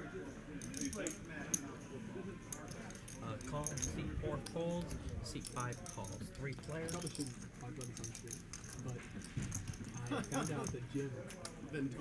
Three bet with the 9s here. We're going 3 to the flop. So we were there? Check. All in 900, seat 6. Pretty good flop for Ace King. J-Rock's just been waiting to. He had aces earlier and won a $90 pot, you know. Just not been his night. So it's been one of those? Yeah, and he's, one of our definitely veterans on this stream. And for me personally, tonight was my first dealings with J-Rock. Really, I hadn't met him until tonight, and man, he was awesome. He's a great dude. Visited with me a couple times, and yeah, he's definitely one of the OGs from a couple years ago, and played off and on, and really gotten after it quite a bit. I often remember him kind of sitting in like the 2 or the 8 seat, and kind of in the corners, but just getting after it. So he's definitely not one to shy away from putting money in pots, but just been pretty card dead tonight. And when he's had it, they've either had one better or they've all folded, and he wins a small pot. So still. A little suited ace for Cashman in the cutoff, always one of my favorites. Versace back-to-back pairs. If 9s were a 6 or something like that. That's right. Uh-oh. Finds the 6. Checks around. Yeah. He didn't tell me how much. Check it. Checks both streets after flopping middle set. Fortunately for him, nobody's got the King 10. We're still checking on the river. 150. Seat 6 fold. 150. Here comes the raise. Yeah, we'll probably see a little bump here. Raise to 600. C3.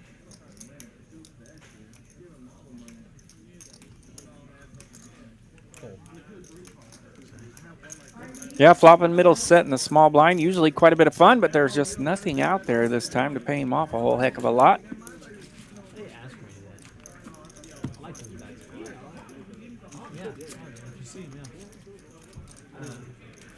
Still over 80 folks watching in the chat. 4 hours in. We got 2 more hours to go. Derek's going to finish us off dealing these last couple hours. We still have the knit buttons on the table, so we may get the knit button game going again. But we've had plenty of action even without the knit button game in this 5, 10, 25, often straddled with 50 and even 100 in before the flop. So plenty of action. I think when I was dealing to get them started, there was twice that they put the 100 on it. Several times they put the 50 on it, so they're definitely not ashamed to get after it a little bit. And I hinted as many times as I could for the knit button or the stand-up game, and they weren't biting on it. Look at this. They were not biting on it, yes. This is gross. This is how J-Rock's night's been. And he does not have enough chips here to avoid this pickle-lickle. These cards are being read correctly. This is exactly how J-Rock's night's been. It's just every time he's had something, somebody's had something a little better. Sees a flop with 5-6 suited and then gets a flop of King 6-6. And Benham actually raised with a 6. What else do you want to flop when you're playing the worst ace in the deck, right? The ace-6 off.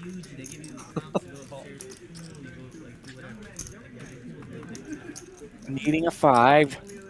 Catches a deuce. That will not help. And he's all in there. And he's beat in the pot. So he assumes that is trouble, and indeed it is. Benham shows the winner at ace-6. Takes down a $2,700 pot. J-Rock's going to call tonight. Says Merry Christmas. It looks like he is heading out of here. Like I said, one of our favorites just wasn't his night. And cash game, you can get up and go if you had enough. Yeah, J-Rock, it was a pleasure. Merry Christmas to you, and happy stacks next time for sure. There's our player stacks. Of course, Chris Cashman is not up $15,000 after winning an $1,100 hand. That stack's a little incorrect, but most of those other stacks were correct. We're back down 8-handed again. C4, small blind in C5, and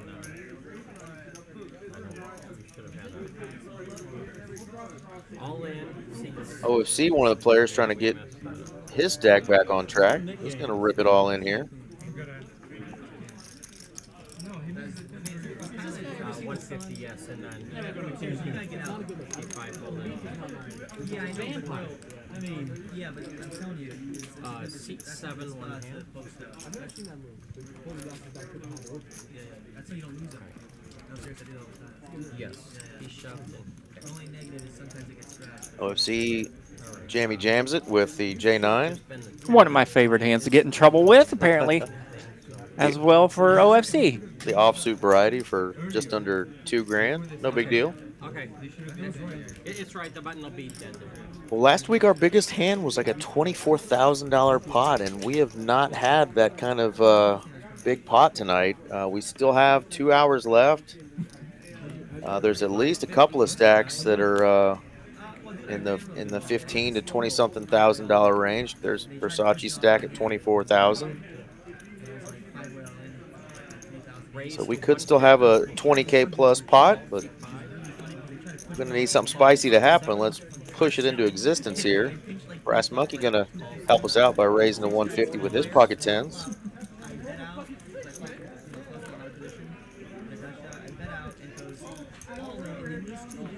Queen, 7 deuce, all spades. Brass Monkey has the highest spade here with his 10s. It just happens to turn a flush. Yeah, I was not going to love it if anybody let into him, but they all checked it to him. Carlos behind him, who's going to fold. Once again, not a whole heck of a lot out there, so we should be on to the next hand here fairly shortly, unless somebody's feeling ornery. All right, well, that's 460. That's not the 20K plus we were hoping for. So. Oh, well. But those pots add up.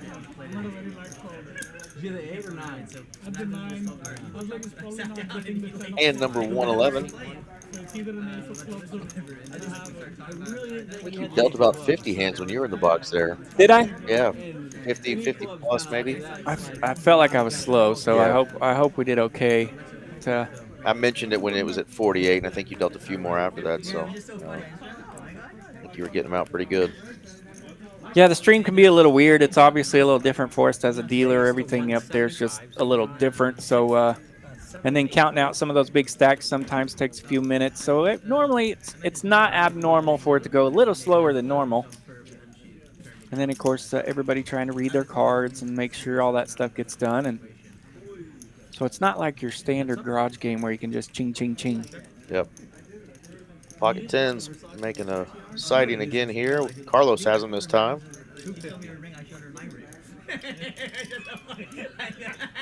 Should be a bet and take. Yeah, Shriek's going to fold. Easy win there for Carlos. Well, no, I actually don't like older tunes. I prefer like 2021. But they think I'm older than that. So OFC's been a little quiet tonight. He's down at the bottom of the aggression frequency, and he is, but he's been at the top of the VPIP. Okay, yeah. That's what I was going to say. Normally he likes to stir it up a little bit, so he's doing it in different ways. Yeah, he's been trying to give it hell. He's just missing a lot of flops and not really getting the post flop play like he normally is in on the action with. But got no quit in him, that's for sure. There was some rodeo in Vegas. There was some rodeo in Vegas when I was hanging out there. I actually only hung. Yeah, don't 150. The world will catch you. Just going to raise it up here with the 8-7 off. Benham's going to double down with his 9 deuce and defend. Great flop for Chris's hand. Flopping the open ender. I'm going to start putting some money out there. Open ender good. Bet a 10,000 takes it down there, it looks like. Garrett's asking, has anybody played the 7-deuce offsuit yet tonight? I mean, they've definitely not had the 7-deuce game going, but I've actually not seen the 7-deuce played tonight. I've seen it dealt once or twice, but we tried to kind of throw that out there earlier and see if they were interested in doing that, but they chose to do just the knit button game, so no 7-deuce game on tonight. But again, you've got some action pre with the $50 straddles, and Brass Monkey here's got the 100 on, so definitely trying to help build these pots. 100 to go.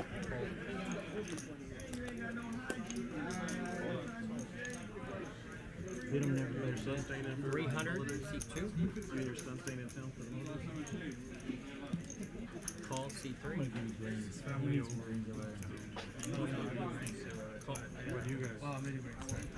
Versace just calling now with the ace-jack. I think earlier when he was really mixing it up, that's probably a 3-bet hand. So he's changing up his ways just a little bit, mixing it up. It's a pretty good flop for that hand. So does Benham, though, with the 2 hearts out there. So these two are probably going to battle here. We will see a little bit of action. 500 to see the turn. About 12K effective between the two, so this could get rowdy. That is not it, though. Benham's going to check it again. Reaching for the discs. Bet 1,300.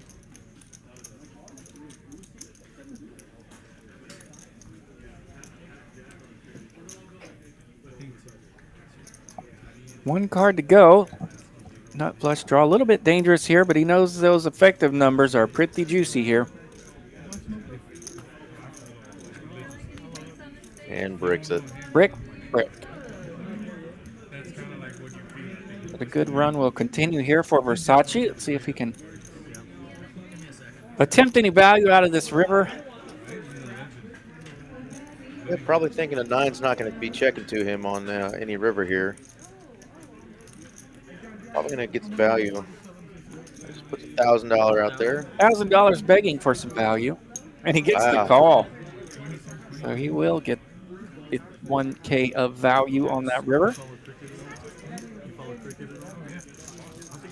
Does his little Versace dance? The Versace dance. Oh dear.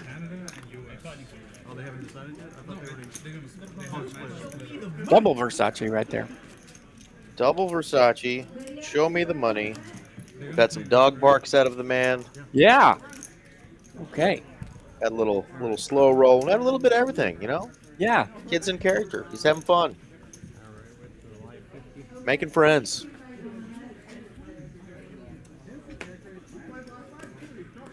I'm still loving Carlos's shirt, though. Oh, there's been some great shirts. OFC's is killing me.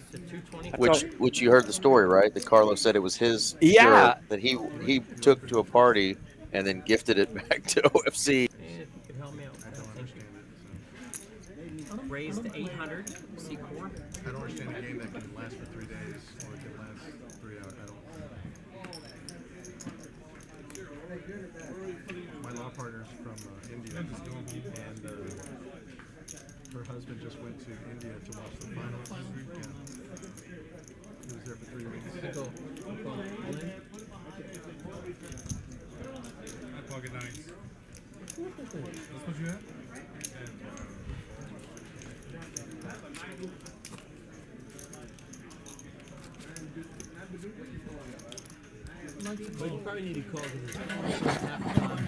All right, well, we missed that hand because our little internets kicked us off. How rude. We were telling the story of OFC sweater, too.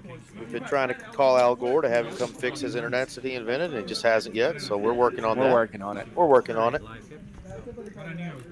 Yeah, when I was talking to Carlos about the sweaters, Carlos was actually sad that he didn't have OFC sweater this year. And he was he didn't know OFC was going to break it out, so he was pretty pumped that it still made its way to the Christmas sweater game. Well, when OFC first walked up and I saw his own face on his sweater, I was like, that's pretty gangster. Was a little sad to hear that it was actually something that somebody else had done for him, Carlos there, but still funny nonetheless. Yeah, pretty fantastic. Never missed a comment. Oh, we missed a couple because the stream went away. Bunch of Broadway cards and a bunch of small cards out there on the flop and turn. Nut no pair. The absolute nut no pair. Good. Shriek's got a red ace king on that board, and it surely looks good when everybody else is folding.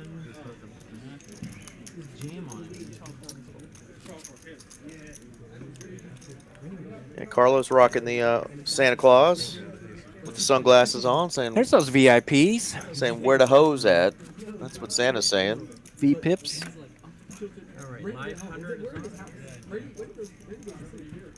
Yeah, quite a few V-pips down a little bit today. OFC, like you said, he is definitely not ashamed to try to make a comeback here. Yeah, Versace and Z-Fish just hanging on there at 21%.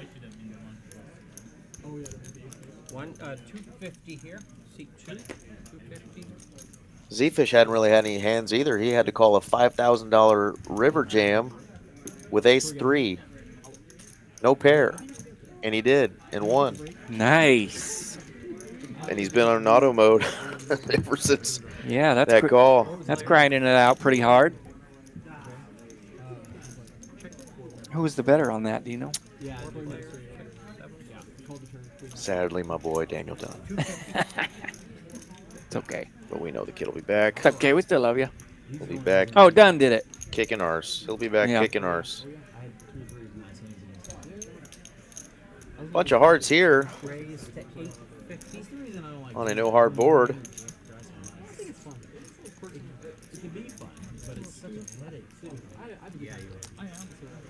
OFC has top pair. He'll give it a go. Yeah, he's got the toppest of pairs with a good kicker. He's not going anywhere. Open-ended, gonna Z-Fish, the man I was just talking about not getting involved in action, here he is. Involved. He's not going to give it up for free. He's going to make the call here with his open-ended draw. Nobody has any clubs, so that'll help out Z-Fish. Gives him all 8 of his outs.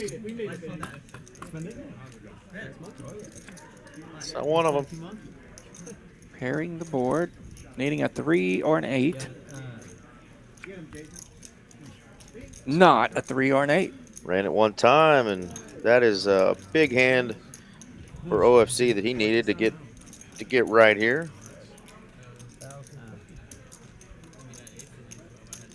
Yeah, that puts him back over 3K. That's a workable stack. Yeah, get him back on the journey. See if he can't maybe get back closer to even after a really rough start to the night for him. Lid chargers. This is cowhide. I don't even know where he got. That's fitting for the breakfast. Nothing less. Nothing foldable. No, we want a full. It's from some poker house that closed. We do love the 7 deuce game, Mallory. Hopefully, one of these streams coming up, we'll get another good run at it, like we had a couple months back, where we had like 14 hands playing the 7 deuce, and it got rowdy. We love 7 Dewey. There's the ace-6 again. This time the diamond variety. 3 to a flop here.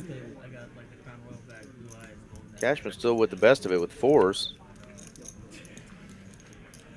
Amazingly, another undercard for Cashman on the board. That is a crazy felt. 325. Is not crazy, right? $200-300. Well, yeah, but it's the design that is the price. And then Chris chooses to let that one go. Z-Fish gets a little small bluff through there. Takes down the pot.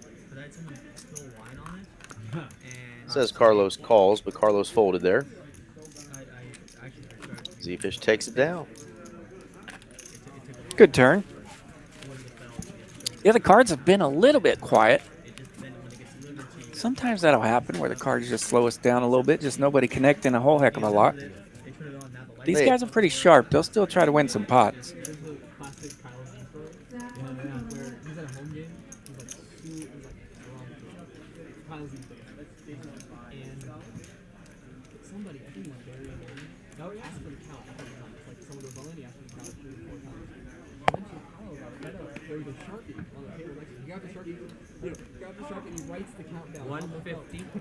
Benham picking up the JJ. Jackson the hijack. Versace will come along with 7-8 of clubs. Z-Fish has a suited ace-jack. And he will 3-bet with that ace-jack.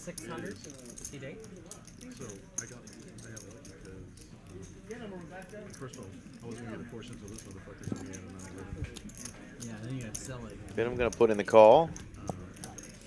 Versace up heaps of cash tonight. He's got no reason to lay down the suited 8-7. The top ace is cracker. So here we go. Pretty good start to this pot. 1,800 in pre-flop. Let's see if Derek can build us a big one here.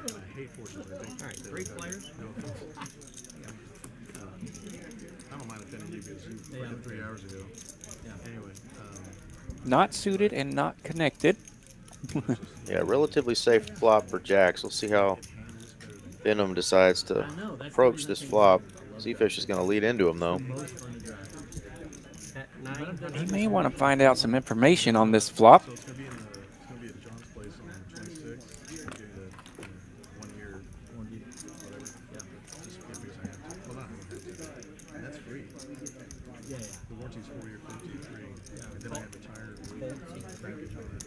Makes the call here.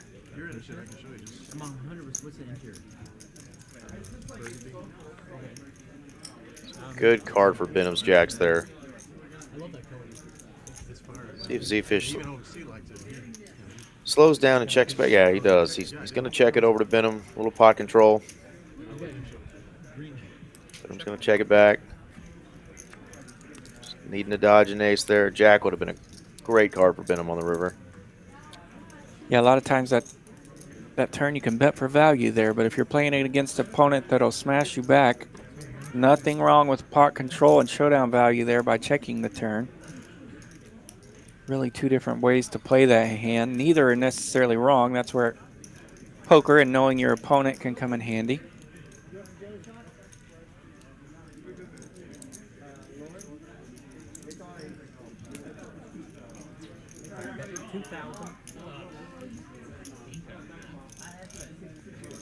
He's going to call. Yeah, absolutely. Nice call there, Benham. There you go, yeah. And really the check on the turn that controlled the pot just made him an extra 2,000 on the river. So nice juicy pot there, 7,600. He'll take it down. And there, of course, are the players that will check back on the turn or slow down on the turn to try to induce and have a stronger hand there. But in that case, Benham with a solid read there. Checked it back. Was in check call mode. Made the easy call. Won himself a nice hand. Love to see Jack's workout, you know? Right? Yeah, a nice little controlled pot where Jack's just hold. Can't complain at all. One over came out. It came out twice, which makes you feel comfortable about your hand. And It's on TV. 225. That was an automatic vote. If the discard hand hits the other guy's hand. We should think of his card. No, I just. Shriek getting a little respect there, a little raise and take it. It will be next time for sure. Oh yeah. He was under the gun. They respected the under the gun raise there. Shriek was awesome tonight. That was my first time to get to interact with Shriek, and he visited with me and said hello. And it's kind of fun that some of the guys are getting to know that I do some of the late night commentating. So Carlos said hello and would visit with me a little bit, so that was cool. I don't know that I've ever met Shriek, so hopefully I'll get a chance to see him around again. But glad to see and hear that he was a pleasant guy at the table. Ace queen for OFC on the button. That generally causes a bump. 225 on this one. 92 viewers right now. Good to see you guys checking in. Make sure you're smashing that like button for us. Help make TCH Live grow and be awesome, and we appreciate all those likes very much. And subscribes. Again, TCH streams in Houston and Austin as well. Do tournaments. Obviously, this is our big cash game that we do on Tuesday nights here in Dallas. But there's a lot of content that you can go back and watch from previous streams. PLO streams, tournaments, ladies' nights, employee nights. There's some good stuff on there. We've got some highlight reels of some of our biggest hands that have ever been dealt on our stream. So 9 on the turn to make it this out. hand very interesting. Carlos called the flop bet and has binked a 9 on the turn. Bad news. But Shriek's going to go ahead and just hit the wheel on the river. Bad news for the ace queen, and Shriek's still around to bink the wheel. 1,200. What a wild, wild turn and river. OFC smashing the flop. Carlos somehow with trip 9s is not going to go deeper in the hole here. OFC, the advantage of being the button in this hand, knows things have gone awry, and he just folds it. And Shakes his, look at him shaking his head. I mean, he's just like, I literally just smashed that flop. Seat 9 made the bet. And the good old-fashioned first to third right there. Yeah, Carlos gets trips on me, and then the wheel hits on the river. But hey, at least you're able to get away from it when you go first to third. Absolutely. First to second can sting a little worse. Brutal.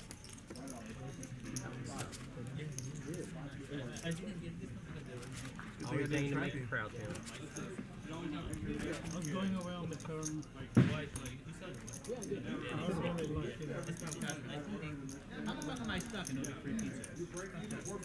Not gonna lie, that pizza that Versace is gnawing on right now, looking pretty good. Doesn't look bad. No. So I had a little break for about 2 hours.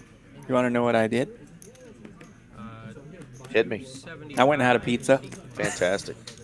And it was absolute nuts. It was a great one. Speaking of nuts, let's go. We got a hand brewing up. we got a pocket 6's siding. We have a pocket 4 siding. Carlos, though, is going to raise it up with the ace-king of hearts. Versace somehow just more interested in his pizza than he is in his ace-jack. The food helping him there. Maybe that's the Italian in him, you know? Yeah. I don't need to see this one. I'm hungry. Nice flop here for 2 hearts. All of these cards, actually. Foldings. Ooh, finally get a letter. Everyone on their best behavior here. Good card for Carlos to bet here as no one else holds a queen. He'll just take it down. Yeah, Carlos not known to be one who just bets with nothing. The guys respect that. He had a big draw and still 2 overs. Takes it down. Small pairs go away. Nice little pot. Yeah, I'm kind of a wuss when it comes to hot stuff, but I ordered the hot pizza. From? Not a pizza joint. Okay. A local sports bar. But it was good.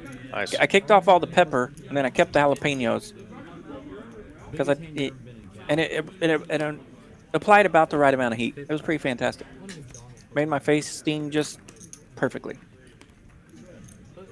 You want me to share any more pizza stories while you're watching Versace? No, I'm good.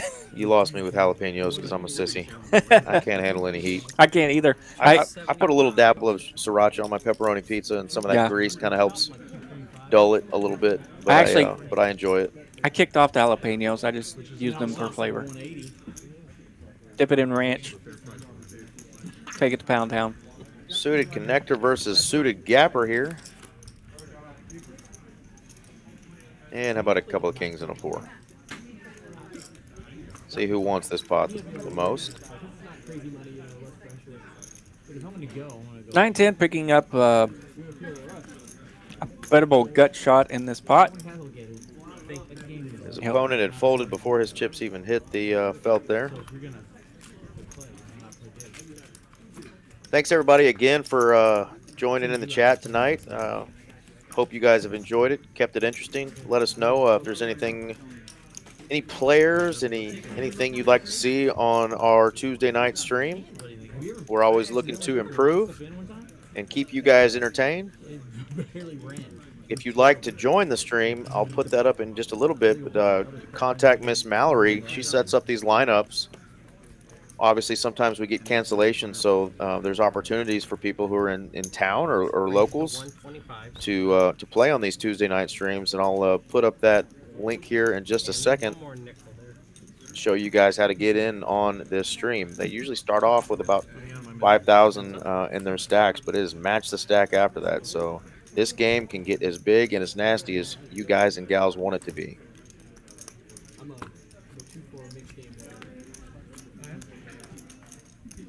Looks like I see a straight for Carlos.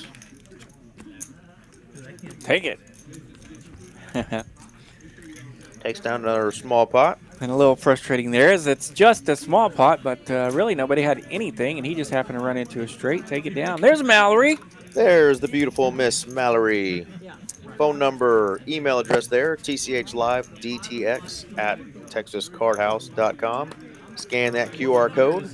There's also a link on the TCH's website, top right corner, drop-down box. Pull up live streams. You can click on any of the locations to click on and learn about the live streams and how you get to play on it. But this right here is how you get to play in Dallas. Contact Miss Mallory. Yeah, and as we get back to action, the first hand we see is Ace King. Pretty good start for action. But nothing behind it. Shriek will take down a pot, blinds and antes only.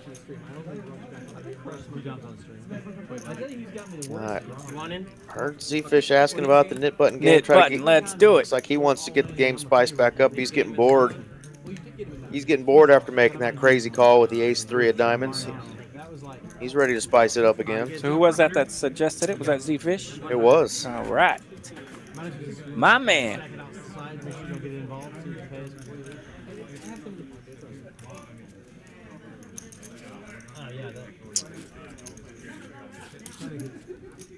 I've had a few really bad nights. Yeah, I know. Martin, he might have had the worst night I've ever seen. I watched the first No, game. Euro Martin? Yeah. Martin. And then I watched the other game. Sit down. Yeah. Oh, the one where Carlos was at 2-3. Were you listening to all the Brass Monkey talk about the playing he was doing in California? A little bit, yeah. Okay. I need to find those streams he was on and watch some of those games. I know he said he played and did pretty well. So yeah, he had some fun stories there to share, and I was kind of in and out of them as I was talking to production a little bit. For sure. And whatnot, but I did try to catch the gist of them. And yeah, Brass Monkey's been representing out there. Yeah, and he's going to respect Benham's open to 150 and just make a call here with the suited ace-10 of hearts. He's out of position here. And, of course, not a heart on the board for him. Spade, spade, spade. Versace has flopped a flush, double gut shot straight flush. So he's got 2 of the outs covered up. If any large spade would like to call. That's generally a pretty good spot to be in. Steve Fish says, I'm not going anywhere. I got a pair and a flush draw. Yeah. It was a different game. Everybody's buying it for 10 to 20.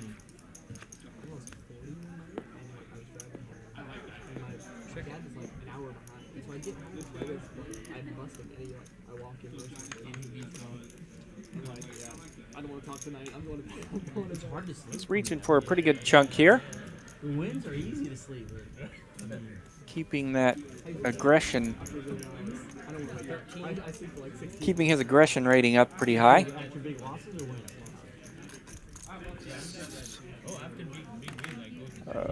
Trying to see, what was that? 1,300 into about 1,600. This is what the knit button game can do. It can create some action where there otherwise would be some pretty easy folds. Sticking around with that jack of spades.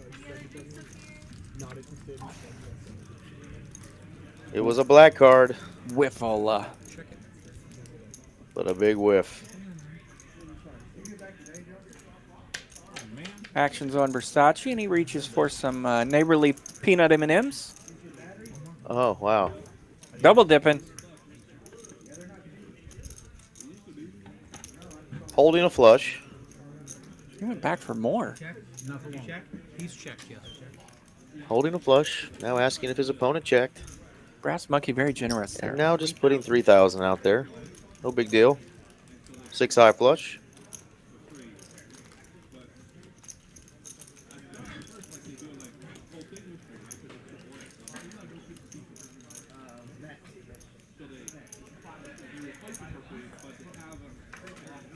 Gotta say, when he's gone for these big chunks, he's usually in a decent spot to do it. Does Z-Fish want to make another hero call? He already made a big one tonight. 7,200. He does have the pair of deuces. The bottomest of pairs, and he makes the call. How does this happen? You're a flush. Your reading was right. I thought I was bluffing back.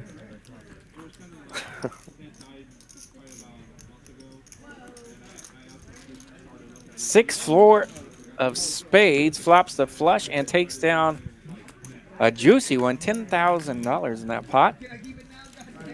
Another 5.3K in profit.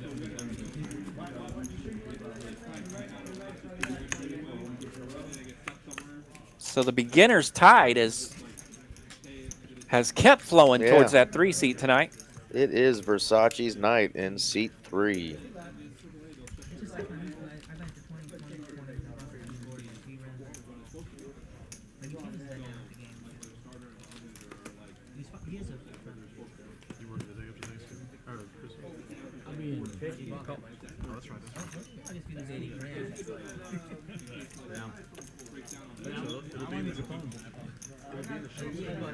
So this particular hand has a lot of rags in it. See if somebody can get rid of a nit button here as OFC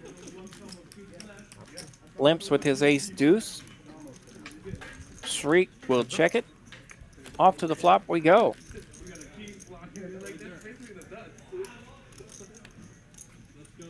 The big limp battle of ace deuce versus 7-8 to get rid of a nit button. Nobody hits anything. Ace high is going to take it down. Boom. Worthy of a nit button. Get rid of your nit button there, Sean. OFC.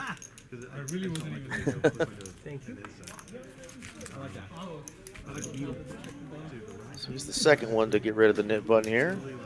Yeah, I was going to say earlier, this exciting hand made me remember that when we were talking about to go check out some of the old streams of TCH Live, make sure you check out those short ones too. So there has been some wonderful production coming from the TCH Live crew. They've made a few shorts full of highlights and whatnot. So you want to make sure you're checking out those as well. Don't let it fool you just because the video is 14, 15 minutes long. Those are some pretty cool videos as well. Amen. Kind of our ESPN highlight reels, so to speak, on some of these big hands that we've had. They've kind of done that off and on, and I think we're going to start doing that some more as we continue to see some crazy hands. Yeah, I think the last one I saw, I particularly loved it. It was like full of awesome hands, and it really didn't have a lot of views and likes. I think maybe just some people don't know exactly what it is, but that's what those are. So if you see them, they're definitely worth checking out. Everybody's got gutters. 700.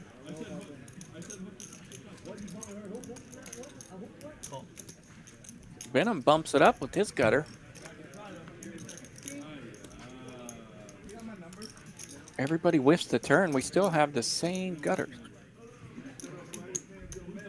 2,000. Hello. Take it. He says, I wanted to get rid of my nip button this hand. I just happened to pick up a couple of grand in that pot. Nice hand there for Benham. So there's our V-pips. Chris has only been here, Cashman only been here for 27 hands. He's the lowest down there right now at 15%, but he's been here for a short amount of time. Versace been at the bottom of the V-pip all night long, but again, when he's in the hand, he's been aggressive, so his aggression frequency has been way up. So a little misleading statistic there. And it helps when you get off to just a clean start. Oh, for sure. You're never stuck. You don't have to press ever. You just get to see what you want to see. Yep. It's been pretty smooth run here for Versace, and he looks down to ace king. Early position here. He'll make the call. Brass monkey king queen. Carlos, another playable hand. 6-8 clubs. Let's go. Yeah, Versace knows all these players have nit buttons, and he's probably going to be looking to do something here with his ace-king after just limping in with it. Little smirk on his face. Let's see what he decides to do. Sure enough, he gets some action from Shriek. Pop it like it's hot is exactly what he's going to do, just like we expected. You mentioned he might be up to something. Picks up a little bit of juice there. Doesn't have to show because his nit button's already gone. Just takes down all that free money.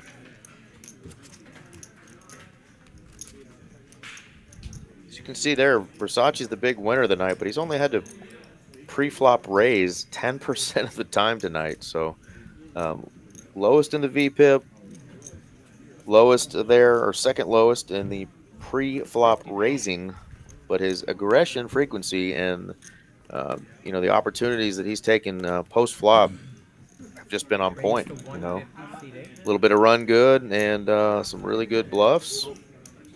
It's just been his night.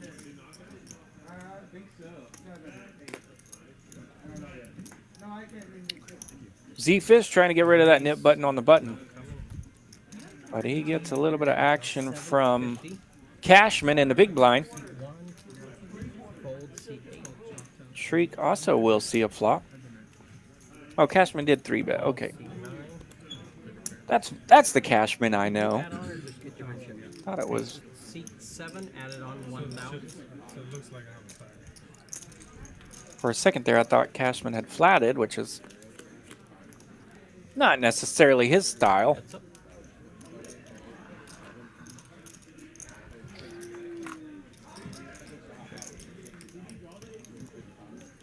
Shriek checks it over to him after seeing an all-black flop. A couple of Broadway cards out there. Chris is going to pounce on that with his gut shot to Broadway and ace of spades. Take that one down. That's unfortunate. So that was unfortunate. Good hand for Cashman. Cashman always one of my favorite players as far as how his poker play goes. He's very solid. I always catch myself kind of watching what he's up to. Plays a very respectful game. So just like I expected, towards the end of the night, players want to get unstuck. Obviously wanting to be able to battle the big stack if they get in a hand with him. Players are starting to add on some chips. So we just saw Carlos grab a stack of cash, and he's added on. And Z-Fish has just added 5K. You see the yellow big Frisbee chip in front there. That is a 5K chip that he's just added on. I believe OFC actually added on just a little there. Just a little, yeah. He said he wanted his stack to be a particular number, so he added a little on there. I think he added 1,000 to his. So these stacks, again, are continuing to grow. These guys want to battle here. Well, we pair the board twice. Brass Monkey's okay with that. He's now got top boat.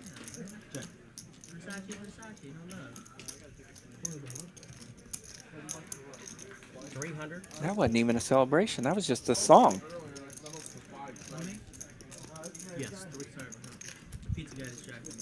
Evidently, Chris Cashman did the cardinal sin and didn't show his knit button there when he won that hand. So. Oh, that's right. They sure did not. We know what he had. So did they give him back his knit button? What's the penalty there? 700. Wow, this is interesting. Z-Fish has landed a straight. Brass Monkey has the boat. Landing that straight was bad news for Z-Fish. Yeah, Hallie, lots of eights been out there on the flops and on the board. 6, 8, 9. The mids are out.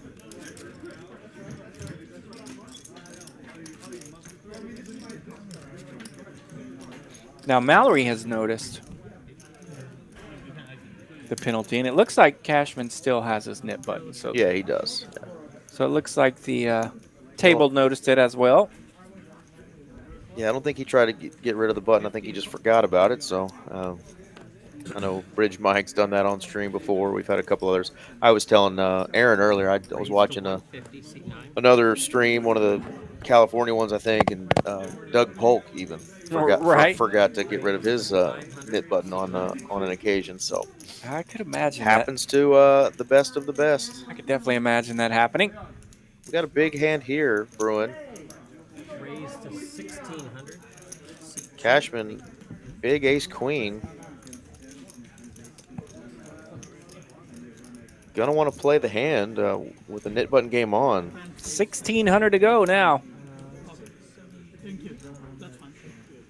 Shriek thinking about it with his deuces.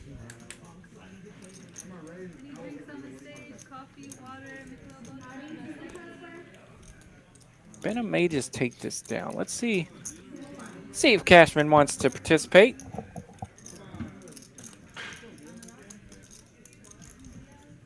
Effective stacks are pretty good here. Yeah, we'll probably need to get an update on Chris Cashman's stack. I was going to say, does he have that much?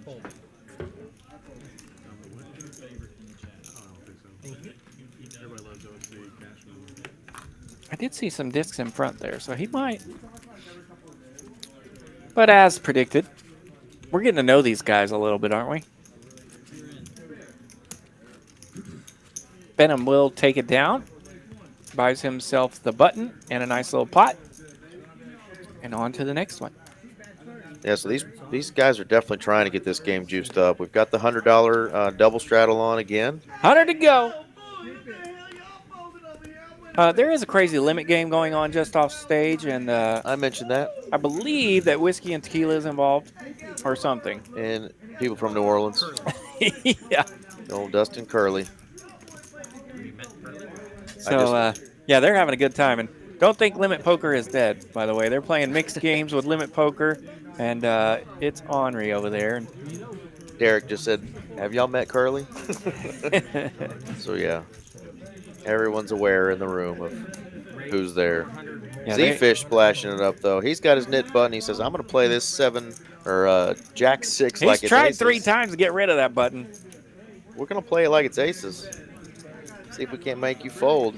Catches the attention of OFC with pocket 3s, and hey, the nit button goes away. Shows the Jack 6.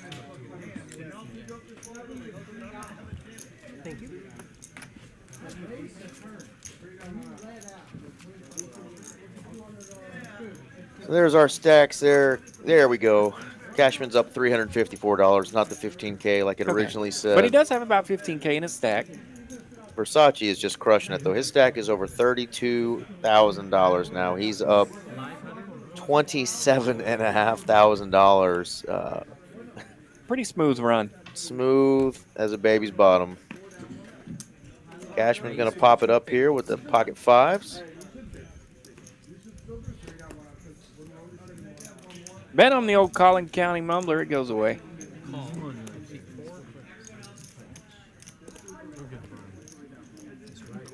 Chris is going to be looking for that case 5 to spike a set here in this hand. Unless he can get some sort of straight cards. Going 3 ways. 6, 6, 10.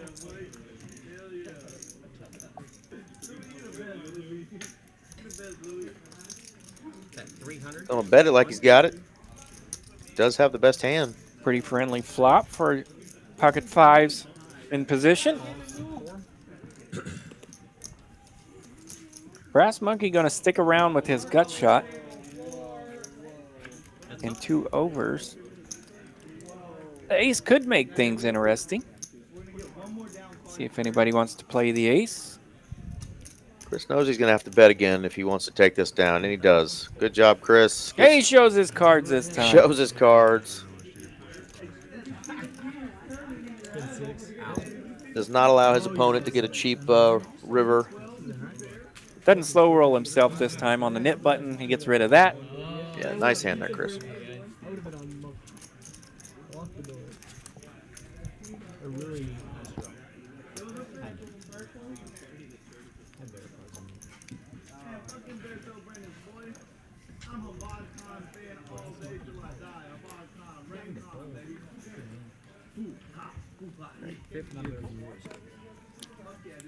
Let's see. We got a few men still out there. The men in the graphics to the left of their name indicates that they are still holding their nit button. Looks like Carlos, I think we're down to Carlos and Shriek, the 2 nit buttons remaining. Great player. I still got Alex there, you know? Like, so if it raised to 3, I still had leave it to jam. Yeah, the commentary's okay, but they're making up for Where is Marshall? Have you heard about Marshall? Heard of it, I don't know where it is. East Texas. It's 225 and call from seat 9. I hear our friends from New Orleans in the crowd talking about how good the commentary is. I hope that's what they were saying. Yeah, isn't that nice of him? Thank you, buddy. We appreciate the kind words, Curly. Shriek going to take that one down and win $555. Yeah, Cashman got a lot of blue, Mallory reminding us. And, yeah, I think he had it covered up there for a hot minute, but I definitely saw a peek of it right there in front of his greens. Carlos firing out $100 to every player because he lost the standing game or the nit button game. So Carlos had to pay the penalty. And we're going to get back to just our regular programming here. We do have 54 likes currently. 54 likes. Not bad, not bad. 82 of you, 88 of you currently watching. Help us out. Go over there, smash that like button.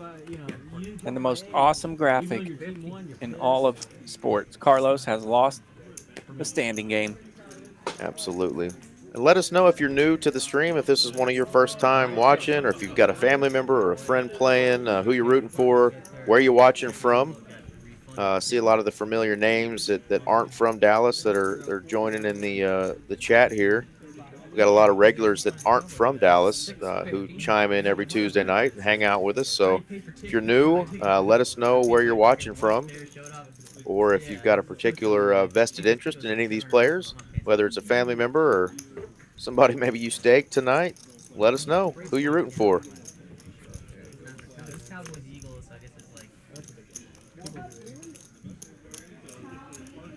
Well, 3 to a flop here. OFC will find himself with a flush draw. All in. Rip City. Rip City. Take it down when your opponents don't connect. You got the flush draw. He's thinking, I just need about 10 more hands like that, and I'll be unstuck for the night. I think someone reminded him to get rid of his nip button when he didn't have one to try to get him to turn his hand over. Always one of my favorite parts of the evening.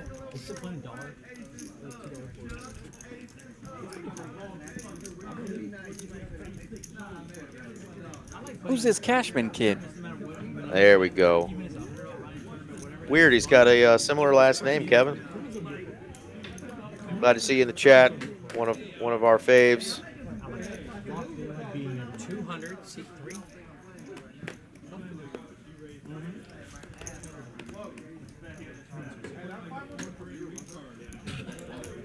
Carlos doing Carlos things, just flatting with the ace-king of hearts. Gonna allow Versace and Shriek to see a flop for relatively cheap here. 2 hearts, king high. Carlos has this flop though on lockdown. Top pair, heart draw, saying please bet into me. Versace takes the bait. See what Carlos does though here. He's gonna flat. 10. Queen of hearts, one time. Just an 8 of diamonds. Nothing real cool. Carlos can't lose this hand unless he folds. Now, is Kevin related? Absolutely. Well, shout out to you, Kevin. The Cashman kid is a good one. So if you had anything to do with that, my compliments to you.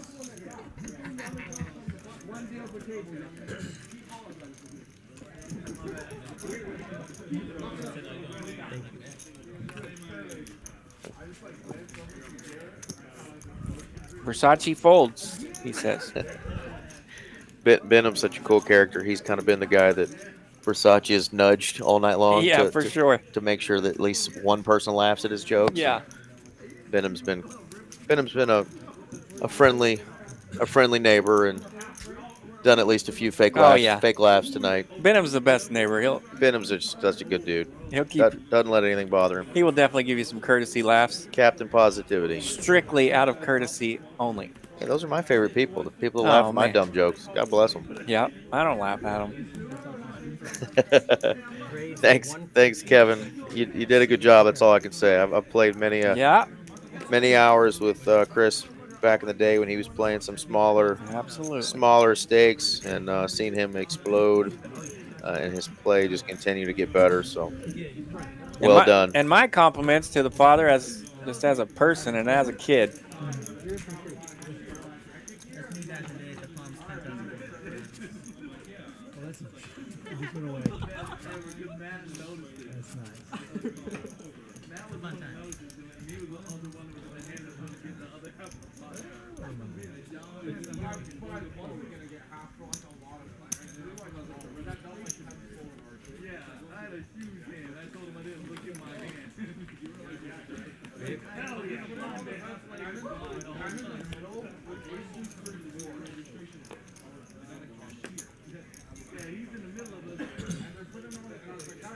175.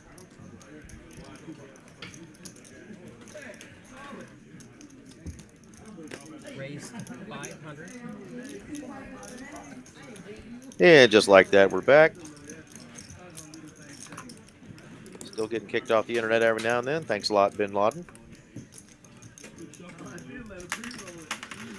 Back in time just to see Mr. Cashman wake up with a big, slick, pretty variety, suited. 1,500.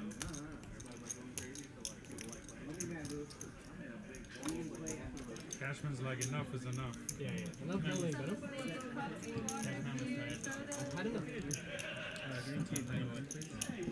Got raised by Benham and came in over the top with his ace-king suited. Takes it down.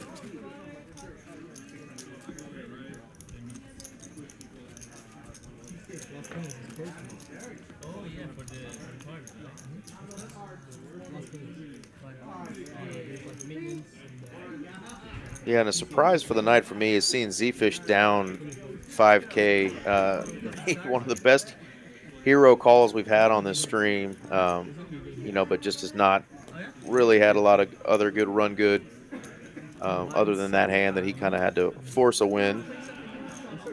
You would think maybe after that hand he would have been up heaps, but still a good play from earlier on in the session. OFC and Brass Monkey are going to tangle here. Ace King and the Ace 5 of spades. Carlos getting in there with King 8 of diamonds. Shriek's the original raiser here with the 10-8 off.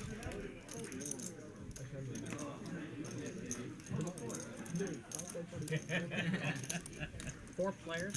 Come on, come on. Wow, and what a flop. OFC hits a dream flop for him up against a hand like an ace-king. Flopping top and bottom pair. Plays it slow. And this works because Shriek's going to lead out for 350. Brass Monkey's going to call. OFC's going to pounce here.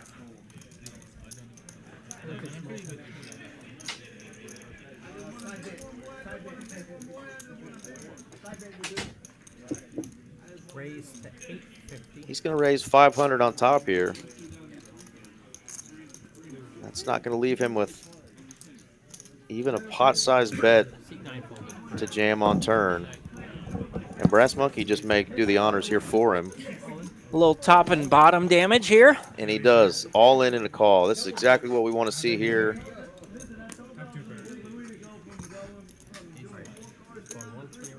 Always fun to get it in with top and bottom and see if it hangs on. They're going to go once. Got to dodge a jack, 7, or king. Whew, hanging on. Attaboy OFC. He's been waiting for a big hand tonight.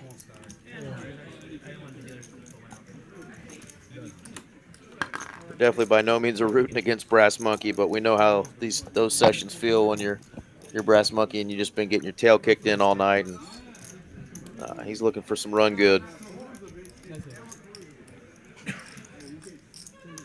I root for all these guys. It's pretty easy to root for most all of them. All right, I second that last part. 1,000, 2,000, 3,000, 35, 30. OFC gonna get a little more than double up there. Gonna win 3.5K. There we go. Now we're inching his way back into the to the green here. Now we're dangerous. Got a little ways to go, but on the right track. 50 minutes left to go. I saw, yeah. We can smell the end zone, but still yet 50 minutes to play. So these guys will still get after it here for the remaining 50 minutes. I promise you. Like you can see there, OFC's been trying like hell tonight. He has been involved in 48% of the hands tonight. Yes. Voluntarily putting his money in.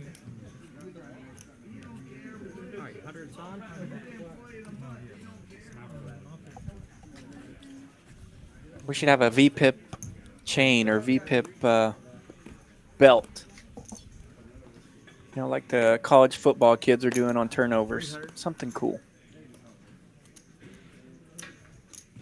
Cashman has pocket 10s in the cutoff. Raise to 1,000. He'll just make it a cool 1K to go.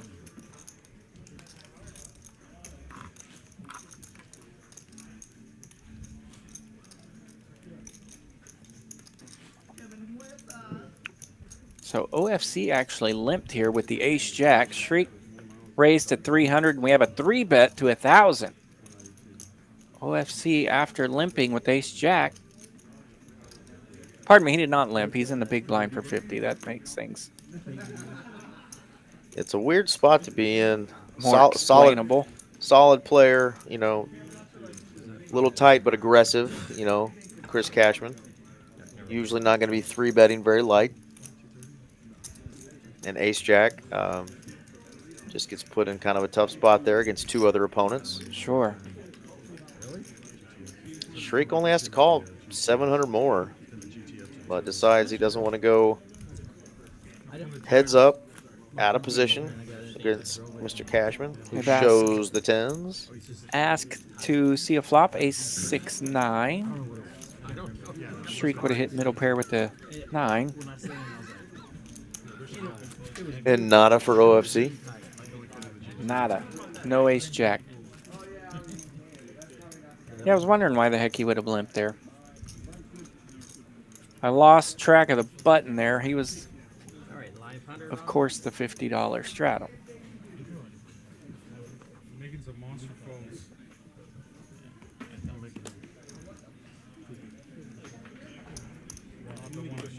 Kings on the button. Kings on the button, generally a bump. 400 to go now from Versace. That'll make you want to increase your VPIP a little bit. Wow, OFC folded the 7-3. That's his favorite hand.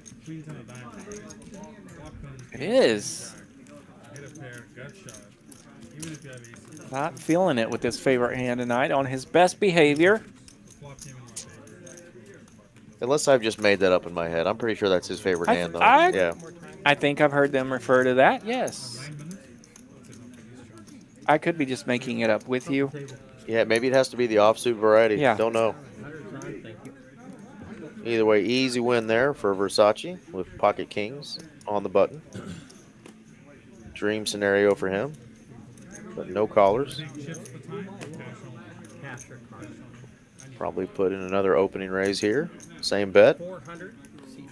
400. Yeah. Why not? When you're up 28K. Buttons and cutoffs should get raised when you're sitting fat and happy anyway. Wins another 190 bucks.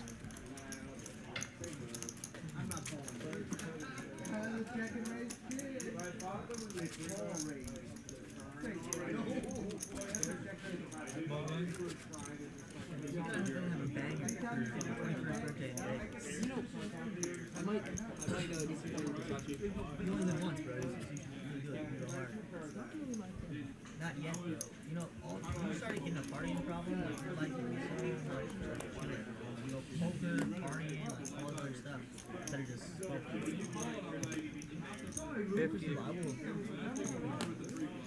Carlos just flattened here, calling the $50 with ace-jack.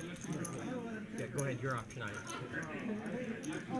Shriek going to call for 50. Cashman wakes up with the pocket 6s and says, we're not going to just see a $50 flop here, boys. I'm going to juice this up a little bit. He'll bump it up 200 more from his straddle position.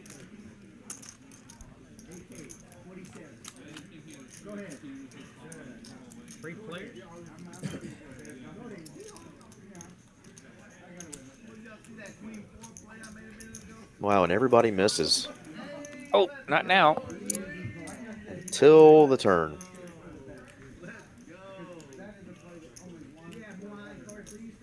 Chris knows better with those two opponents to represent the ace there. Knows Carlos likes to slow play big hands. And he might. Easy fold.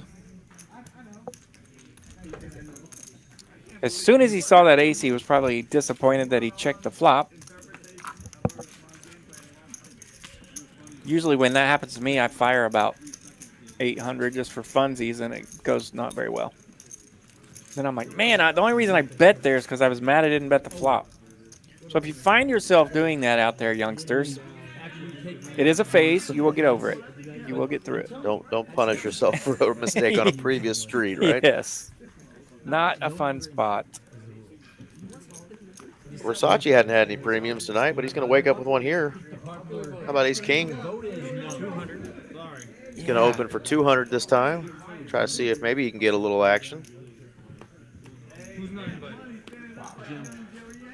Z-Fish just open folded those fives. Didn't want to go set mine. Play. Benham's going to play with eights.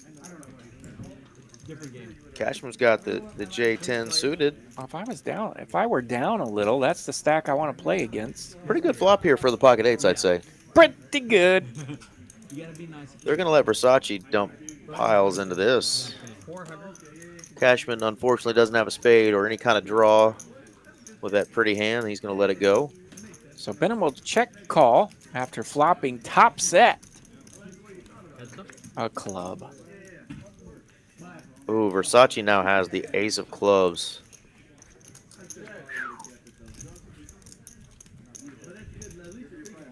Four to a straight on the board. Three clubs.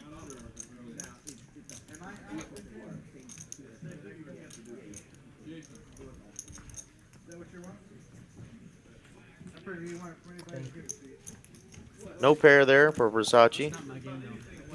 Daps his opponent. Says, well done. Neighborly fist bump. Says, high five, kiddo. I'm still up 27K. Benham's no slouch tonight, though. He's up 8K himself.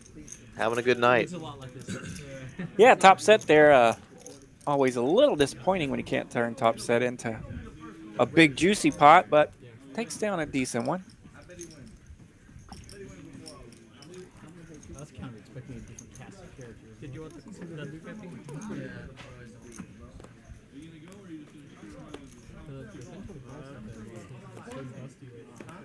Really? Yeah, it's like really. Cashman, the leaders tonight of small pocket pairs. Fives again.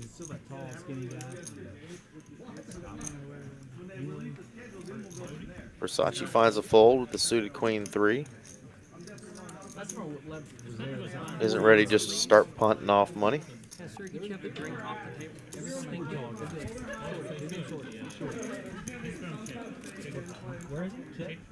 Now you may know this. Does Brass Monkey go by Brass Monkey in other games? Not sure about other games. No, he's played a few across the country. Yeah, like I said, I think he did. He played down in Houston on a stream, and I think he did go by Brass Monkey. Got to. Not sure in the California streams what he went by, if he went by Brian, but I would assume he kept a little incognito. Well, you just blew away his incognito. Well, everybody locally here knows his name. Come on now. I wasn't going to tell. Benham's going to need a particular flop if he gets clubs. Otherwise, the clubbies are dead here. We got 9-8 versus ace-10 clubs here. Club on club violence here. That's right. Probably not. The old Choctaw nuts, Jack Deuce. 400? No. Oh, yeah. I tell you what, I've been watching first I watched the winning time with the Lakers. Uh-oh. Ruh-roh. This could be disaster if we get another club. Benham's going to put out a bet. Shriek's going to call. Well, that's a big bet. 20-something? 2,100. Almost three-quarter pot, a little over three-quarter pot. That's what I say. Shriek, pretty sure you came here to gamble.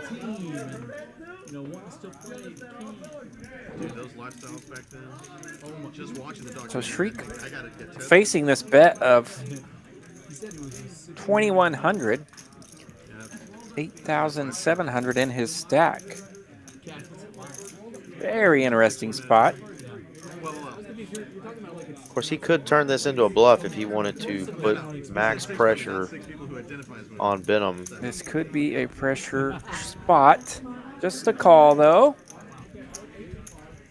Yeah, I actually thought he went all in there, but he just made the call. Which leaves a outs for Benham being an 8 or a 9. Ooh, black card. There we go. So both players have whiffed here. So we'll see. We'll see the whiff action here on the river. And Benham went all in. All in. Knows it's the only way he can win.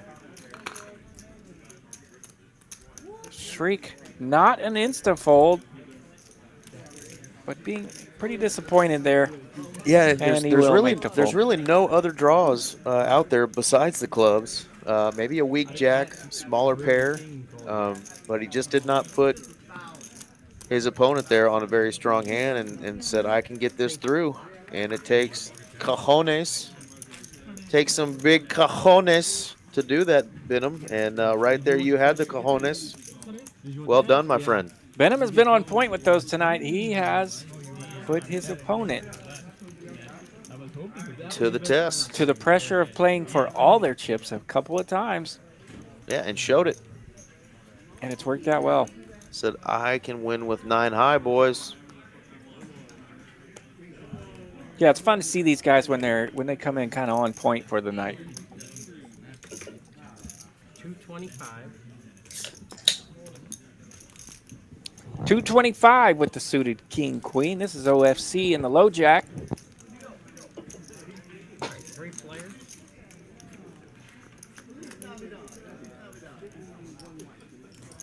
King 9 deuce, 2 spades. Pretty good flop for OFC. Top pair in the backdoor clubs, turning top 2. Top 2 skis. And 2 pair for Carlos as well as he holds the queen 9. Oh, just seeing that. Yeah, what a gross card. Shriek still has a little chunk of equity here, but he's going to fold. Another queen would just be a travesty. So Carlos here in a tough spot. Queen 9, middle 2, playing against top 2. What year was you start playing?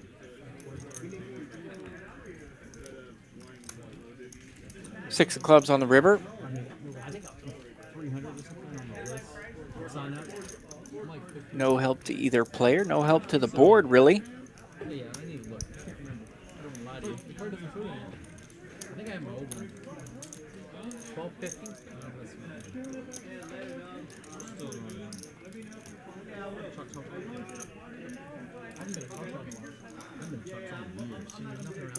Carlos has gotten away from some hands tonight. This is going to be a tough laydown for him, though. Seems like this is a spot where he would be in check call mode for 1,200 into that pot. Makes the call, gets the bad news.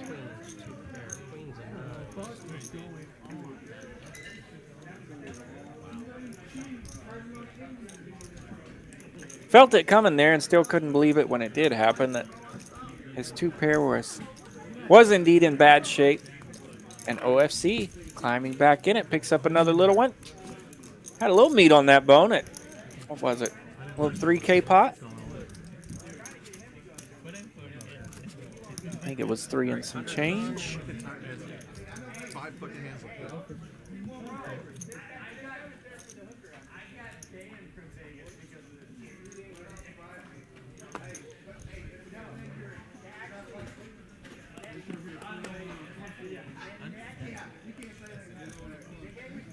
Oh, 100, yes. Once again, not a lot of premiums tonight. Not a lot of premiums for Versace. About 2 every lap of the button. 500. Not consistent with the betting either, you know, 400, 200, 500 pre. He will definitely mix it up when it comes to that. Keeps you guessing. And because of that, he's getting called by an 8 deuce here. We've seen some crazy payoffs on the river. He has flop, top set, ace, 7, king, 2 diamonds. This is a fish in this pot with 8 deuce. 700. Wants to make sure his opponent sees that 700. Oh, wow, Z-Fish has something up his sleeve, and he unfortunately is going to pick the absolute wrong hand. So Z-Fish makes the call with 8 deuce. No pair and really no draw. But I was gonna bet 600 because I didn't put him that strong. I put him on like Queen Jack. I'm literally right here. No. He lost minimum, I think. I'm thinking maybe this is a misread on the on the hand here. Z-Fish is not getting out of line with the 8 deuce offsuit here. Now, when you bet 1250, I put him on king 9. He may have an ace himself in this hand, so could have an ace. Could be a diamond draw. Cooler situation versus what we thought originally was just him getting out of line and trying to play back at the. We don't think it's a naked 8 deuce. Play back at the villain. Yeah. Yeah, especially now that he's calling 2.5K. So we'll speculate here as this hand goes on. 7,500 in this pot now. It has ballooned up. Z-Fish now 9,000 behind.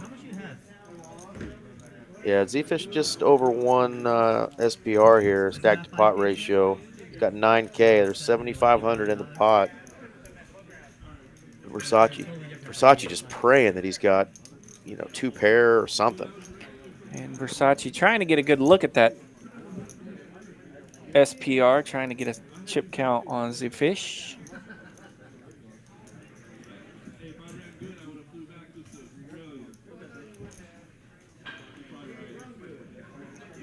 And he will go all in with his big giant pile of 1K chips.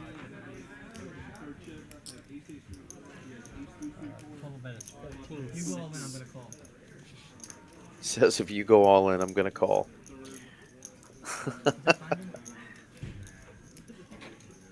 After already putting his opponent all in.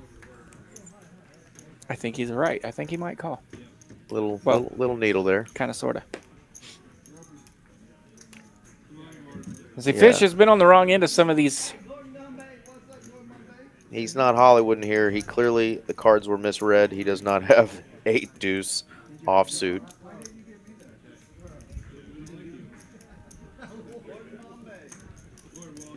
So it must be an ace, possibly the king of diamonds.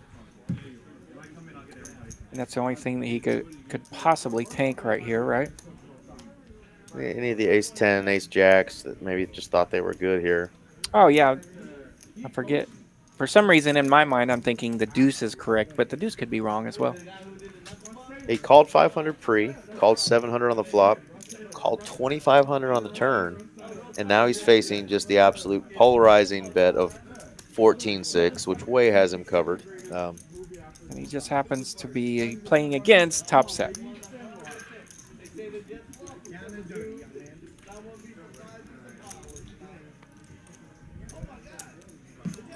Do you want to risk your whole 9K stack, your remaining 9K stack, with what we think may just be a single pair holding? Very suspenseful tank here from Z-Fish.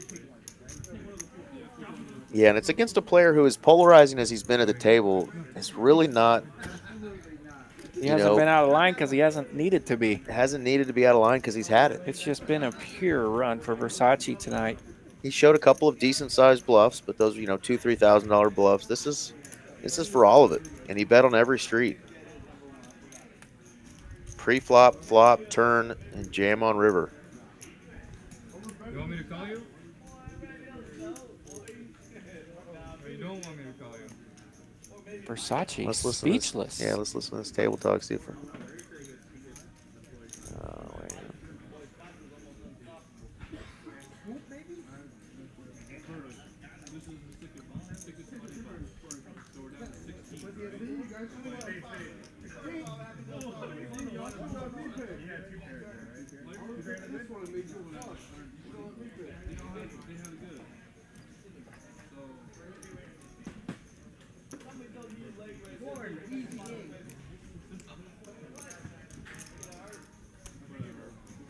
An incredible suspenseful tank here for Z-Fish.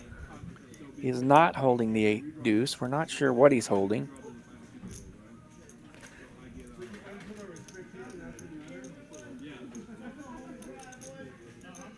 But it is definitely putting him in the blender of the night.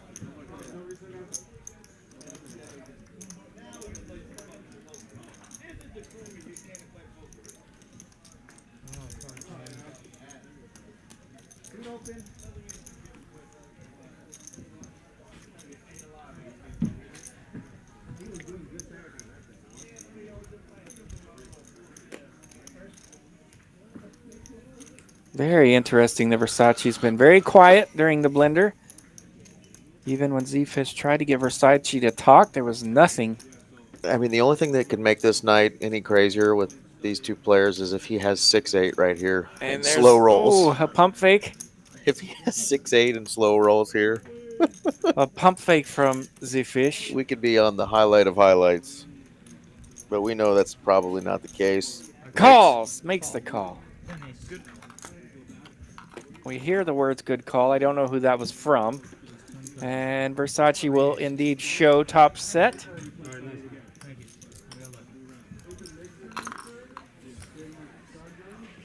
And another big, fat, juicy pot headed towards the 3-seat.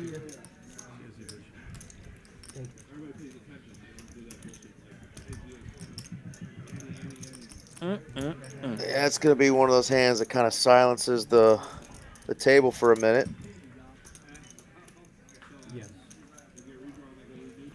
Anytime somebody gets stacked, you know, it usually just, no matter who the player is, you know, we all kind of been there. We feel it. It just kind of creates a silence, you know. And then it does create that awkwardness, especially when they tank for that long and you go through the blender. You go through the blender with them, and they disgruntledly make that call when everybody's feeling like, oh, dear. Oh, dear. Fold it. Just fold it. We don't want the moments of awkwardness. And he calls. And now we're there.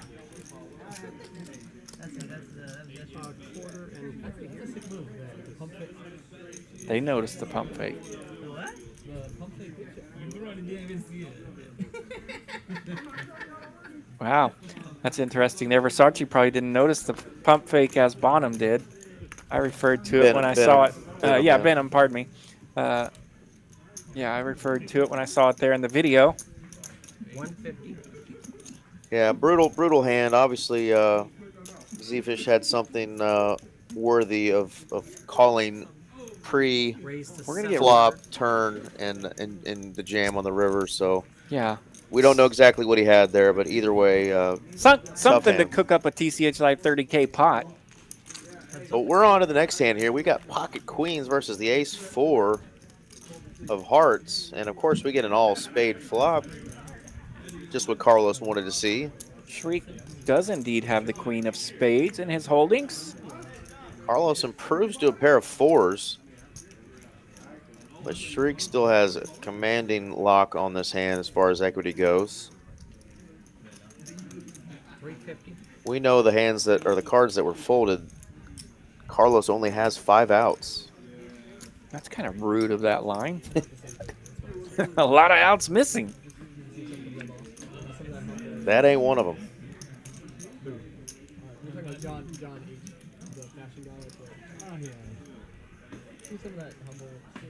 Versace got to be feeling good over there counting that big stack.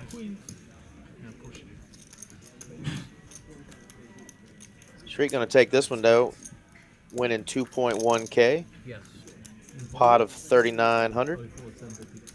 2,100 in profit. 8-7. No, I called it 150. Hold it to the raise. Yeah, when you've got aces and flop top set and get a run out like that, no flush comes to fruition. Board doesn't pair, nothing crazy. You have nothing to be worried at. You bet on all 3 streets. You know, jam on river and get called. I mean, you are running good. 3 streets of serious value right there. Actually, I read this really good thing by 150.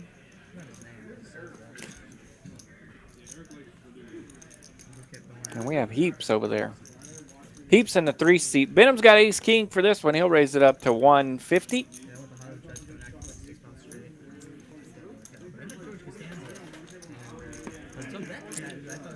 I don't know why I'm calling Benham Bonham today. I think I did a little road trip yesterday, and I drove. You drove through Bonham, Texas? Yes. Apparently that road sign is stuck in my head.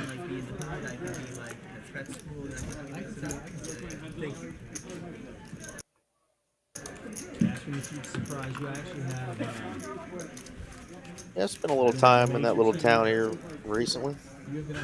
Not a bad little town. A little lake out there. Okay. Yeah, now I particularly am not familiar with it, but I do recognize the road sign when I see it. Yeah, just east of Sherman. Okay. They got a couple of hotels and a Starbucks, you know, Dairy Queen. That'll do. Typical small Texas town. Got a Walmart and a dollar store. Or a $5 inflation store. Yeah. Whatever they're calling that now. But yeah. $7 General. $7 General. I'd like to be the mascot for that store. Probably get booed every time I came to work. We liked you better when you were one. Indeed. Pretty good flop for Cashman here and a bad turn. And a bad turn. Benham's going to check back, though. On their best behavior here. Weak ace versus the queen jack that Benham says thank you. They got ran over. Cashman says that's very rude. Cashman says that turn card was rude. Yeah, let's see if we can get those stack updates here. Let's see where our boy Versace is. How juicy was it?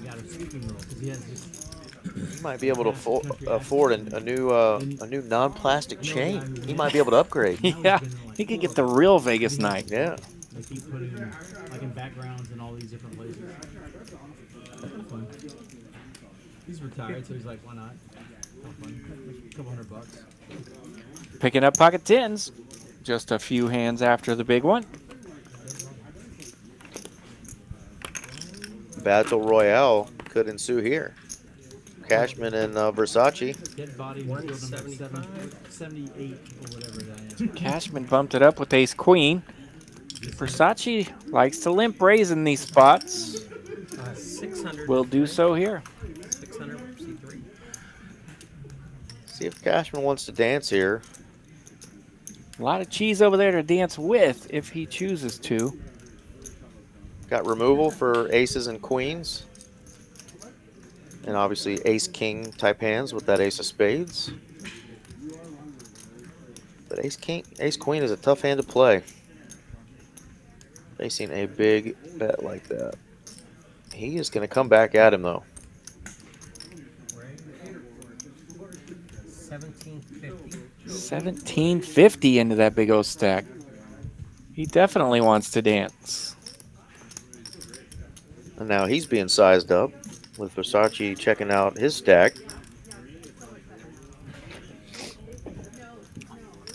These are difficult spots for both opponents. Ooh, Versace's going to let it go.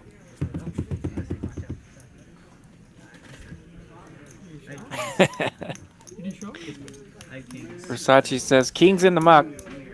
Uh-huh.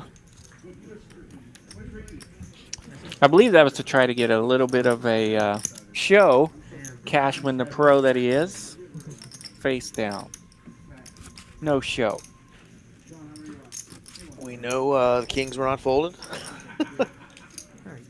He had a big pair, though. Had tens. Way to play back at him, though, Chris. Took down a nice little hand there. 25 here, please. Brian, are you adding on or no? Yeah, I'll do next time. Okay. 20 minutes to go, and it looks like some of these players still want to add on some chips. Yeah, let's go. They see that big stack over there. A lot of chips on that north side of the table here. Chris has got a little improved holding here. This time he's got the big slick. Yeah, Benham in the 2 seat and Versace in the 3 seat, and the table is tilting that direction. Right, Shriek tried to raise it up here on the button, try to get cute with King 7 off, and Chris is going to pounce on that, take down that dead money. A good hand until you're facing a 3-bet. See, now Chris has got a little something going on in his game. He's He's not just going to let Versace flex all night long. He's going to show the guns.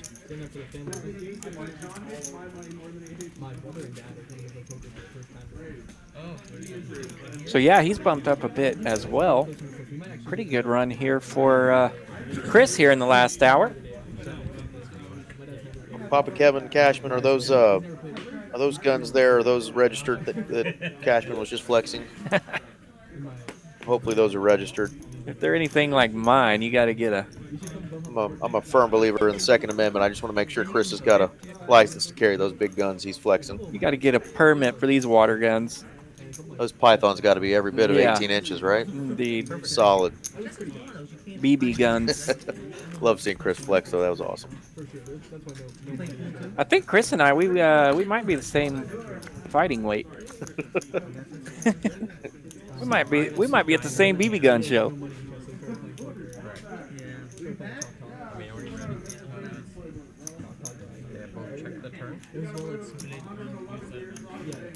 I got 30 pounds of Whataburger. I'll give you guys in a heartbeat if y'all are looking to beef up a little bit. We're good. Ain't nothing wrong with this weight class. The women love it. Hey, son. Shriek gonna take down the monster pot of $90. Boom. Well, we got about 15 more minutes left. Still 81 of you tuning in, watching this Tuesday night TCH live stream from Dallas, Texas. We've had a pretty fun, eventful night. A couple of new players in, one just running over the table with the popped collar, which really isn't a big thing here in Dallas, but he's trying to bring it back. Versace is his Christian name, I'm guessing, and he's got the gold chain on. 100 to call. And he is running good, playing good, and having a hell of a night here on our Tuesday night stream. Raised to 300. Yeah, they were picking on Benham for not being festive today and for not being holiday festive. Heads up, yeah. And Versace is like, well, I'm festive, but it's not really Christmas. Right. So at least he had a little something going on, I guess. Yeah, not everybody's festive there. Shriek isn't either. Definitely wasn't a mandatory thing. I may have to wear a great big Vegas night plastic chain to my next poker game. If it'll make me what? 20x or so. 7 to 10x my buy-in. Raised to 750. Yeah, did we see a number there? He's definitely pushing 40K now. And if you bought in for 5, that's one hell of a night. Yeah, for some reason I kept thinking a 2K entry, but yeah, it was probably 4 to 5. Yeah. Yeah, almost everybody bought in for 5. A couple just short of that.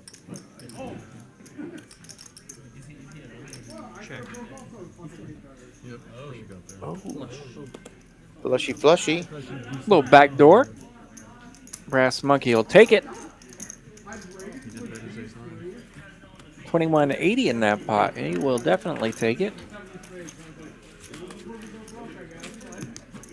That's the cool part about this game, that we're all sitting around waiting for the big, giant, juicy pots, but these small, boring ones have 2100 in them, so they're pretty good to pay attention to as well. Absolutely. You win 6 or 7 $800 pots. Do the math, kids. That's still a juicy profit there. It all makes sense.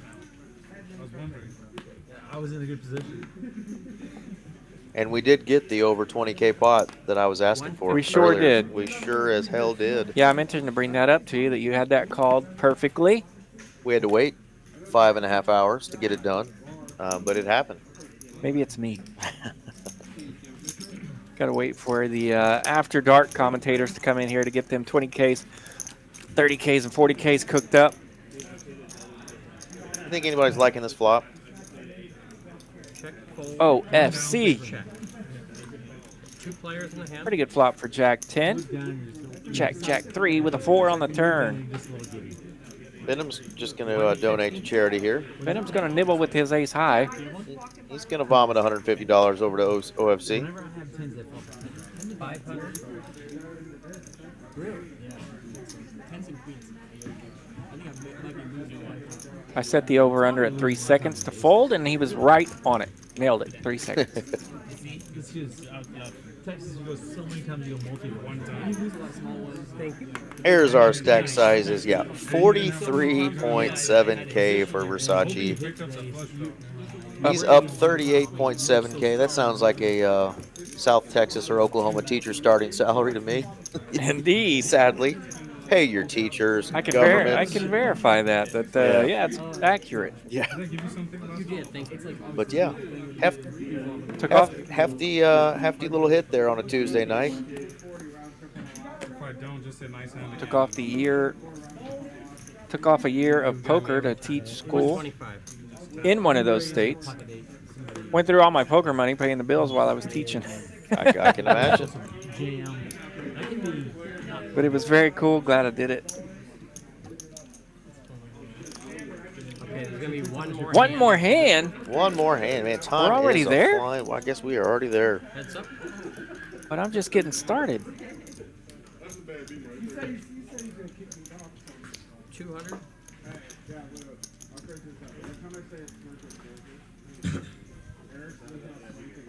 It's good to see Benham over there with some chips tonight. A beautiful, colorful stack as well. Always fun when that happens. 500. And I know he had a rough one a couple weeks ago and then kind of rebounded, and now he's fully rebounded. Had a nice little run tonight. Carlos going to bet 500 and get called by Cashman here. Had an open-ender to go with his pair of tens. Carlos is going to continue to keep the pressure on. 4-liner now to a straight. He has rivered 2 pair. Oh, he has 7s and 3s, yeah. See if Chris can get away from this one.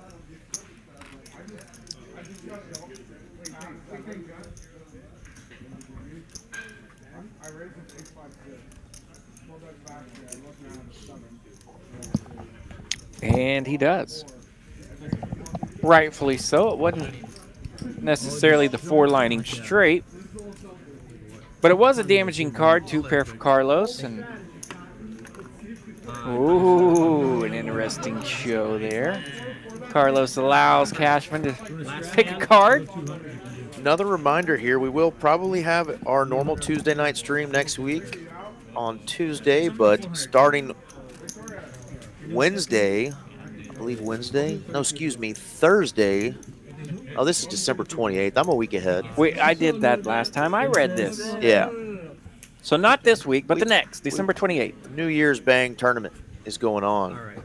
Check out tch.com for all of the information. So we get the $300,000 guaranteed tournament, multi-day flights, bag twice for a bonus. There's a satellite going on. If you're a tournament player, DFW, TCH, Dallas, and Las Colinas is where it's going to be at. Bang, to say the least. Fantastic tournament coming up. This is going to be our final hand here of the Hold'em variety. Look at Cashman. He's sad he just learned this was the last hand. I'm with you, man. I'm with you.